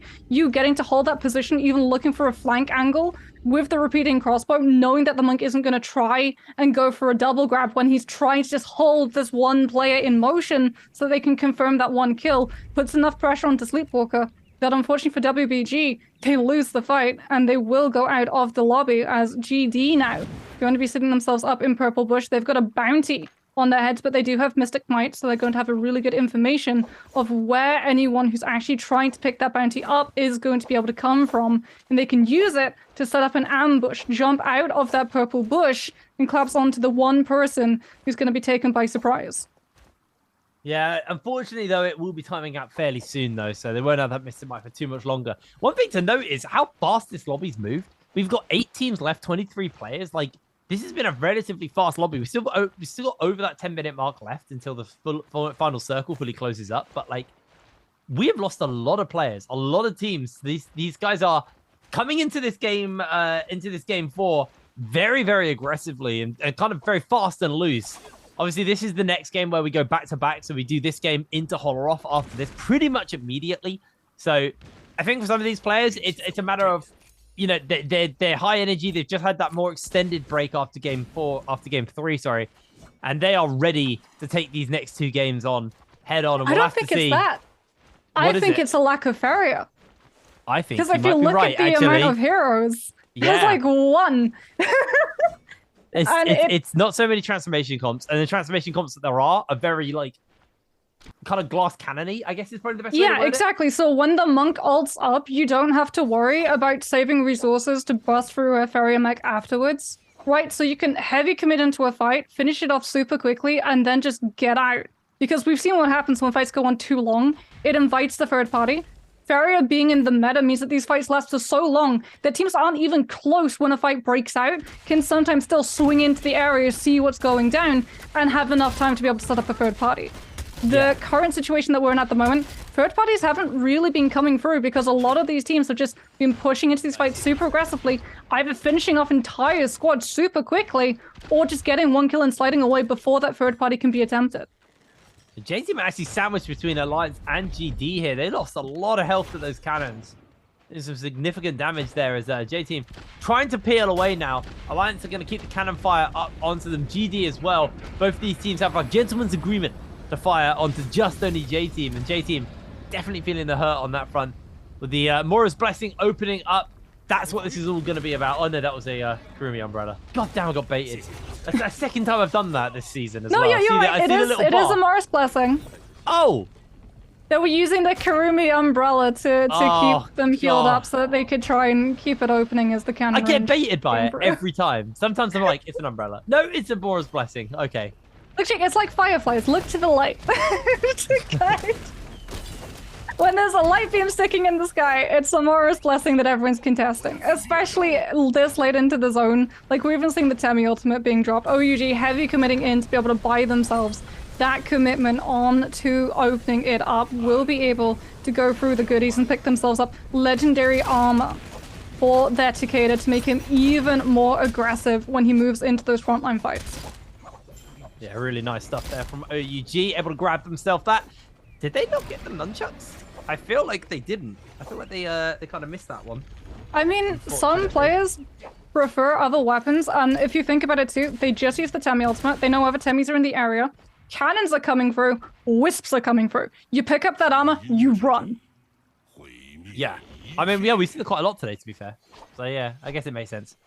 People are very scared of the Wisp. The Wisp, honestly, I'd say it's probably one of the most impactful CC abilities. Yes. If it wasn't just for the fact that Monk does a similar thing, but also pulls you away. It's what Valor wishes she was. Yeah. It's what Valor wishes Bubble did, given the fact that when they're stuck in Bubble, like one hit immediately frees them. When they're stuck in Wisp, they're stuck in Wisp. They take multiple hits. And you saw what happens, right? One player gets caught out, the other two teammates have to try and peel in for them, and they get stuck in even more Wisps, and it just becomes an absolute barbecue blender for anyone who's caught in that fight when that Temi decides to punish through. As JL are actually trying to secure themselves a spot at the moment, taking a little bit of poke damage off of trying to find setup position for these cannon shots to come through and allows you to build that last little bit of ultimate up to be able to use that monk form to threaten. As GD look like they've been able to get their hands onto Phoenix Blast as well. Exchange cannon shots over the wall to make sure that no one can actually try and push onto the space that they've occupied. As JL decide with the zone coming through, they've got to drop to the low ground. They've got to do it now. They should be out of the range of GD's cannon shots, and as a result, they're a little bit safer. GD, on the other hand, are thinking about where the zone is going to end up total. They're not going for the Morris Blessing. They're going for positioning long term. Well, they are just peeling off for the moment. Everybody collapsing actually towards JL, OUG, and Xiaohu just moving away for the moment. Yeah, she decides he doesn't want to deal with these two teams that are buccaneering one another. There's actually maybe Xiaohu is in the area. Maybe he's looking for it, but it's Ridgeline at least serving as a break between the two teams who are going to be firing at each other. J team previously in a slightly rougher position, and Joe, is he just getting a Morris Blessing for free? I was about to say, no way. Oh my word, his health bar. Yeah, there we go. I was about to say, Good thing there were no Wisps. Good thing there were no Wisps.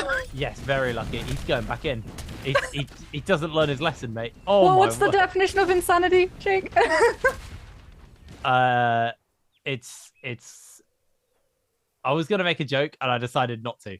I decided I'm better than that. You also didn't give me the definition. I'm still waiting here. No, because my definition was going to be a pun, but I decided I'm not actually going to play that game. I feel like, yeah, well, the definition for us is going back to horse puns, I guess. I was going to say, we're not fools, but we definitely do have horse puns. We are loaded up on horse puns. Don't worry, I got more.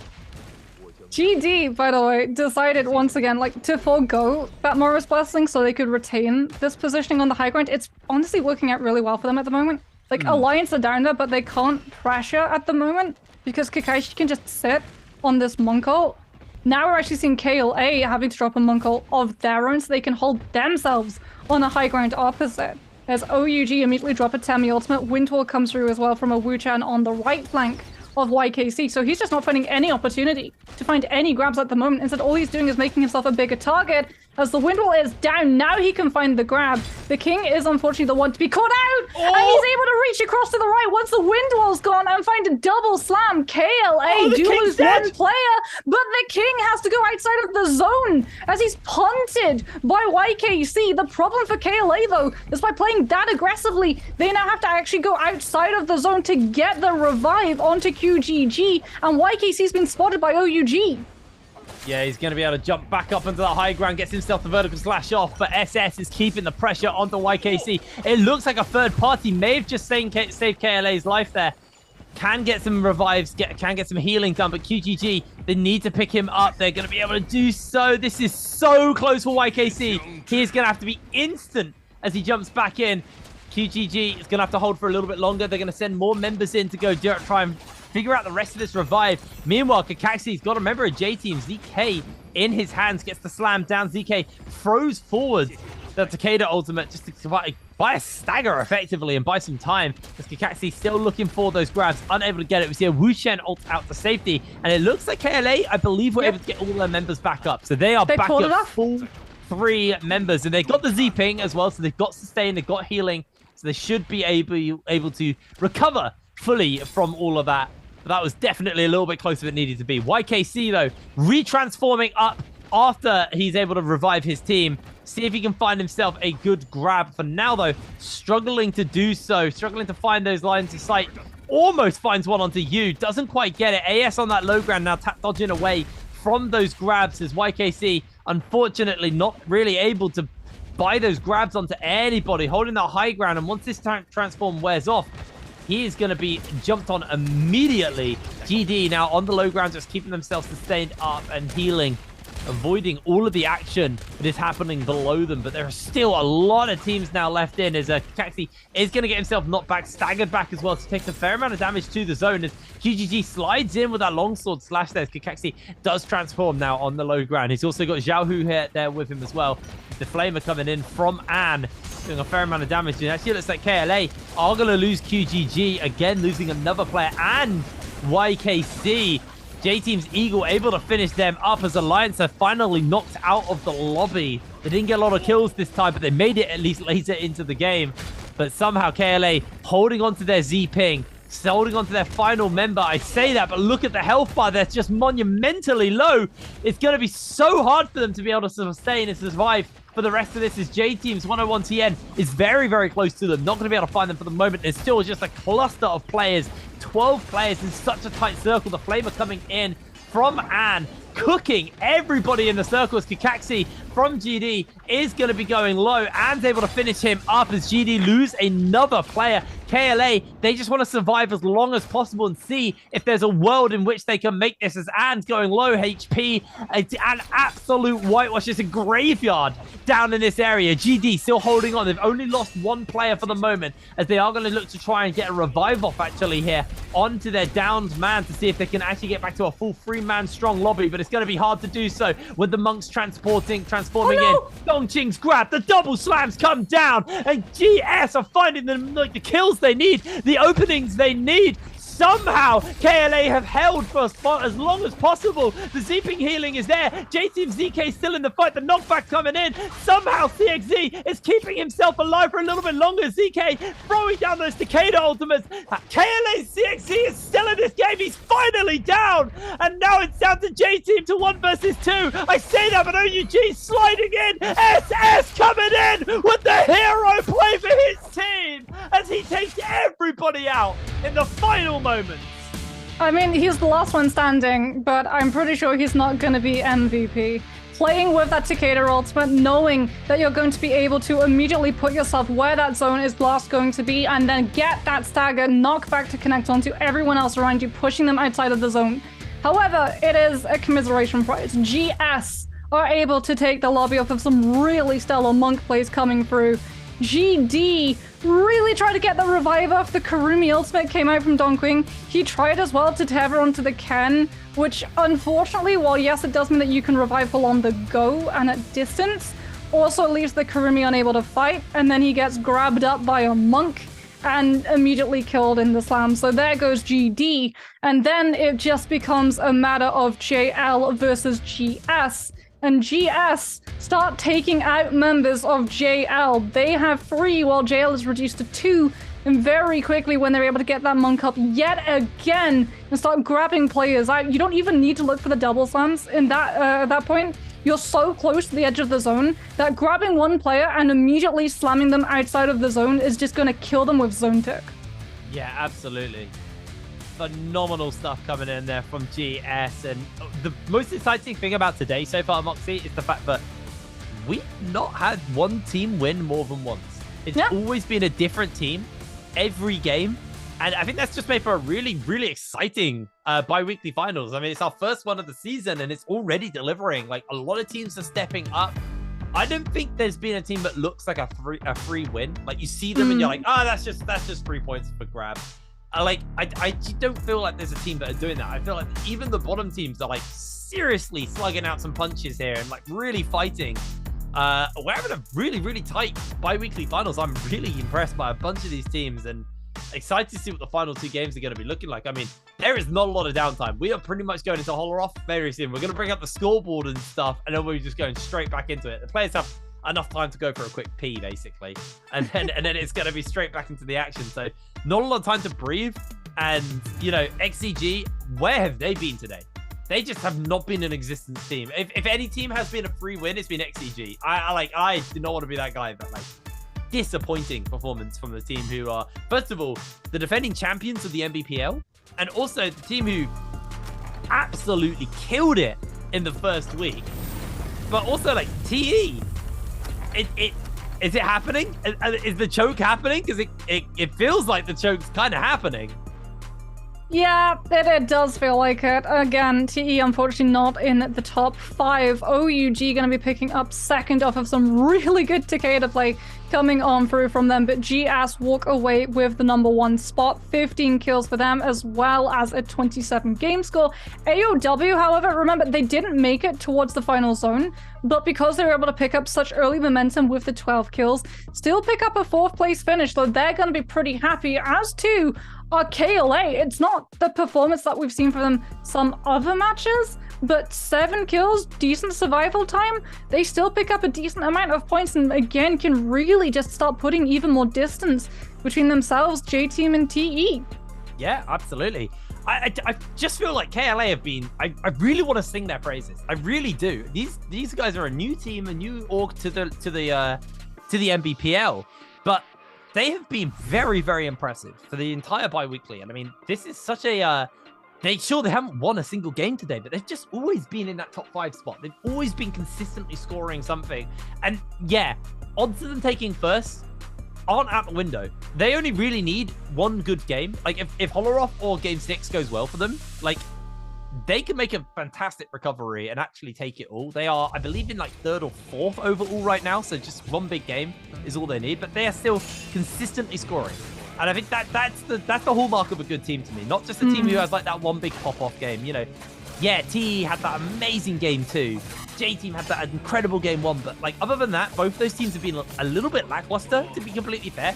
KLA have always been in double digits in points. I think they've only had like 1 single-digit game so far. So I've been genuinely very impressed with those guys. And I think, you know, they're very much a team to watch. And I still can't believe they got the res. How did they get this res?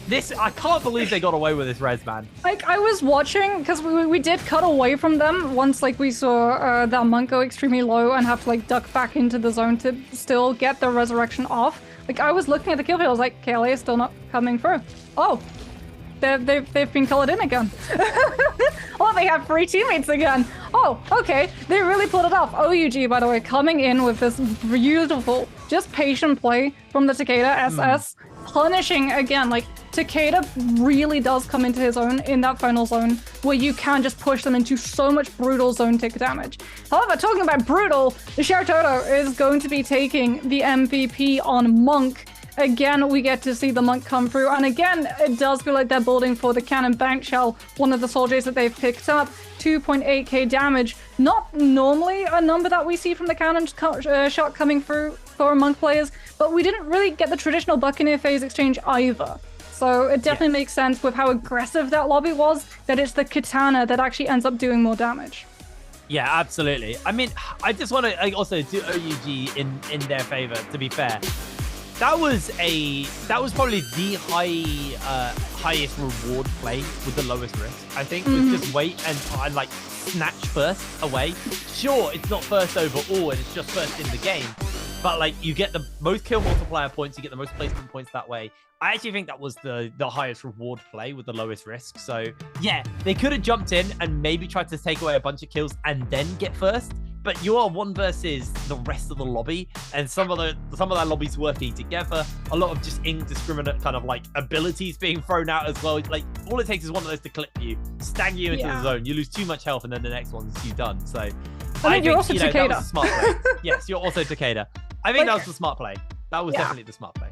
like what we have seen as well in the past, most normally in like season 2 and even at Worlds, right? When people would be playing outlying heroes, you would be able to actually see these other teams come together and form a sort of truce, turning away from the fight that they're currently in to be able to take out the quote-unquote bigger threat that would occur to them, because all of those teams in the final zone all know the danger of Takeda ultimate, right? All of them know that they can get staggered out, that they can be pushed outside of the zone and have no choice but to run into that Takeda, into the damage that comes after, as well as having that zone tick. And because it's final zone, you don't get the time to be able to say, hey, can I get 5 seconds? I need to pot up. My health is looking a little bit low. You have to go straight back into a fight and win it immediately. So SS absolutely made the right call. If he'd revealed himself a little bit earlier, every single team in that zone would have turned around, dealt with the Takeda, and then turned back to the fight that they actually had before. Yeah, absolutely. Well, we can see the overall scoreboard as we head into the final arc of the day, the last 2 games. EWG, unfortunately, it has not been their day at all. They have been our lowest scoring team. 2, 3, 4, 1. Like, not great. But here we go. Here's the top. Here's where it's exciting. But it is interesting how a bunch of these teams who are sitting at the top have some pretty terrible scores on some of their games. I mean, like, GD with a 2.9 at the beginning of the day. TE, they only have 1 good scoring game. The rest are really bad. But look at KLA. 1 game where they're not scoring in double digits, and it's still higher than all of TE's bad games. Like, this is consistency. All they need is, like, a good win, and suddenly they will leapfrog into first. And I think that's the scariest thing for GD and TE right now, is because they're not being consistent. Their wins are big, but they're not being consistent. KLA, they are being unbelievably consistent today. And, you know, they just need that 1 good game. They need that 1 good game. And I'm curious what they're going to look to try and play around. I remember when KLA performed, it was when they were playing the Pacific Rim comp. That was like their comp that they played really, really well on day 1 of the trios. So keep your eyes peeled for what they've got on their hero points, because I feel like actually people have been very sparing with hero points in this bi-weekly final. A lot of people actually haven't been spending that many points. There's been a lot of experimentation, a lot of changing of comps and of the hands of who's playing what. Yeah, I mean, for KLA, honestly, like the fact that they're in 3rd place after they came into the beginning of, let's say, with what, 36.5 points? The fact that they were coming in with such a low score, I can't believe we're saying low score of 36.5 to a bi-weekly final. But the fact that they were coming in with 36.5 points compared to a score that TE were coming in with is literally the only reason why they're not higher in the leaderboard. More specifically, why they're not currently above TE. And again, that puts a lot of pressure on TE, right? Both TE and J Team are teams that we expect a lot of. XCG is another team that we expect a lot of, with the pedigree, with the history that they've had. And I think what really is just throwing a lot of these teams is the pacing. Like you said, we're seeing different approaches to the Gate of Yang fights. So a lot of those teams who won Gate of Yang fights first released found value, because J Team, XCG, first Fun Plus Phoenix, when they were Fun Plus Phoenix, these were all teams that would just jump on Gate of Yang fights and find success in them, success that would then carry them into late game and MVP wins. Now that we're seeing a slight wrinkle in the traditional pacing of the Gate of Yang fights, these are teams that haven't quite adapted to that dynamic shift and are struggling because of it. Yeah, absolutely. I think you kind of hit the nail on the head. There we go. Wow. It was an early morning for me. It's an early morning for us. Me and Moxie are in the UK, so our call time is early hours. I mean, not as bad as our name friends. Unfortunately, those guys don't even get to sleep. Anyway, yeah, they start early and go early. No, they start late and go early. We start early and go late. They don't really go late. It's still morning here. It's not even midday yet. That is true. Or on game 5. Like, we start early and we end early. Weirdly. Anyway, game 5. Let's see what the hero selection is going to look like. I do want to talk a little bit, because you are right about the kind of Realm of Yang stuff. I think it's been super interesting seeing. First of all, I think the Realm of Yang is one of the best changes this game's had. I absolutely adore it. I think it does so much to pacing issues, especially with trios, which used to have. Do you remember, like, the spider stage where people would just like cling to the tops of buildings inside and just wait until final circle? The bunker. I'm so glad that the bunker phase is gone. Yeah, I think that was really, really uninspired. Roma Yang brings so much more exciting stuff to happen. But then it wasn't just like that. It's what it's done afterwards. You know, for a while it kind of caused manic fights because people were ranked like Roma Yang depletion, or people had their Vermilion Spurs might, so they wanted to use it. But then, like, now we're seeing new adaptation. People not going into the Roma Gang and choosing to camp the Soul Altars. People choosing to res miles away with the Rang Yield depletion, which I don't think is smart, but, you know, it is an option. Agreed. We're seeing adaptation in the way that the Roma Yang, even though there hasn't been any major changes to the Roma Yang, it still seems to be changing and affecting how the meta is played. That's a lot of Pacific Rim. That's a lot of Pacific Rim. That is a lot of Pacific Rim, and it should mean that there's going to be a lot of Gate of Yang fights to come through. What I want to see. Right? At least, hopefully, that's what we're going to see. As we can have a look at where some of these teams are dropping. A massive amount of teams going to be going straight for Imperial. A couple of teams, it looks like, heading towards Yushan. Interestingly enough, not a lot of people actually going for the Salvation Podium or Plumed Castle. I think they've learned that if you do just hot drop onto Puzzle, teams will just push from Plumed with better loot onto your team, who have, what, 2-3 tropes sometimes, if you're lucky, around the podium. A couple of blue ones stashed below the ballista and on the trails.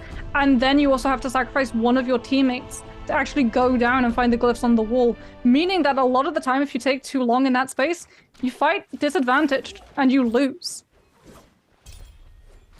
Alrighty, well, we're seeing GD right now, who actually found themselves looking at Alliance right now. But Alliance, remember, have been a bloody good team in their early games anyway. And just looking at the kill feed, by the way, GG already losing 2 members to KLA. KLA kicking it off with a real early start, and they got a Moonbane Charm as well, so they're going to be fun to watch in this game. Maybe it's their moment, but for now, GD actually losing this fight versus Alliance. I told you this team are good early. There's just something different in them. They have this energy. They have this power early game. And Dongqing is going to get himself uppercutted and absolutely flattened. Alliance kicking it off with style. It feels like Alliance had the slightly more successful Wolves in that they tend to make it towards mid-game instead of early. Hold like, on, they have that aggression. Which era of Wolves? Because Season 1 Wolves? Wolves Day 3 were having the exact same problems they had last year. Oh God, why? Don't ask Brun about it. He will go on for a very good 10 minutes of disappointment. We were seeing Wolves start out very well, play aggressively, and then just burn out before we even hit mid game. I mean, like, Wolves were really good early in Season 1, and then like they were less good early in Season 2, but like more consistently impactful, if that makes sense. Later. What is it? Oh, Golden Katana. Okay. Talking about impactful. That's going to be very impactful. TE dropping into Salvation Podium are actually able to find that puzzle and solve it, because they're not actually the ones who dropped that Bane's Breath. It looks like, it was JJH. JJH were hoping that they would be able to use that Bane's Breath to push TE off of the podium before the puzzle was solved. It does mean they're fighting away from Ballista, so it is going to be transformations coming on through TXJ and Goldie, now both going for the Monk up. Chu and Yui and VVV also going for the Mech up, so neither of these monks going to have an ultimate to be able to cover for them. But TE with the golden weapon chunk through the health bar of JJH. VVV going for the cannon is able to punt Goldie away from the team, and TE absolutely stomped JJH, who are unfortunately a little too late to the party. If you solve puzzle, you solve it fast because you're able to take fights like that. Well, so far it's just a 1-for-1 between these two, but there's the counter. They could pick up the Katana. They're not going to get it in time, as there's the charge click as well coming in from VVV, keeping the pressure up, but he's actually lost his teammates. This might be him losing his Golden Katanas as soon as he gets it. He gets countered. He gets knocked back. He gets bopped. He's down. JJH, take out TE. Oh, God, Lee doing such a good job of using that Monk, staying in the transformation, and actually taking the ire of the mech when they actually drop into that cannon form, so that all of the stagger goes onto the Monk and the other 2 teammates are able to push onto the members of TE. And TE did solve the puzzle. It looked like it was going really that way, but when we saw the ultimates exchanged, unfortunately, they're just not able to sustain through as EWG's Yiran pushing now onto the members in City of Tang, trying to push forward, using those dual blades, will be able to collapse onto WBG's PP, who was trying to use that building to break away from line of sight. As anti-ult area comes into play, KLA, with a very early drop of that Bane's Breath, going to make it extremely hard for J-Team to be able to walk out of this fight and space, as Eagle looks to go for the Monk ult up, but it is going to be a Wuchen TP so that they can try and escape for a little bit of time. Ballista actually comes through from J-Team. Eagle taking all of that focus has allowed ZK to be able to get his way up onto the tower, and as a result, KLA aren't actually able to fully commit onto the Wuchen. Instead, it's now going to be that focus turned onto ZK with the bounty on their head. Does have the Viper ultimate, doesn't use it just yet. Now we see the Viper stun attempted to come through, chasing onto the members of KLA who look to try and run away, but CXE isn't able to break out of line of sight in time, and J-Teams follow it up. 101 TM with the Katana picks up the kill, and J-Team, in a fight that really started off badly for them, have been able to sustain for long enough. The problem is the fight's gone on too long. GD coming with a third party. Classic GD as well, sliding in with that third party, and J-Team, there's not much they're going to be able to do here. Down goes ZK. Lovely third party from GD. And yeah, just way too much was used there. KLA do end up losing a member as well, though, unfortunately. They are going to try and buy some space for themselves by using that Ballista. Try and get some shots off onto GD. They are going to see them disappear off into the distance. So they can't actually get the res off. No, they don't have time. So they're going to have to go find a resurrection charm and then look for all that gear once again. So not particularly the greatest start there, and it's going to slow down KLA's ability to potentially even think about contesting a Rama Yang, as they may just be on catch-up for a little bit. Cutting over, though, as we have Alliance in a fight here versus JL, and Alliance winning that fight. Again, these guys are just cracked early. They're, like, really good for the first 10 minutes, and then just forget how to play beyond that point.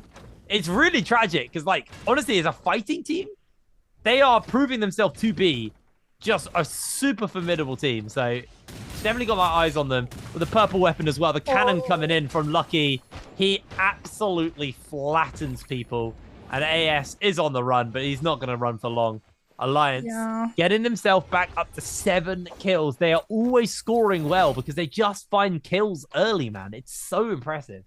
It's really unfortunate for Z. Like, he's already committed that tether onto the can. So he's just trying to evade that Ferrier for as long as possible to get the revive. It does come online, but again, all that does is just feed another kill to Alliance. As OUG, still with a bounty on their head, is going to have to be very worried about teams trying to contest them in City of Tang, as TE, fresh off of that Soul Altar, have lost themselves that legendary Katana, have been able to pick themselves up a purple weapon, but they're definitely going to be feeling an absence of the weapon that they started off with when we do see the ultimates come through. Remember as well, they're running the Pacific Rim composition. This is when they need to come in with the most amount of kills, because this is the best composition in quote of meta at the moment. As KLA, again off of that Soul Altar, QGG will be actually able to survive long enough for the peel to come through. 101 TN on that Yodo, throws down the F to make sure that no one is actually able to collapse onto the Yodo, knowing that she's a little bit too far away from her team, will be able to push away and disengage from a fight cleanly because of it, but hasn't been able to find the opening into a fight that J-Team were looking for. So their kills remain on 1. Yeah, looks like 101 TN is just going to back off as well, now deciding not to take this fight. I think KLA want to grab a bit more loot. Obviously, with the revives coming in, they were a little bit under-equipped, under-prepared for taking any fights. QGG, currently the most equipped, but can head over to the shop and grab maybe a few solid jades for themselves or just general materials at this point.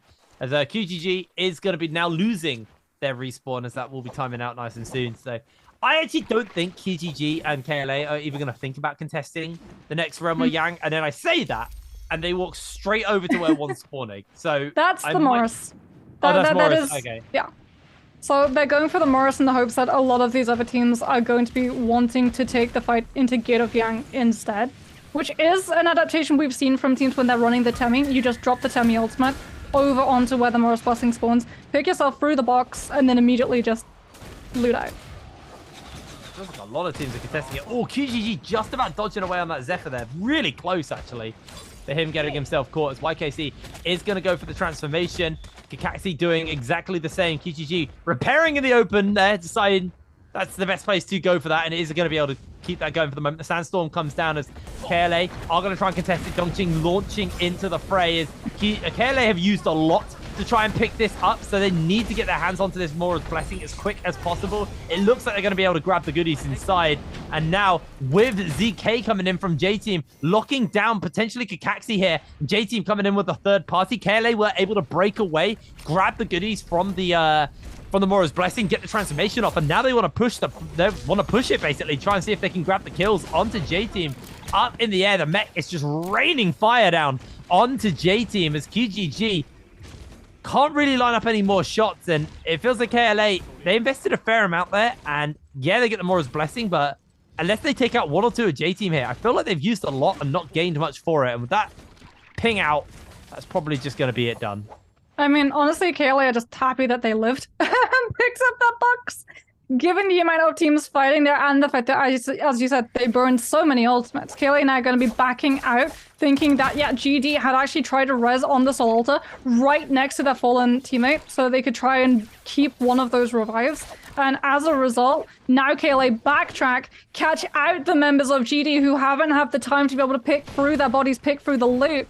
He has been able to find themselves a purple weapon, will be able to get into the mech to try and provide any form of cover. But again, KLA have stayed in a fight too long. AOW now comes in for the third party. Shu Tong picks up CXZ with the musket shot, and we actually see an activation of the anti-ultimate area, but AOW are perfectly fine taking this fight. Shu Tong still has that legendary weapon. AOW have a Vermilion Bird's Might. Nothing is going to stop them from pushing into this field and taking the fight against KLA, who just aren't equipped.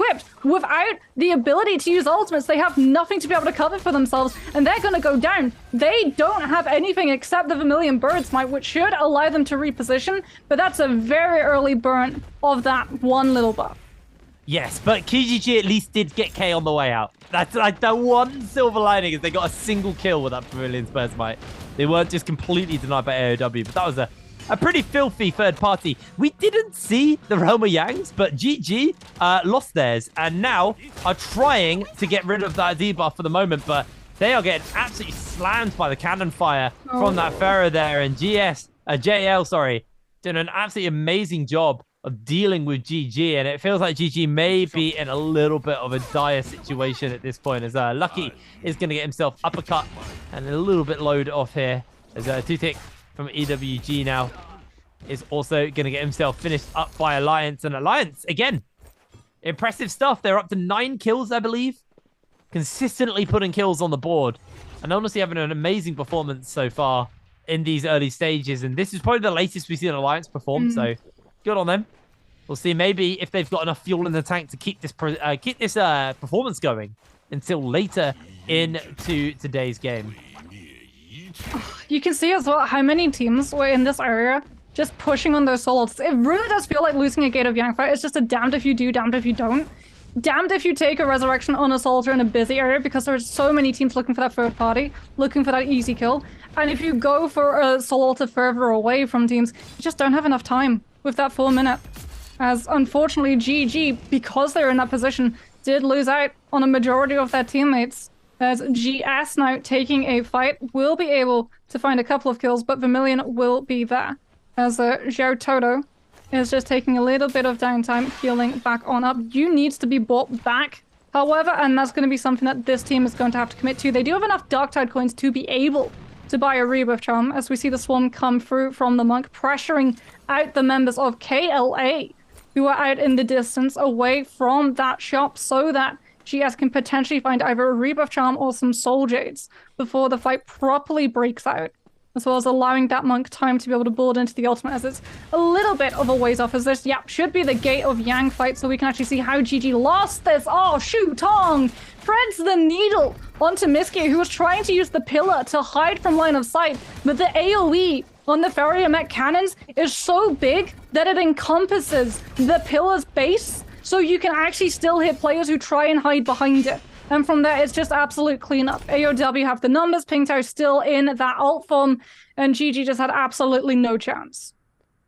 GG do purchase a rebirth charm, so we'll be able to get somebody up.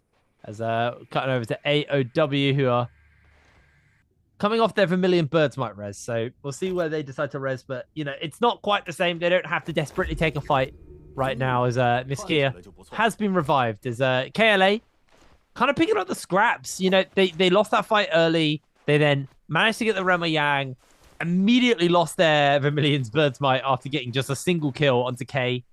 And now they're kind of just running around the map a little bit lost and unsure what to do. Speaking of which, XCG, who started today in 2nd place, I believe, are now in 10th. That is how bad this day has been for them. Also, that's how good this day's been for everyone else. Everyone else is scoring. It's a high-scoring day. We had that a lot last week as well during the trios. I just noticed lobbies seem to be way higher scoring. People seem to be way more comfortable to just take early fights and get points on the board. You really don't see people walking out with donuts. And last season and like at Worlds, it was fairly common to see 1 or 2 teams have 0-point games. And that just doesn't seem to happen anymore. People at least get 3 or 4 points. Well, it is now going to be 2nd Gate of Yang is coming through, and we saw again, like that adaptation, not a lot of people actually going for them. A lot more starting to push either towards the Soul Altar or the Morris Blessing. I couldn't see which team managed to make it towards the Southern, but they were entirely uncontested. So they've been able to slide through and go straight in. Whether or not they'll be challenged, we're about to see. So we're going to follow J Team. GG as well should be noted. They lost 1-2 to Yang depletion, so it is just going to be one of their members. I believe it's Miskia. As we can have a look. Yeah, JJH, entirely uncontested at the moment. Still 5 seconds left, so someone might try and slide through. But it does look like it's just going to be a free gate fight for this team, as no one wants to actually contest the gate. No one wants to put themselves into the position of being a team that has to use that Soul Altar. And as a result, all of the teams that are camping around the Soul Altars waiting for someone to step out, it's just tumbleweeds slowly drifting by because they're going to find absolutely nothing except other people who are looking for that third party. Yeah, and JJH are going to be very much aware who's in the area. I believe they used the Pharaoh ultimate there, but I think Mystic might recovers Rage. Or was that Draco Storm? One of them recovers Rage. So I think they're okay either way. I don't think they actually lost anything for that. So they're going to be quite happy with picking that one up for themselves.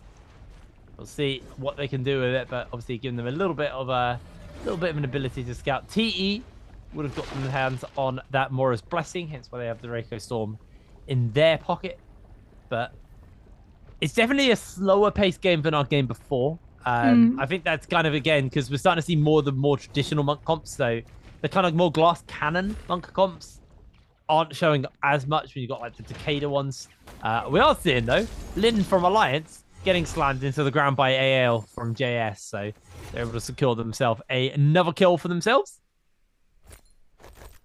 Nasty combination, too. Monk grab into longsword with Phoenix. Even if it's blue, it still does enough damage. You're still just holding them there, so they get hit by both charged up clicks. As JL will just hold this position a little bit longer, go through the loop, figure out whether or not they want to potentially swap up weapons so that they can benefit each other in terms of setting up those stagger frames, so that things like the spear, things like the staff, things like the greatsword and the pulsar that we don't typically tend to see coming through in solos matter until things like Final Zone, where you want to find that stagger opportunity, can come through, as opposed to in trios matter, where it's not just everyone gravitating towards things like the nunchucks, the dagger, the dual blades.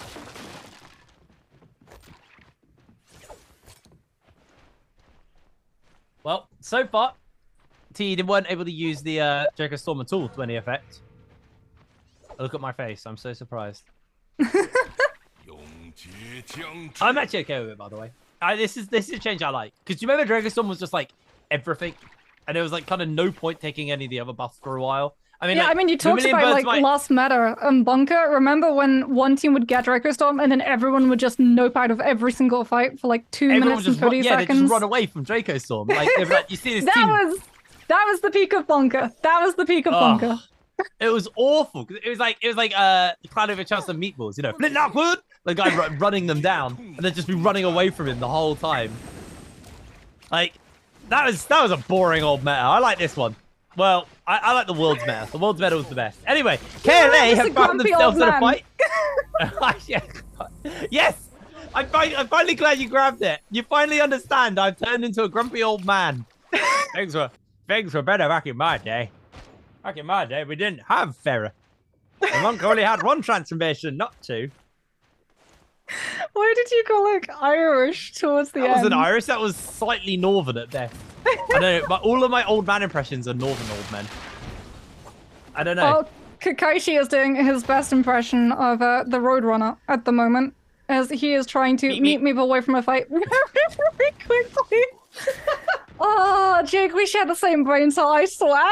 It's a single brain cell working for the pair of us. Yeah, like we just pass it, you know, like the eye between the three fates in Greek mythology. We just pass it between the two of us whenever someone else is talking. As it's You could gonna have just be said Hercules. You didn't need to say Greek mythology. It's fine. We all learn Greek mythology through Hercules. It's okay.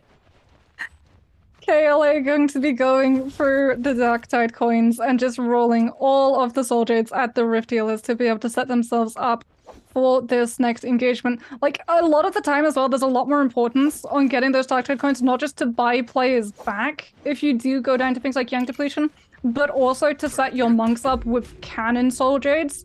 As we see whenever monks are MVP, right? They are just absolutely stacked when it comes to those cannon setups, because all of these teams understand cannon is going to build your ultimate up the fastest while putting you at the least amount of risk. I would say it's interesting how the shop and the Rift Dealer meta has kind of evolved, because for a while it was very much just get loads of souls, get loads of Dark Tide coins, and then just buy soul jades. Rebirth charms was something I didn't see that much in the first 2 seasons. It was like Worlds where people started to put more emphasis on it. And again, the realm of Yang is kind of why Rebirth charms are like so much more popular than they used to be. Because people want to be able to recover their teams. And I think team comps are like way more reliant on all of the moving pieces to function properly nowadays. You know, it used to feel like, you know, back when you had it was the Justina, Yoto, and Viper comps. Still felt like if one of those weren't there, as long as the Yoto was around, they could still function as a comp, right? Yeah, VVV remembers soloing like 1v3 as Justine. Yeah. In the stash on this very map. Ah, memories. That was a great comp. That was an absolutely brilliant comp. I miss the days. But then people realized Wu Shen was also just like insanely good at contesting that stuff.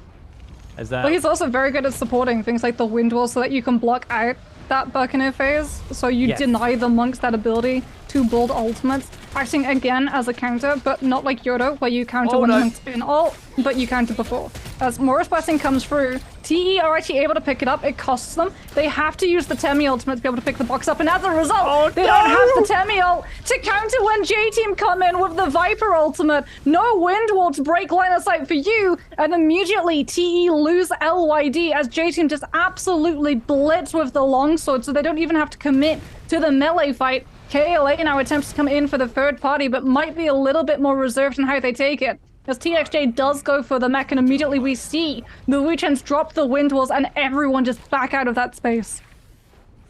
Yeah, LA say thank you very much for the kill. We'll send you the PayPal later. As they are just going to get themselves onto the roof and maybe look to see if they can drop down with that third party. Some abilities were thrown out, actually. Quite a few ults to secure that Mora's Blessing, so they know they can feel pretty comfortable as TE are just being bullied by J-Team. J-Team, very quiet game so far, but now suddenly coming online and actually taking people out left, right, and center. Get a couple of kills with GD gone, and now TE down 2 players and only got a monk left. They could be in some serious danger going into this 6th and final game of the day. Meanwhile, KLA, 5 kills in. A good placement here just gets them first. Consistency, Moxie. Consistency. It's so important. Well, I mean, you want to talk about consistency. Alliance, inconsistently, are still alive. They're still holding on to those super aggressive kills that they were able to pick up early on, and this is what we wanted to see from this team, right? The adaptation, come in early with a lot of kills so that you can play for those rebirths, not even have to use the charms. You can build into late game, but you don't have to aggressively push in to places like the Gate of Yang, like those Mora's Blessings, where we see so many of these teams overcommit ultimates so that they're guaranteed to be able to temporarily find themselves in a better state of positioning. But the second that those ultimates burn out, all of the teams just gather around that space and push on a player that opened that box. So even if you're able to open the box, you only get the loot for 5 seconds. No. It's like pass the parcel. I was talking about pass the parcel. 101 TN gets passed between JJH. Tammy Wisp holds them in position and Legion finishes them off with the musket. This is what we were talking about, right? Tammy Wisps are so punishing. If a player is caught lagging behind their teammates, a Tammy Wisp is going to hold them in that position, and there's nothing you can do. You can't backtrack, you can't peel, you don't have enough time to be able to throw an ultimate down to save them. You just have to admit you've lost one player. Okay, LA actually getting themselves a second Horus Blessing for themselves there. They got golden weapons off that. Let's see if they assume they got golden armor. Yeah, okay, there's a golden cannon. Oh god, that's a golden cannon. That's a little scary. Golden cannon, That's golden what you armor. Want to see. They have a monk comp, by the way, so that's a bit tragic for everybody else involved.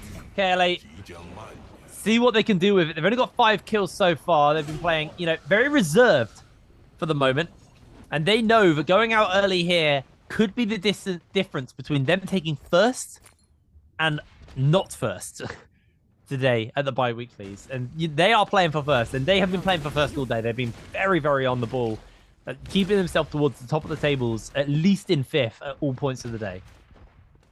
It's so close, though. AOW sitting on 11, Alliance sitting on 11, JJH ever so slightly behind on 10, 24 players still up, so any of these teams, GS sitting on 7, even JL with their 4 could still potentially walk away with the most amount of kills in this lobby, as everyone just wants to wait and see where this final zone is going to push players. TE's last player, TXJ, is just hiding in position at the moment, hoping not to be spotted out, as everyone starts to fight and spar over positions so that their monk can have the better terrain to be able to ult up into. J-Team's 101 TN on the Yodo, just pressuring in, grappling towards the high ground, dropping the F and then pushing backwards to peel for the rest of his team that were left behind the low, and took a little bit of focus fire coming through from the members above them, as AOW and OUG are currently fighting over control of this tower.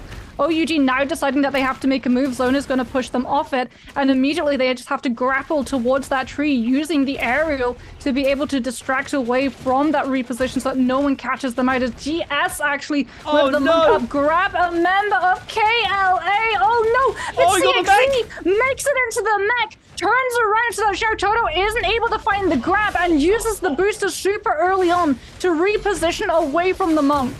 Oh, this is rough. 101 TN has everybody lined up beautifully for this slicing. Honor to JJH. Down goes Lixen. Luckily for JJH, they only lost a single player. Meanwhile, KLA now actually getting a return kill onto AOW for that third party earlier on in the lobby. Getting a revenge kill with the mech, as in comes 101 TN. He's found Chewy, and he's looking to finish him up. It's a 1v1 between the two of them. The F ability goes down from 101 TN into the waiting arms of Eagle in his beautiful mouth, able to secure that kill. As now the rest of the teams are looking to fight over this high ground area for themselves. KLA holding on fast. They do want to get that mech back up as soon as possible. SS from OUG looking for a big Viper stun. I don't believe he's going to be able to hit too many people. Jumps into Eagle's face and finishes him up. SS and the rest of OUG beautifully played to secure a kill. AOW are now knocked out of the lobby, however, as J-Team ZK is going to get slammed by TXJ, the final member of his team. But now he's lost that transformation. He's going to take a lot of damage, a lot of cannon fire thrown in onto him, as KLA may look to try and finish him up. Right now, it's One Feng with the cannon just absolutely flattening away at that health bar as best as he can. But with golden cannon onto YKC, you got to be very careful. As ZK looking for the Viper stun, is going to dash forward and lock down a couple of people. I don't believe anybody actually did get caught there. They do back off for the moment, but it's OUG actually taking a fair amount of damage here from J-Team, but they are just going to back off for the moment.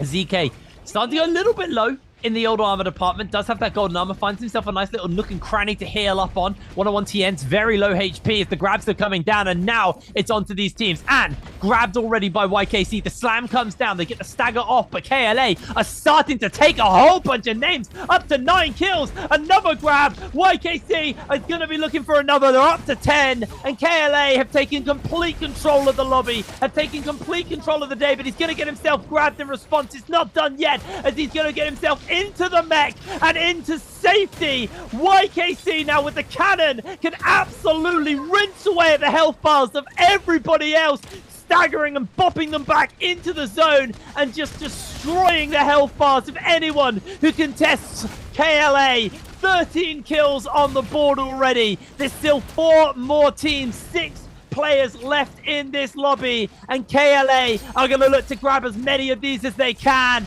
Up to 14 kills as one thing goes down, and we're down to just the final 3 teams. J team holding on as best as they can to see if they can hold into this game. ZK knocked up into the zone. He's bopped back, and it's going to be just so hard for these guys to hold on. SS bleeds out to the zone. He doesn't even give the kill over, as J Team ZK is going to somehow pull a 1v3 off. It's not going to be doable. KLA moving to game 6 in first place. Ah, KLA, they're so happy. You can see it on their faces. They've come so close, so many games. They're able to pick up an MVP, and honestly, brilliant teamwork, brilliant synergy coming through from them. YKC managing to make it into that mech despite being grabbed out is an absolute lifesaver for this team, and really we do have to give props. Yes, YKC was the one coming in with the punches, but it's the Farrier. It's the Farrier that you have to respect the most, because dropping that pillar down saves that monk's life. It knocks away everybody who was collapsing onto that monk, wanting to catch onto him when he was prone after getting ground slammed by the monk currently holding him. And from that, they're just able to push themselves with that mech into prime position, set themselves no contest in the middle of that zone, and like you said, go into the cannon form and just continuously hound every single player towards the edges of that zone with the knockback. We even saw OUG's SS go down to zone, because when he tried to use that spear to Dragon Slayer rush his way back towards the zone, the Flamer came through and he decided, actually, nope, I like it here. Thank you very much. Phenomenal stuff there from KLA. And this is what we were kind of hitting on as well. Like, we've been leading up to this. These guys have been consistently at the top of the in the top end of the table. They've been very, very decent scoring all day. And I said one good game is all they really need. And they just found that one good game. All they really need now is to make sure that TE don't just have an insane game in the next round. And then as long as KLA score okay again, they probably just take the bi-weekly finals, to be honest. They are set up for success, but it's a very tight one. Let's not completely write this off. There is, I think there's probably about 6, maybe 7 teams who are like a 20 bomb from taking first today. Like, genuinely, you get about 37 points, I believe, for taking, if you get a 20 bomb and first place. So there's a bunch of teams who are very capable of catching up to the likes of KLA.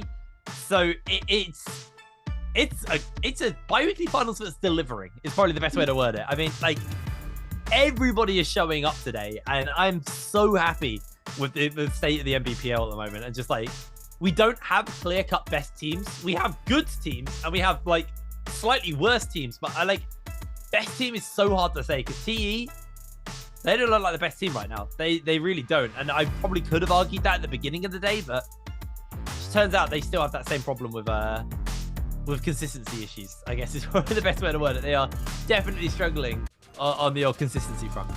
I think it's just a slippery slope. Like, we saw it yesterday from WBG Spider. Like, he had one bad game and then he just sort of fell into that hole of self-doubt. And we're seeing it from a lot of these teams. Right, J Team were able to come in with a decent showing, but unfortunately for TE, they dropped down. They pick up 10th, which is really not what we were expecting to see them coming through at all. Alliance, by the way, even though they only found 11 kills, and that was at the very beginning of the match, survive a lot longer because they play to survive into final zone, as opposed to continuing to aggress and chase after some of these kills. And in a very aggressive, hungry meta, where a lot of these teams are looking for one team to make that overstep, one team to step a little bit too aggressively into an engagement before they all turn around and punish, that is absolutely not where you want to be if you're Alliance. AOW picking up second, but I think more importantly for KLA, GD coming in with a 12th spot. GD, remember, had leapfrogged their way into the top of the leaderboard. KLA, like you said, are now one good match, potentially even less than a 20 bomb necessary to be able to net themselves a first bi-weekly win for a team that we've never seen in NBPL so far. Yeah, exactly. Really, really big stuff from KLA. Really, really impressed with these guys. But while we have all these teams performing, it does in turn mean there are teams choking. TE definitely have been choking today, but not as bad as the likes of XDG. Them and GG in that previous game got donuts. They got 0 points. And GG, one thing that I've always been able to praise them for is their ability to be very consistent. As much as I say GG never take first, they never take last. They're always in that podium position. So to see GG really struggling today is almost out of character, to be honest, from these guys. I think that might be the biggest upset, to see that GG aren't in a podium position at the end of the day. And they are going to have some serious work to do in this final game if they want to return to a place where we normally expect to see them. But it's been a day of upsets. It's been a day of dark horses, expectations being shattered. This bi-weekly finals is absolutely delivering, and what it means is it's really setting us up for a very exciting season. I think the Nbpl is genuinely going to be a really, really solid one. I think, you know, the quality of the teams is way better. I mean, do you remember season 2? Do you remember like how disappointed we were? And like we were. Everyone was quite disappointed with the teams in season 2. We came in and we were like, man, these teams just not looking good. Like there's a few good teams like FPX and stuff, but like most of the teams were just not performing. Like WBG had won the first season and then just choked in instantly, and all these teams just fell apart. The spring season for this year feels nothing like that. This feels like every team has come with a very level head and a very clear game plan of what they want to be doing. And YKC with KLA has definitely been performing today and throughout the rest of the shows he's been part of. Double desperation, but he did not look desperate at all. YKC, an absolutely killer game for the side of KLA. Yeah, and again, Monk player, and guess what ranged weapon he's rocking? It's the cannon. It really is. It's cannon meta. It's cannon meta for all of these Monk players. It really, truly does come down a lot of the time to just being able to build those ultimates up super quickly. Like, less so for the Ferrier, because obviously, you know, we're playing on the patch currently where when she drops the pillar, if she picks it back up again, it's only 30% as opposed to what it is currently, which is 50. If the Monk drops out of ultimate early, it's 0. You don't retain any of that charge. You have to rebuild Rage from scratch. So Cannon not only becomes huge in dictating how many ultimates you have, it also has such a huge impact on how teams position so that they can give away as least amount of rage charge to other teams around them as possible. Sometimes even to the point where they'll put themselves in a position where they won't get chunked down by a cannon, but when the zone moves, they suddenly are in a really tough spot when they actually have to relocate. They take that risk because they don't want a Monk to be there to try and grab them out when they actually have to worm their way into a different spot. Yeah, well, it's interesting actually, because, you know, I think it's the one consistent that the Nbpl has had. We've had a fair amount of changes. Like, Monk is obviously there, but like the cannon being a late game weapon and like having that much impact for zone control in the final circles is still really, really impactful, because we've seen a change in like what weapons get used. We've seen a lot of people pick up the crossbow as a way to kind of handle, you know, the Monk and stuff like that, but cannon is still a go-to ranged weapon. Anyway, we have one game left before we will be rounding out our bi-weekly finals and be crowning our champions. But before that, we are going to throw to a very quick break, so we'll be back in a moment.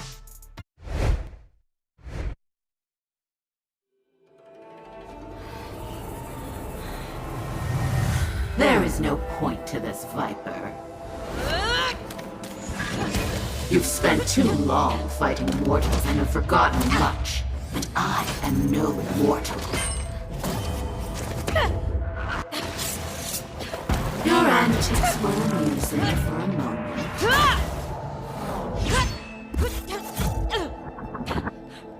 But it is time to accept your fate, sweet daughter. You're not my mother. You're a monster! How ungrateful. To be my child is an honor, for I allow you to serve me in death as in life. Now kneel. Viper? And who is this pest? Justina Gu, Winter's Grace.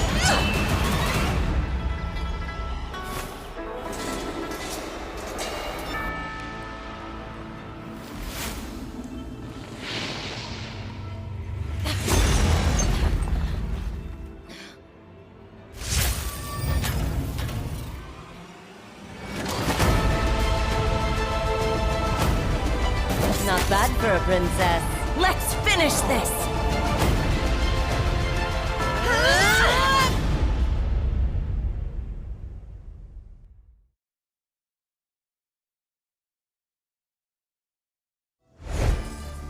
Hello, everybody, and welcome back to the NBPL. We are having a quick look at the standings just before we get into this final game to see where the stakes are at right now. GG are in 8th place, not where they want to be. XCG, that's a bad day. That's just a bad day, man. Like, man, there's teams who started with half the points they started with who are higher up on the tables than them. GS being one of those teams, actually. But as you can see, KLA are ruling the roost, but it is a close call. GD and TE and J-Team are hot on their heels. So KLA need to be consistent going into this final game, and these three teams need to pop the hell off if they want to take this.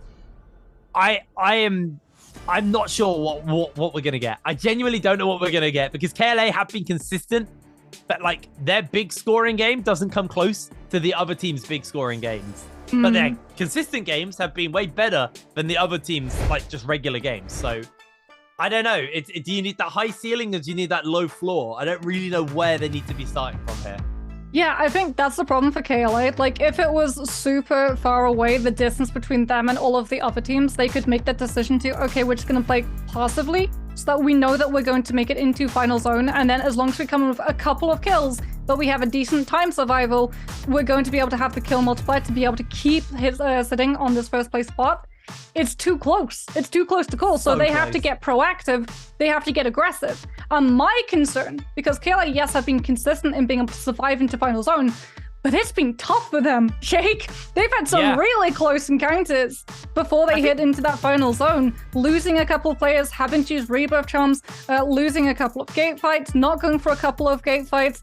Like, it really is. Sometimes you look at this team, you look at how they perform mid-game and you think, okay, they seem to struggle. What changes between mid-zone and final zone? Because that's when this team come alive. Yeah, well, it's interesting because KLA weren't always like that. At least in the first day, when they made their debut, their first game, but they won, which was game number 2. They opened with like a 20 bomb. Then they got like a 21 point game. And then like they didn't win because someone else got a 20 bomb, but like they got like a 19 kill game. Like these guys are actually a very capable team at picking up kills in that mid game area. They're not an Alliance or Wolves for early game. I'll never say they're like that, but they showed us that they're capable in the mid and late game. But it feels like today they've rested a little bit too much on that late game performance. And I will say, I do feel like a bunch of the teams other than GD have tried to do the same. A bunch of like our top performing teams, like J-Team have tried to play for points in the end. TE have tried to kind of play for points in the end. GD are the only team who I think have actually been very proactive at all points in the game. So if I was to be a betting man and I was to bet that a team could beat KLA, I think it would be GD. I could be wrong here. Like, you know, J-Team could just pop off, but realistically, I think GD have, on paper, proven to be a team that like seem to understand every point of the game today and have been really on it. Just sometimes it's backfired in their face, where I think KLA's safety and kind of caution has actually served them well.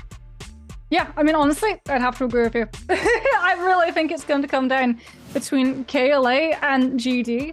One, because it's game number 6, and this is what we see, like, a lot of just that consequence of emotional momentum turning against some of these teams. Right? It can be really hard when you start having a couple of bad games to pull yourself out of that slump, but on the last game of the day, when there was just so much pressure against you to be able to perform. You can already see like the difference on these players' faces. Like Rune was talking about it yesterday. Some of them really do wear their heart on their sleeve, and you can tell just how much this has been getting to them. And unfortunately, teams like J-Team, teams like TE do get affected when the losses, when the lack of points get stacked against them. Yeah, no, I agree. I do think that J-Team have been, I'd say that's their major failing, is once they have one bad loss, that's it for the day. Like they're a team who unfortunately do kind of check out pretty early. You know, one bad loss seems to tilt them really heavily. I feel like, you know, that was something that I always appreciated about GG, was they were a team who didn't really seem to get like phased by these more rough losses. And maybe that game 5 was just a rough loss to GG. Maybe that just was an off game, but we'll have to see coming into this next game. I think for KLA right now, they're kind of just praying that one of the bottom teams has like a pop-off game and they can just survive final circle and get a like, come on, XCG. Yeah, that's what they need. They need XCG to like jump back up.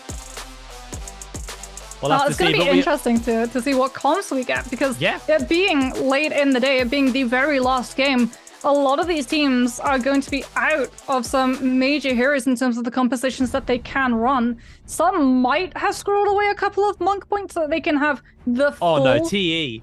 Look at their points. composition. Yeah. Oh. So here it is. We are going to see a little bit of diversity come through from some of these compositions. TE opting for that Takeda, Zip, and Matari. So again, sustainability. We're seeing a couple of the Yoda compositions come through as well, now that there's less monks. Some of these monks running that traditional, however, GG, WBG being one of those teams that did still have those points, GS and KLA as well, all making sure that they can buy into that traditional Transformer composition, where we see it have so much success in terms of those Gate of Yang fights. I really hope we see these teams go for the gate fights, knowing that the Temis are most likely going to be, even if they're running with the Zip and Takeda, going for those Mars Blessings. So you use the ultimate, you grab what's in the box, and then you run. You don't stick around too long. That's when you lose members. It looks like, interesting, JL are the only team who had Fifi left and available for them to take. J-Team and OUG, surprisingly sparing with their points today. 9 points left. I think you start with 15, right? I think it's 15 you start with. Yeah, and then 15. First round is free, and then it gets progressively more expensive for the heroes. I actually need them to send me the maths on it. I'm curious, like, how much it costs per time to pick a hero. Does it go over multiples of 2s? Does it go over multiples of 3s? Or I'm gonna ask. Never do live maths on air. I'm on my computer. I got a calculator. Oh wait, that's the dictionary. And yet you still didn't give me the definition of insanity. I am disappointed. Do you want me to Google the definition of insanity for you? No, because we're going to get into game right now. And with how aggressive a lot of these final day fights have been, I don't think we're going to get a lot of downtime, Jake, especially looking at the spread around this map. I think heading into game number 6, it's just going to be fights, never-ending fights, as all of these teams that are a little bit lower in the scoreboards, having to look up into KLA's position, have to go for the kills.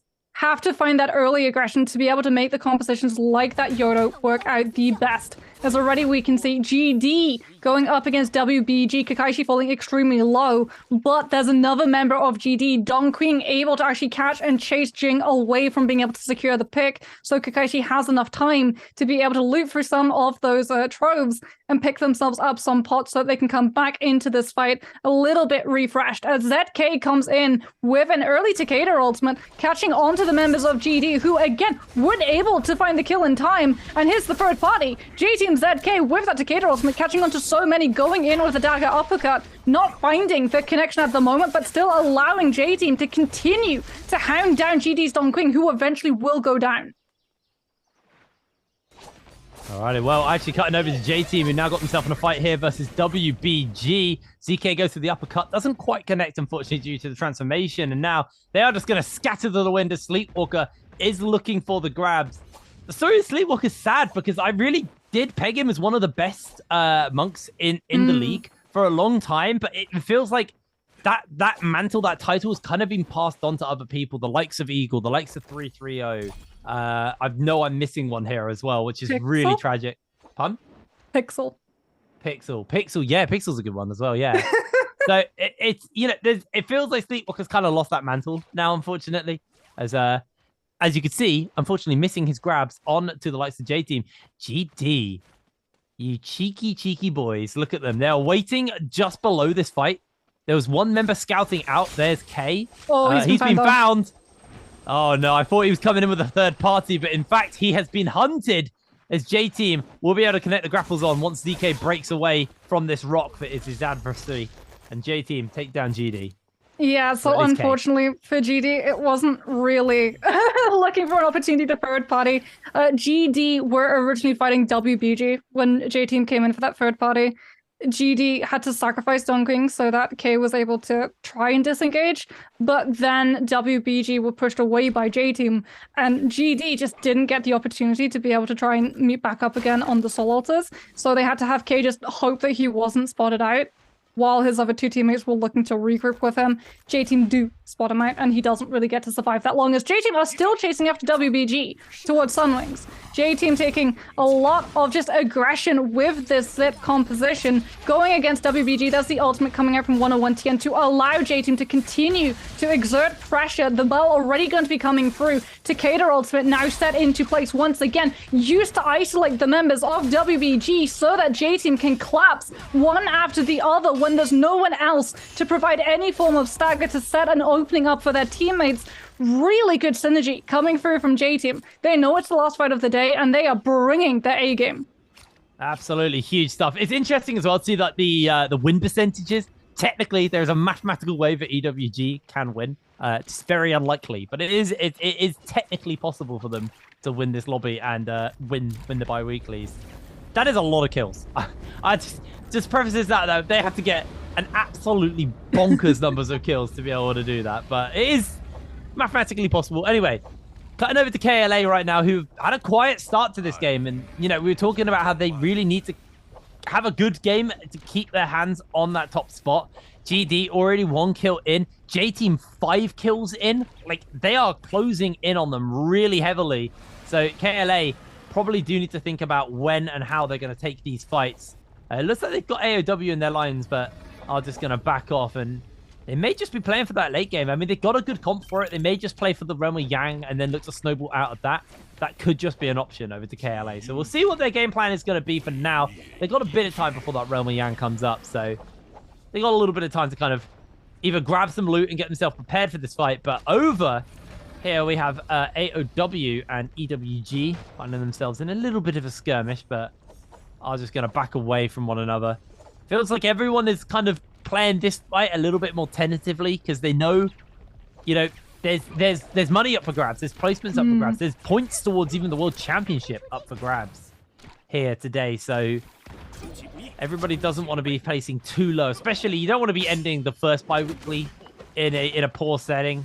I feel like that might feel like it sets a bit of a tone, as Anne is going to have to transform here and looking to turn around. KLA going to pop that bell already onto YKC. It looks like YKC and, well, KLA in general are being very sparing with their ultimates. They've used the UA Shen, but they really want to hold on to that monk.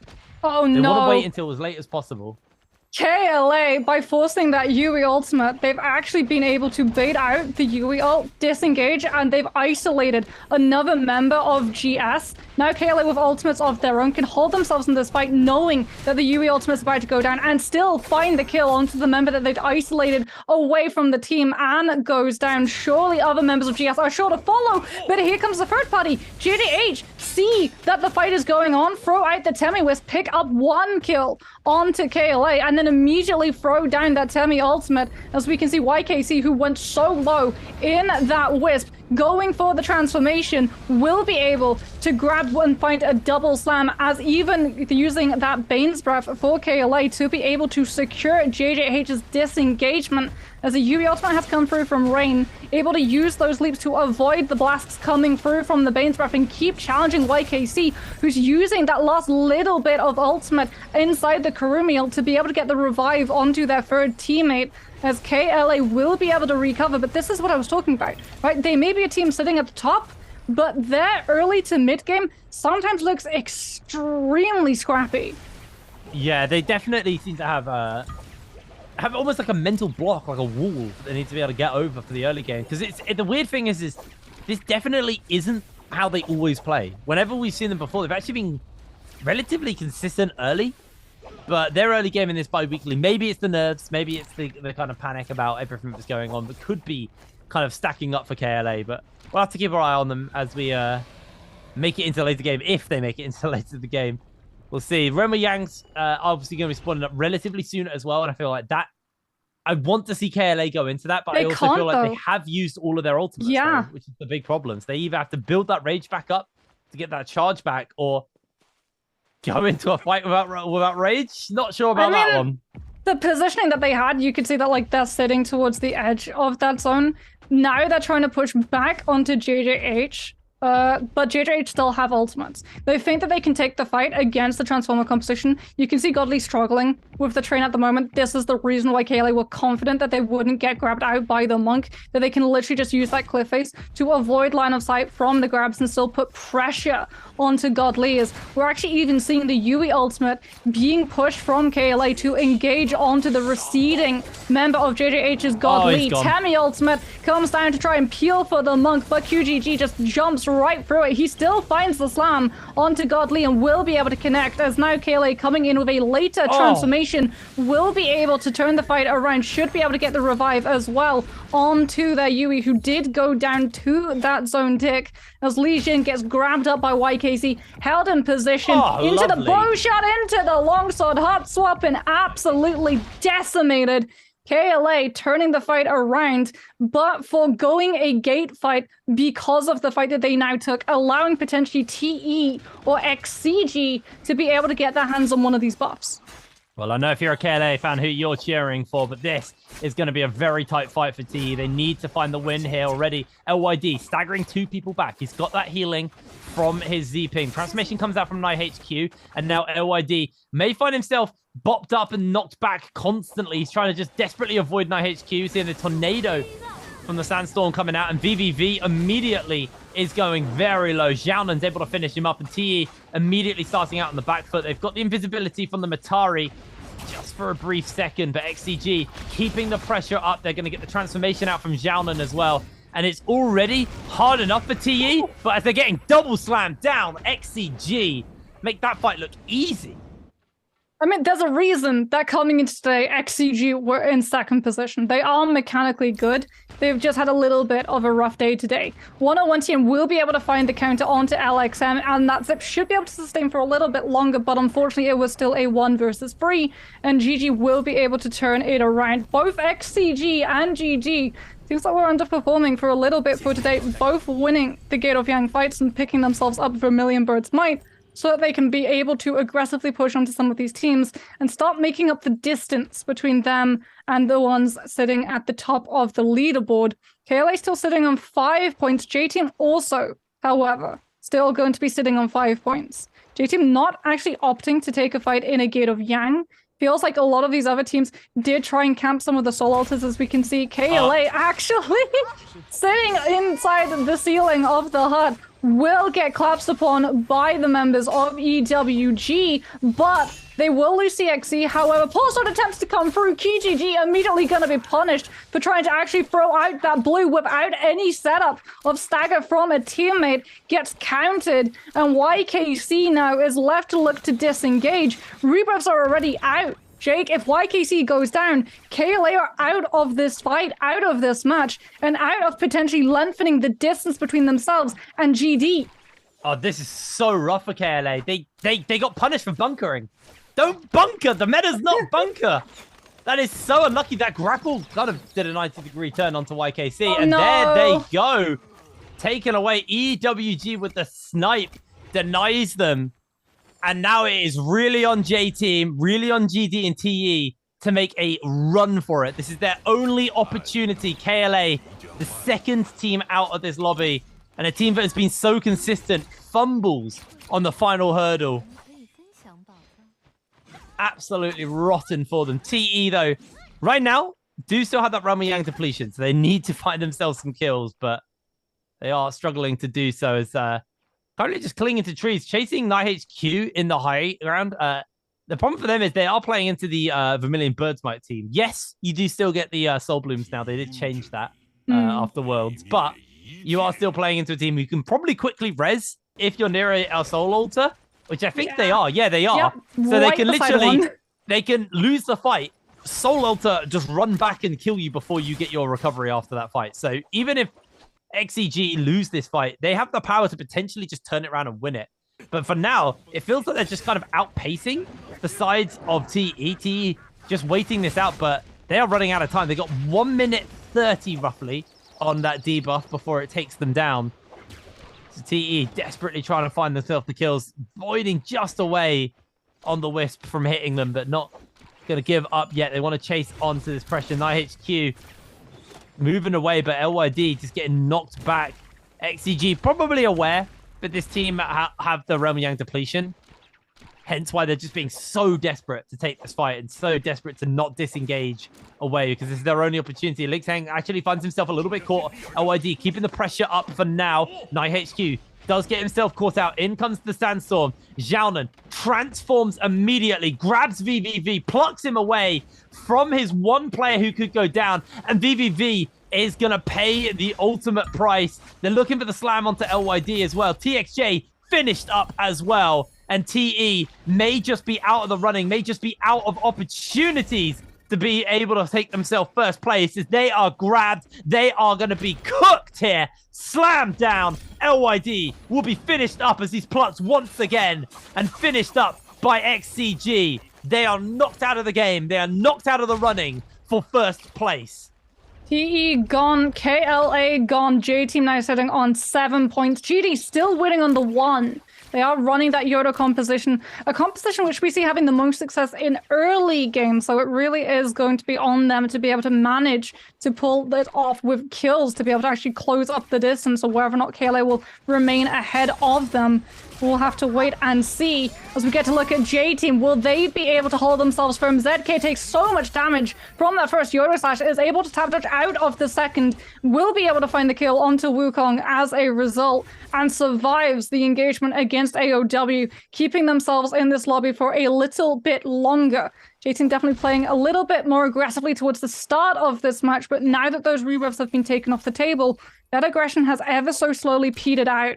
As we see GD, the team that haven't really taken gate fights either, even trying to contest some of those boxes, they're just grappling away. They know that they don't really have the loot loadout to actually be able to challenge for one of those gates. Instead, they're going to be migrating towards Amara's Blessing, towards other teams that could be in the area looking to lock that down, as everybody just swarms to the Blessing instead of the gate fight. No one wants the Kiss of Death. That is Yang depletion at the moment, as ZK comes in with the cannon shots to just mince away at the shields before pulling into that Takeda ultimate, threatening everybody else out from actually coming close. Temi ultimate even coming down extremely early, trying to lock J-Team in position, but they answer back with a Temi ultimate of their own, and so they actually get to hold themselves in that same spot for the Morris Blessing to still be under that control. Haven't opened it yet, however, as JL do come in with ultimates, forcing J-Team into dropping ultimates in of their own. Eagle is out of ult, ZK about to run out of that Takeda ult,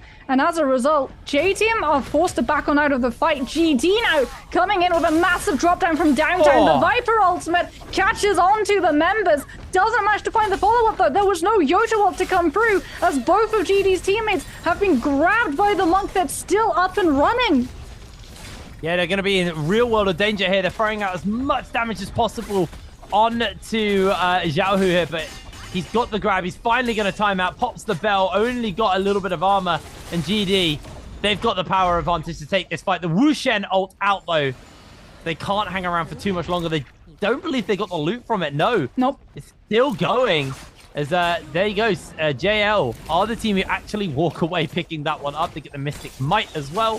So a nice buff in that one as well to be picking up, as Kakaxi is going to try and pop the ultimate to lock down these members of GG. Is able to just about connect it onto a couple, I believe, but he's being juggled back, knocked up, as now LXM is keeping the pressure onto him. He's getting knocked away. Kakaxi running out as quick as possible, but it's so hard for him to move. He's just being staggered and stun locked. GD lose a player, and now they are down their Viper. This is getting scary. TE knocked out, KLA knocked out, GD losing a player. J-Team, they are in the running to take first. It's that moment. They make absolutely the right call. They see when they drop that Tammy ultimate, they're going to be contested Tammy ult for Tammy ultimate, so they don't just have the benefit of using one ultimate, grabbing the box, and then getting out. So they make the right call. There are too many teams around. There are too many ultimates that can counter ours. We back out. We give this up. We don't eat into our resources long term. More importantly, we don't lose a player and have to use coins to put ourselves in a horrible position, going towards one of those boxes, going towards a Rift Hides, and having to actually purchase a Rebirth Charm and make it safely to a Soul Altar. Because we've seen Soul Altars are probably the most dangerous space to be in at the moment in this meta. As a result, like you said, they are very much in the running. They've already come in with a couple of kills. They can literally just play for safety, play to survive all three of their members into Final Zone. As GD don't get that luxury. They need Kakashi back. They need this Viper. There are too many monks in position in this lobby.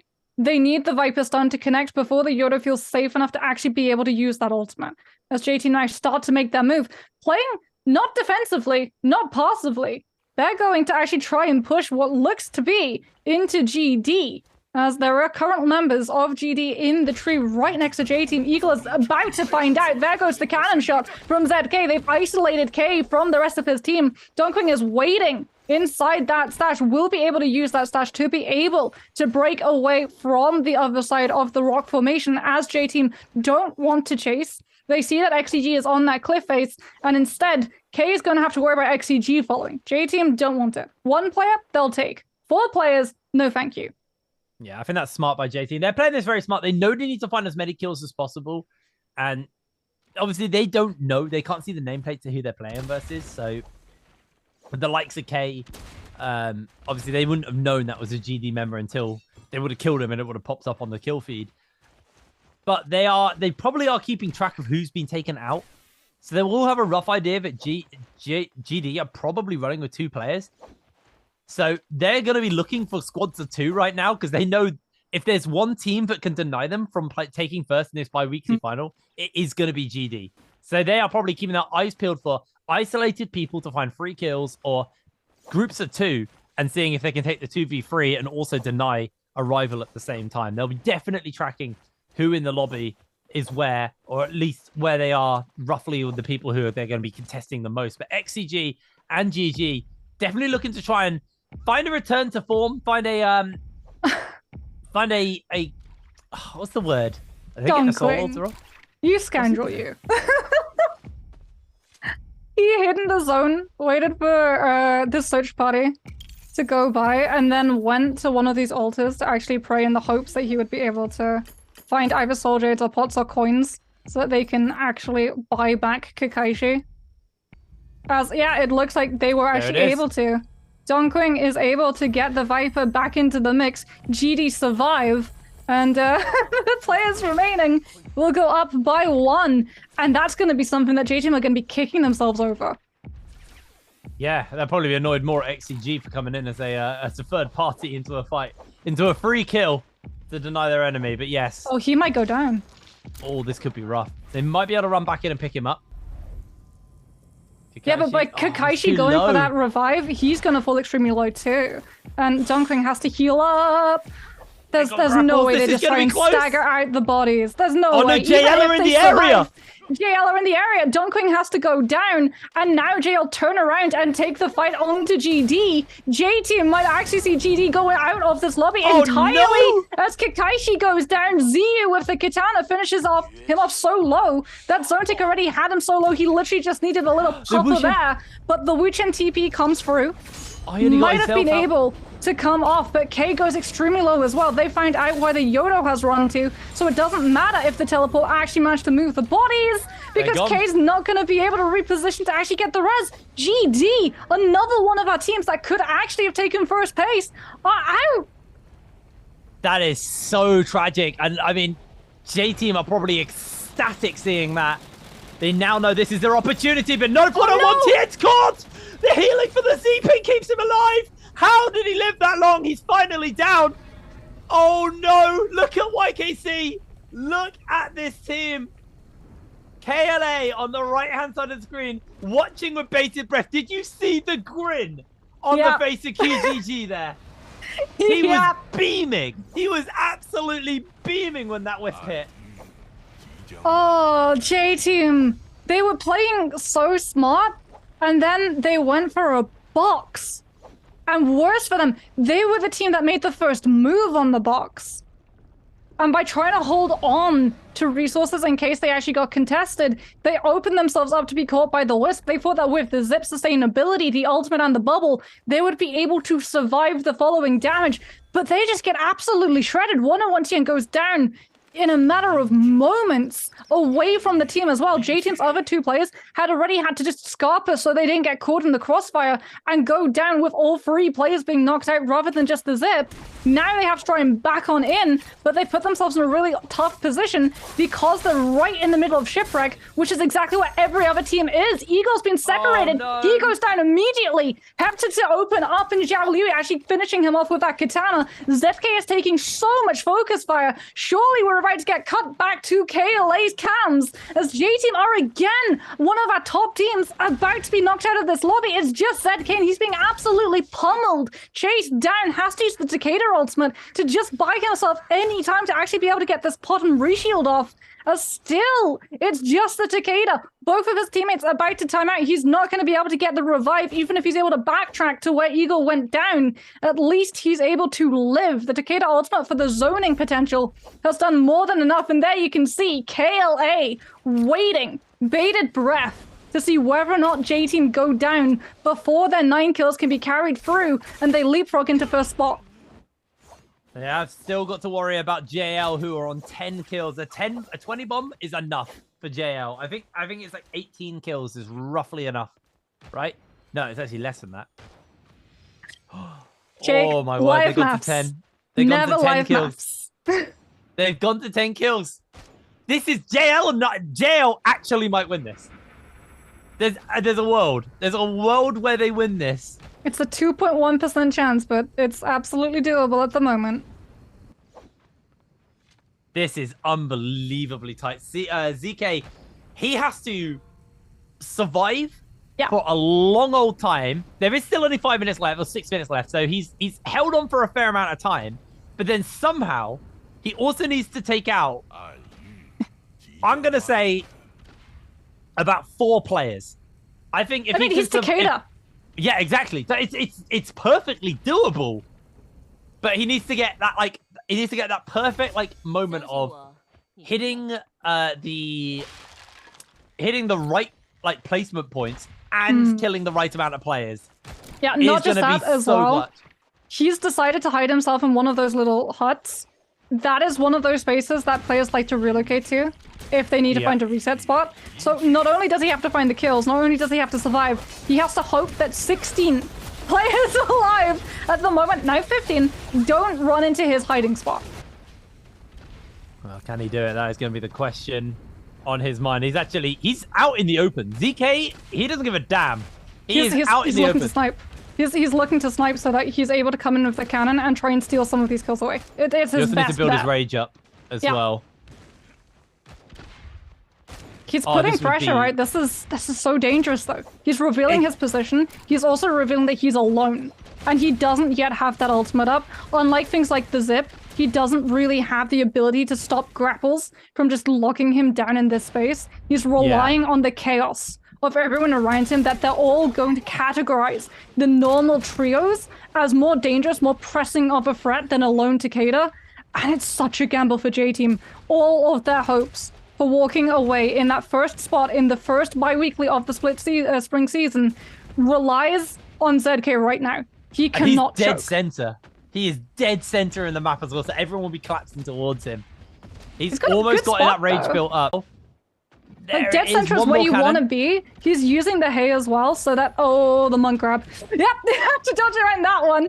Zedka, he wants to hold himself in the center. He wants to be in that position so that when the zone properly collapses in, he can get the Takeda ultimate to connect on 2 players and force them out of zone so he can hot swap into something like the cannon. But he has to give that spot up. XCG want that space. The Wisp comes through, doesn't manage to grab him, and he sees that spot's being pressured and relocates.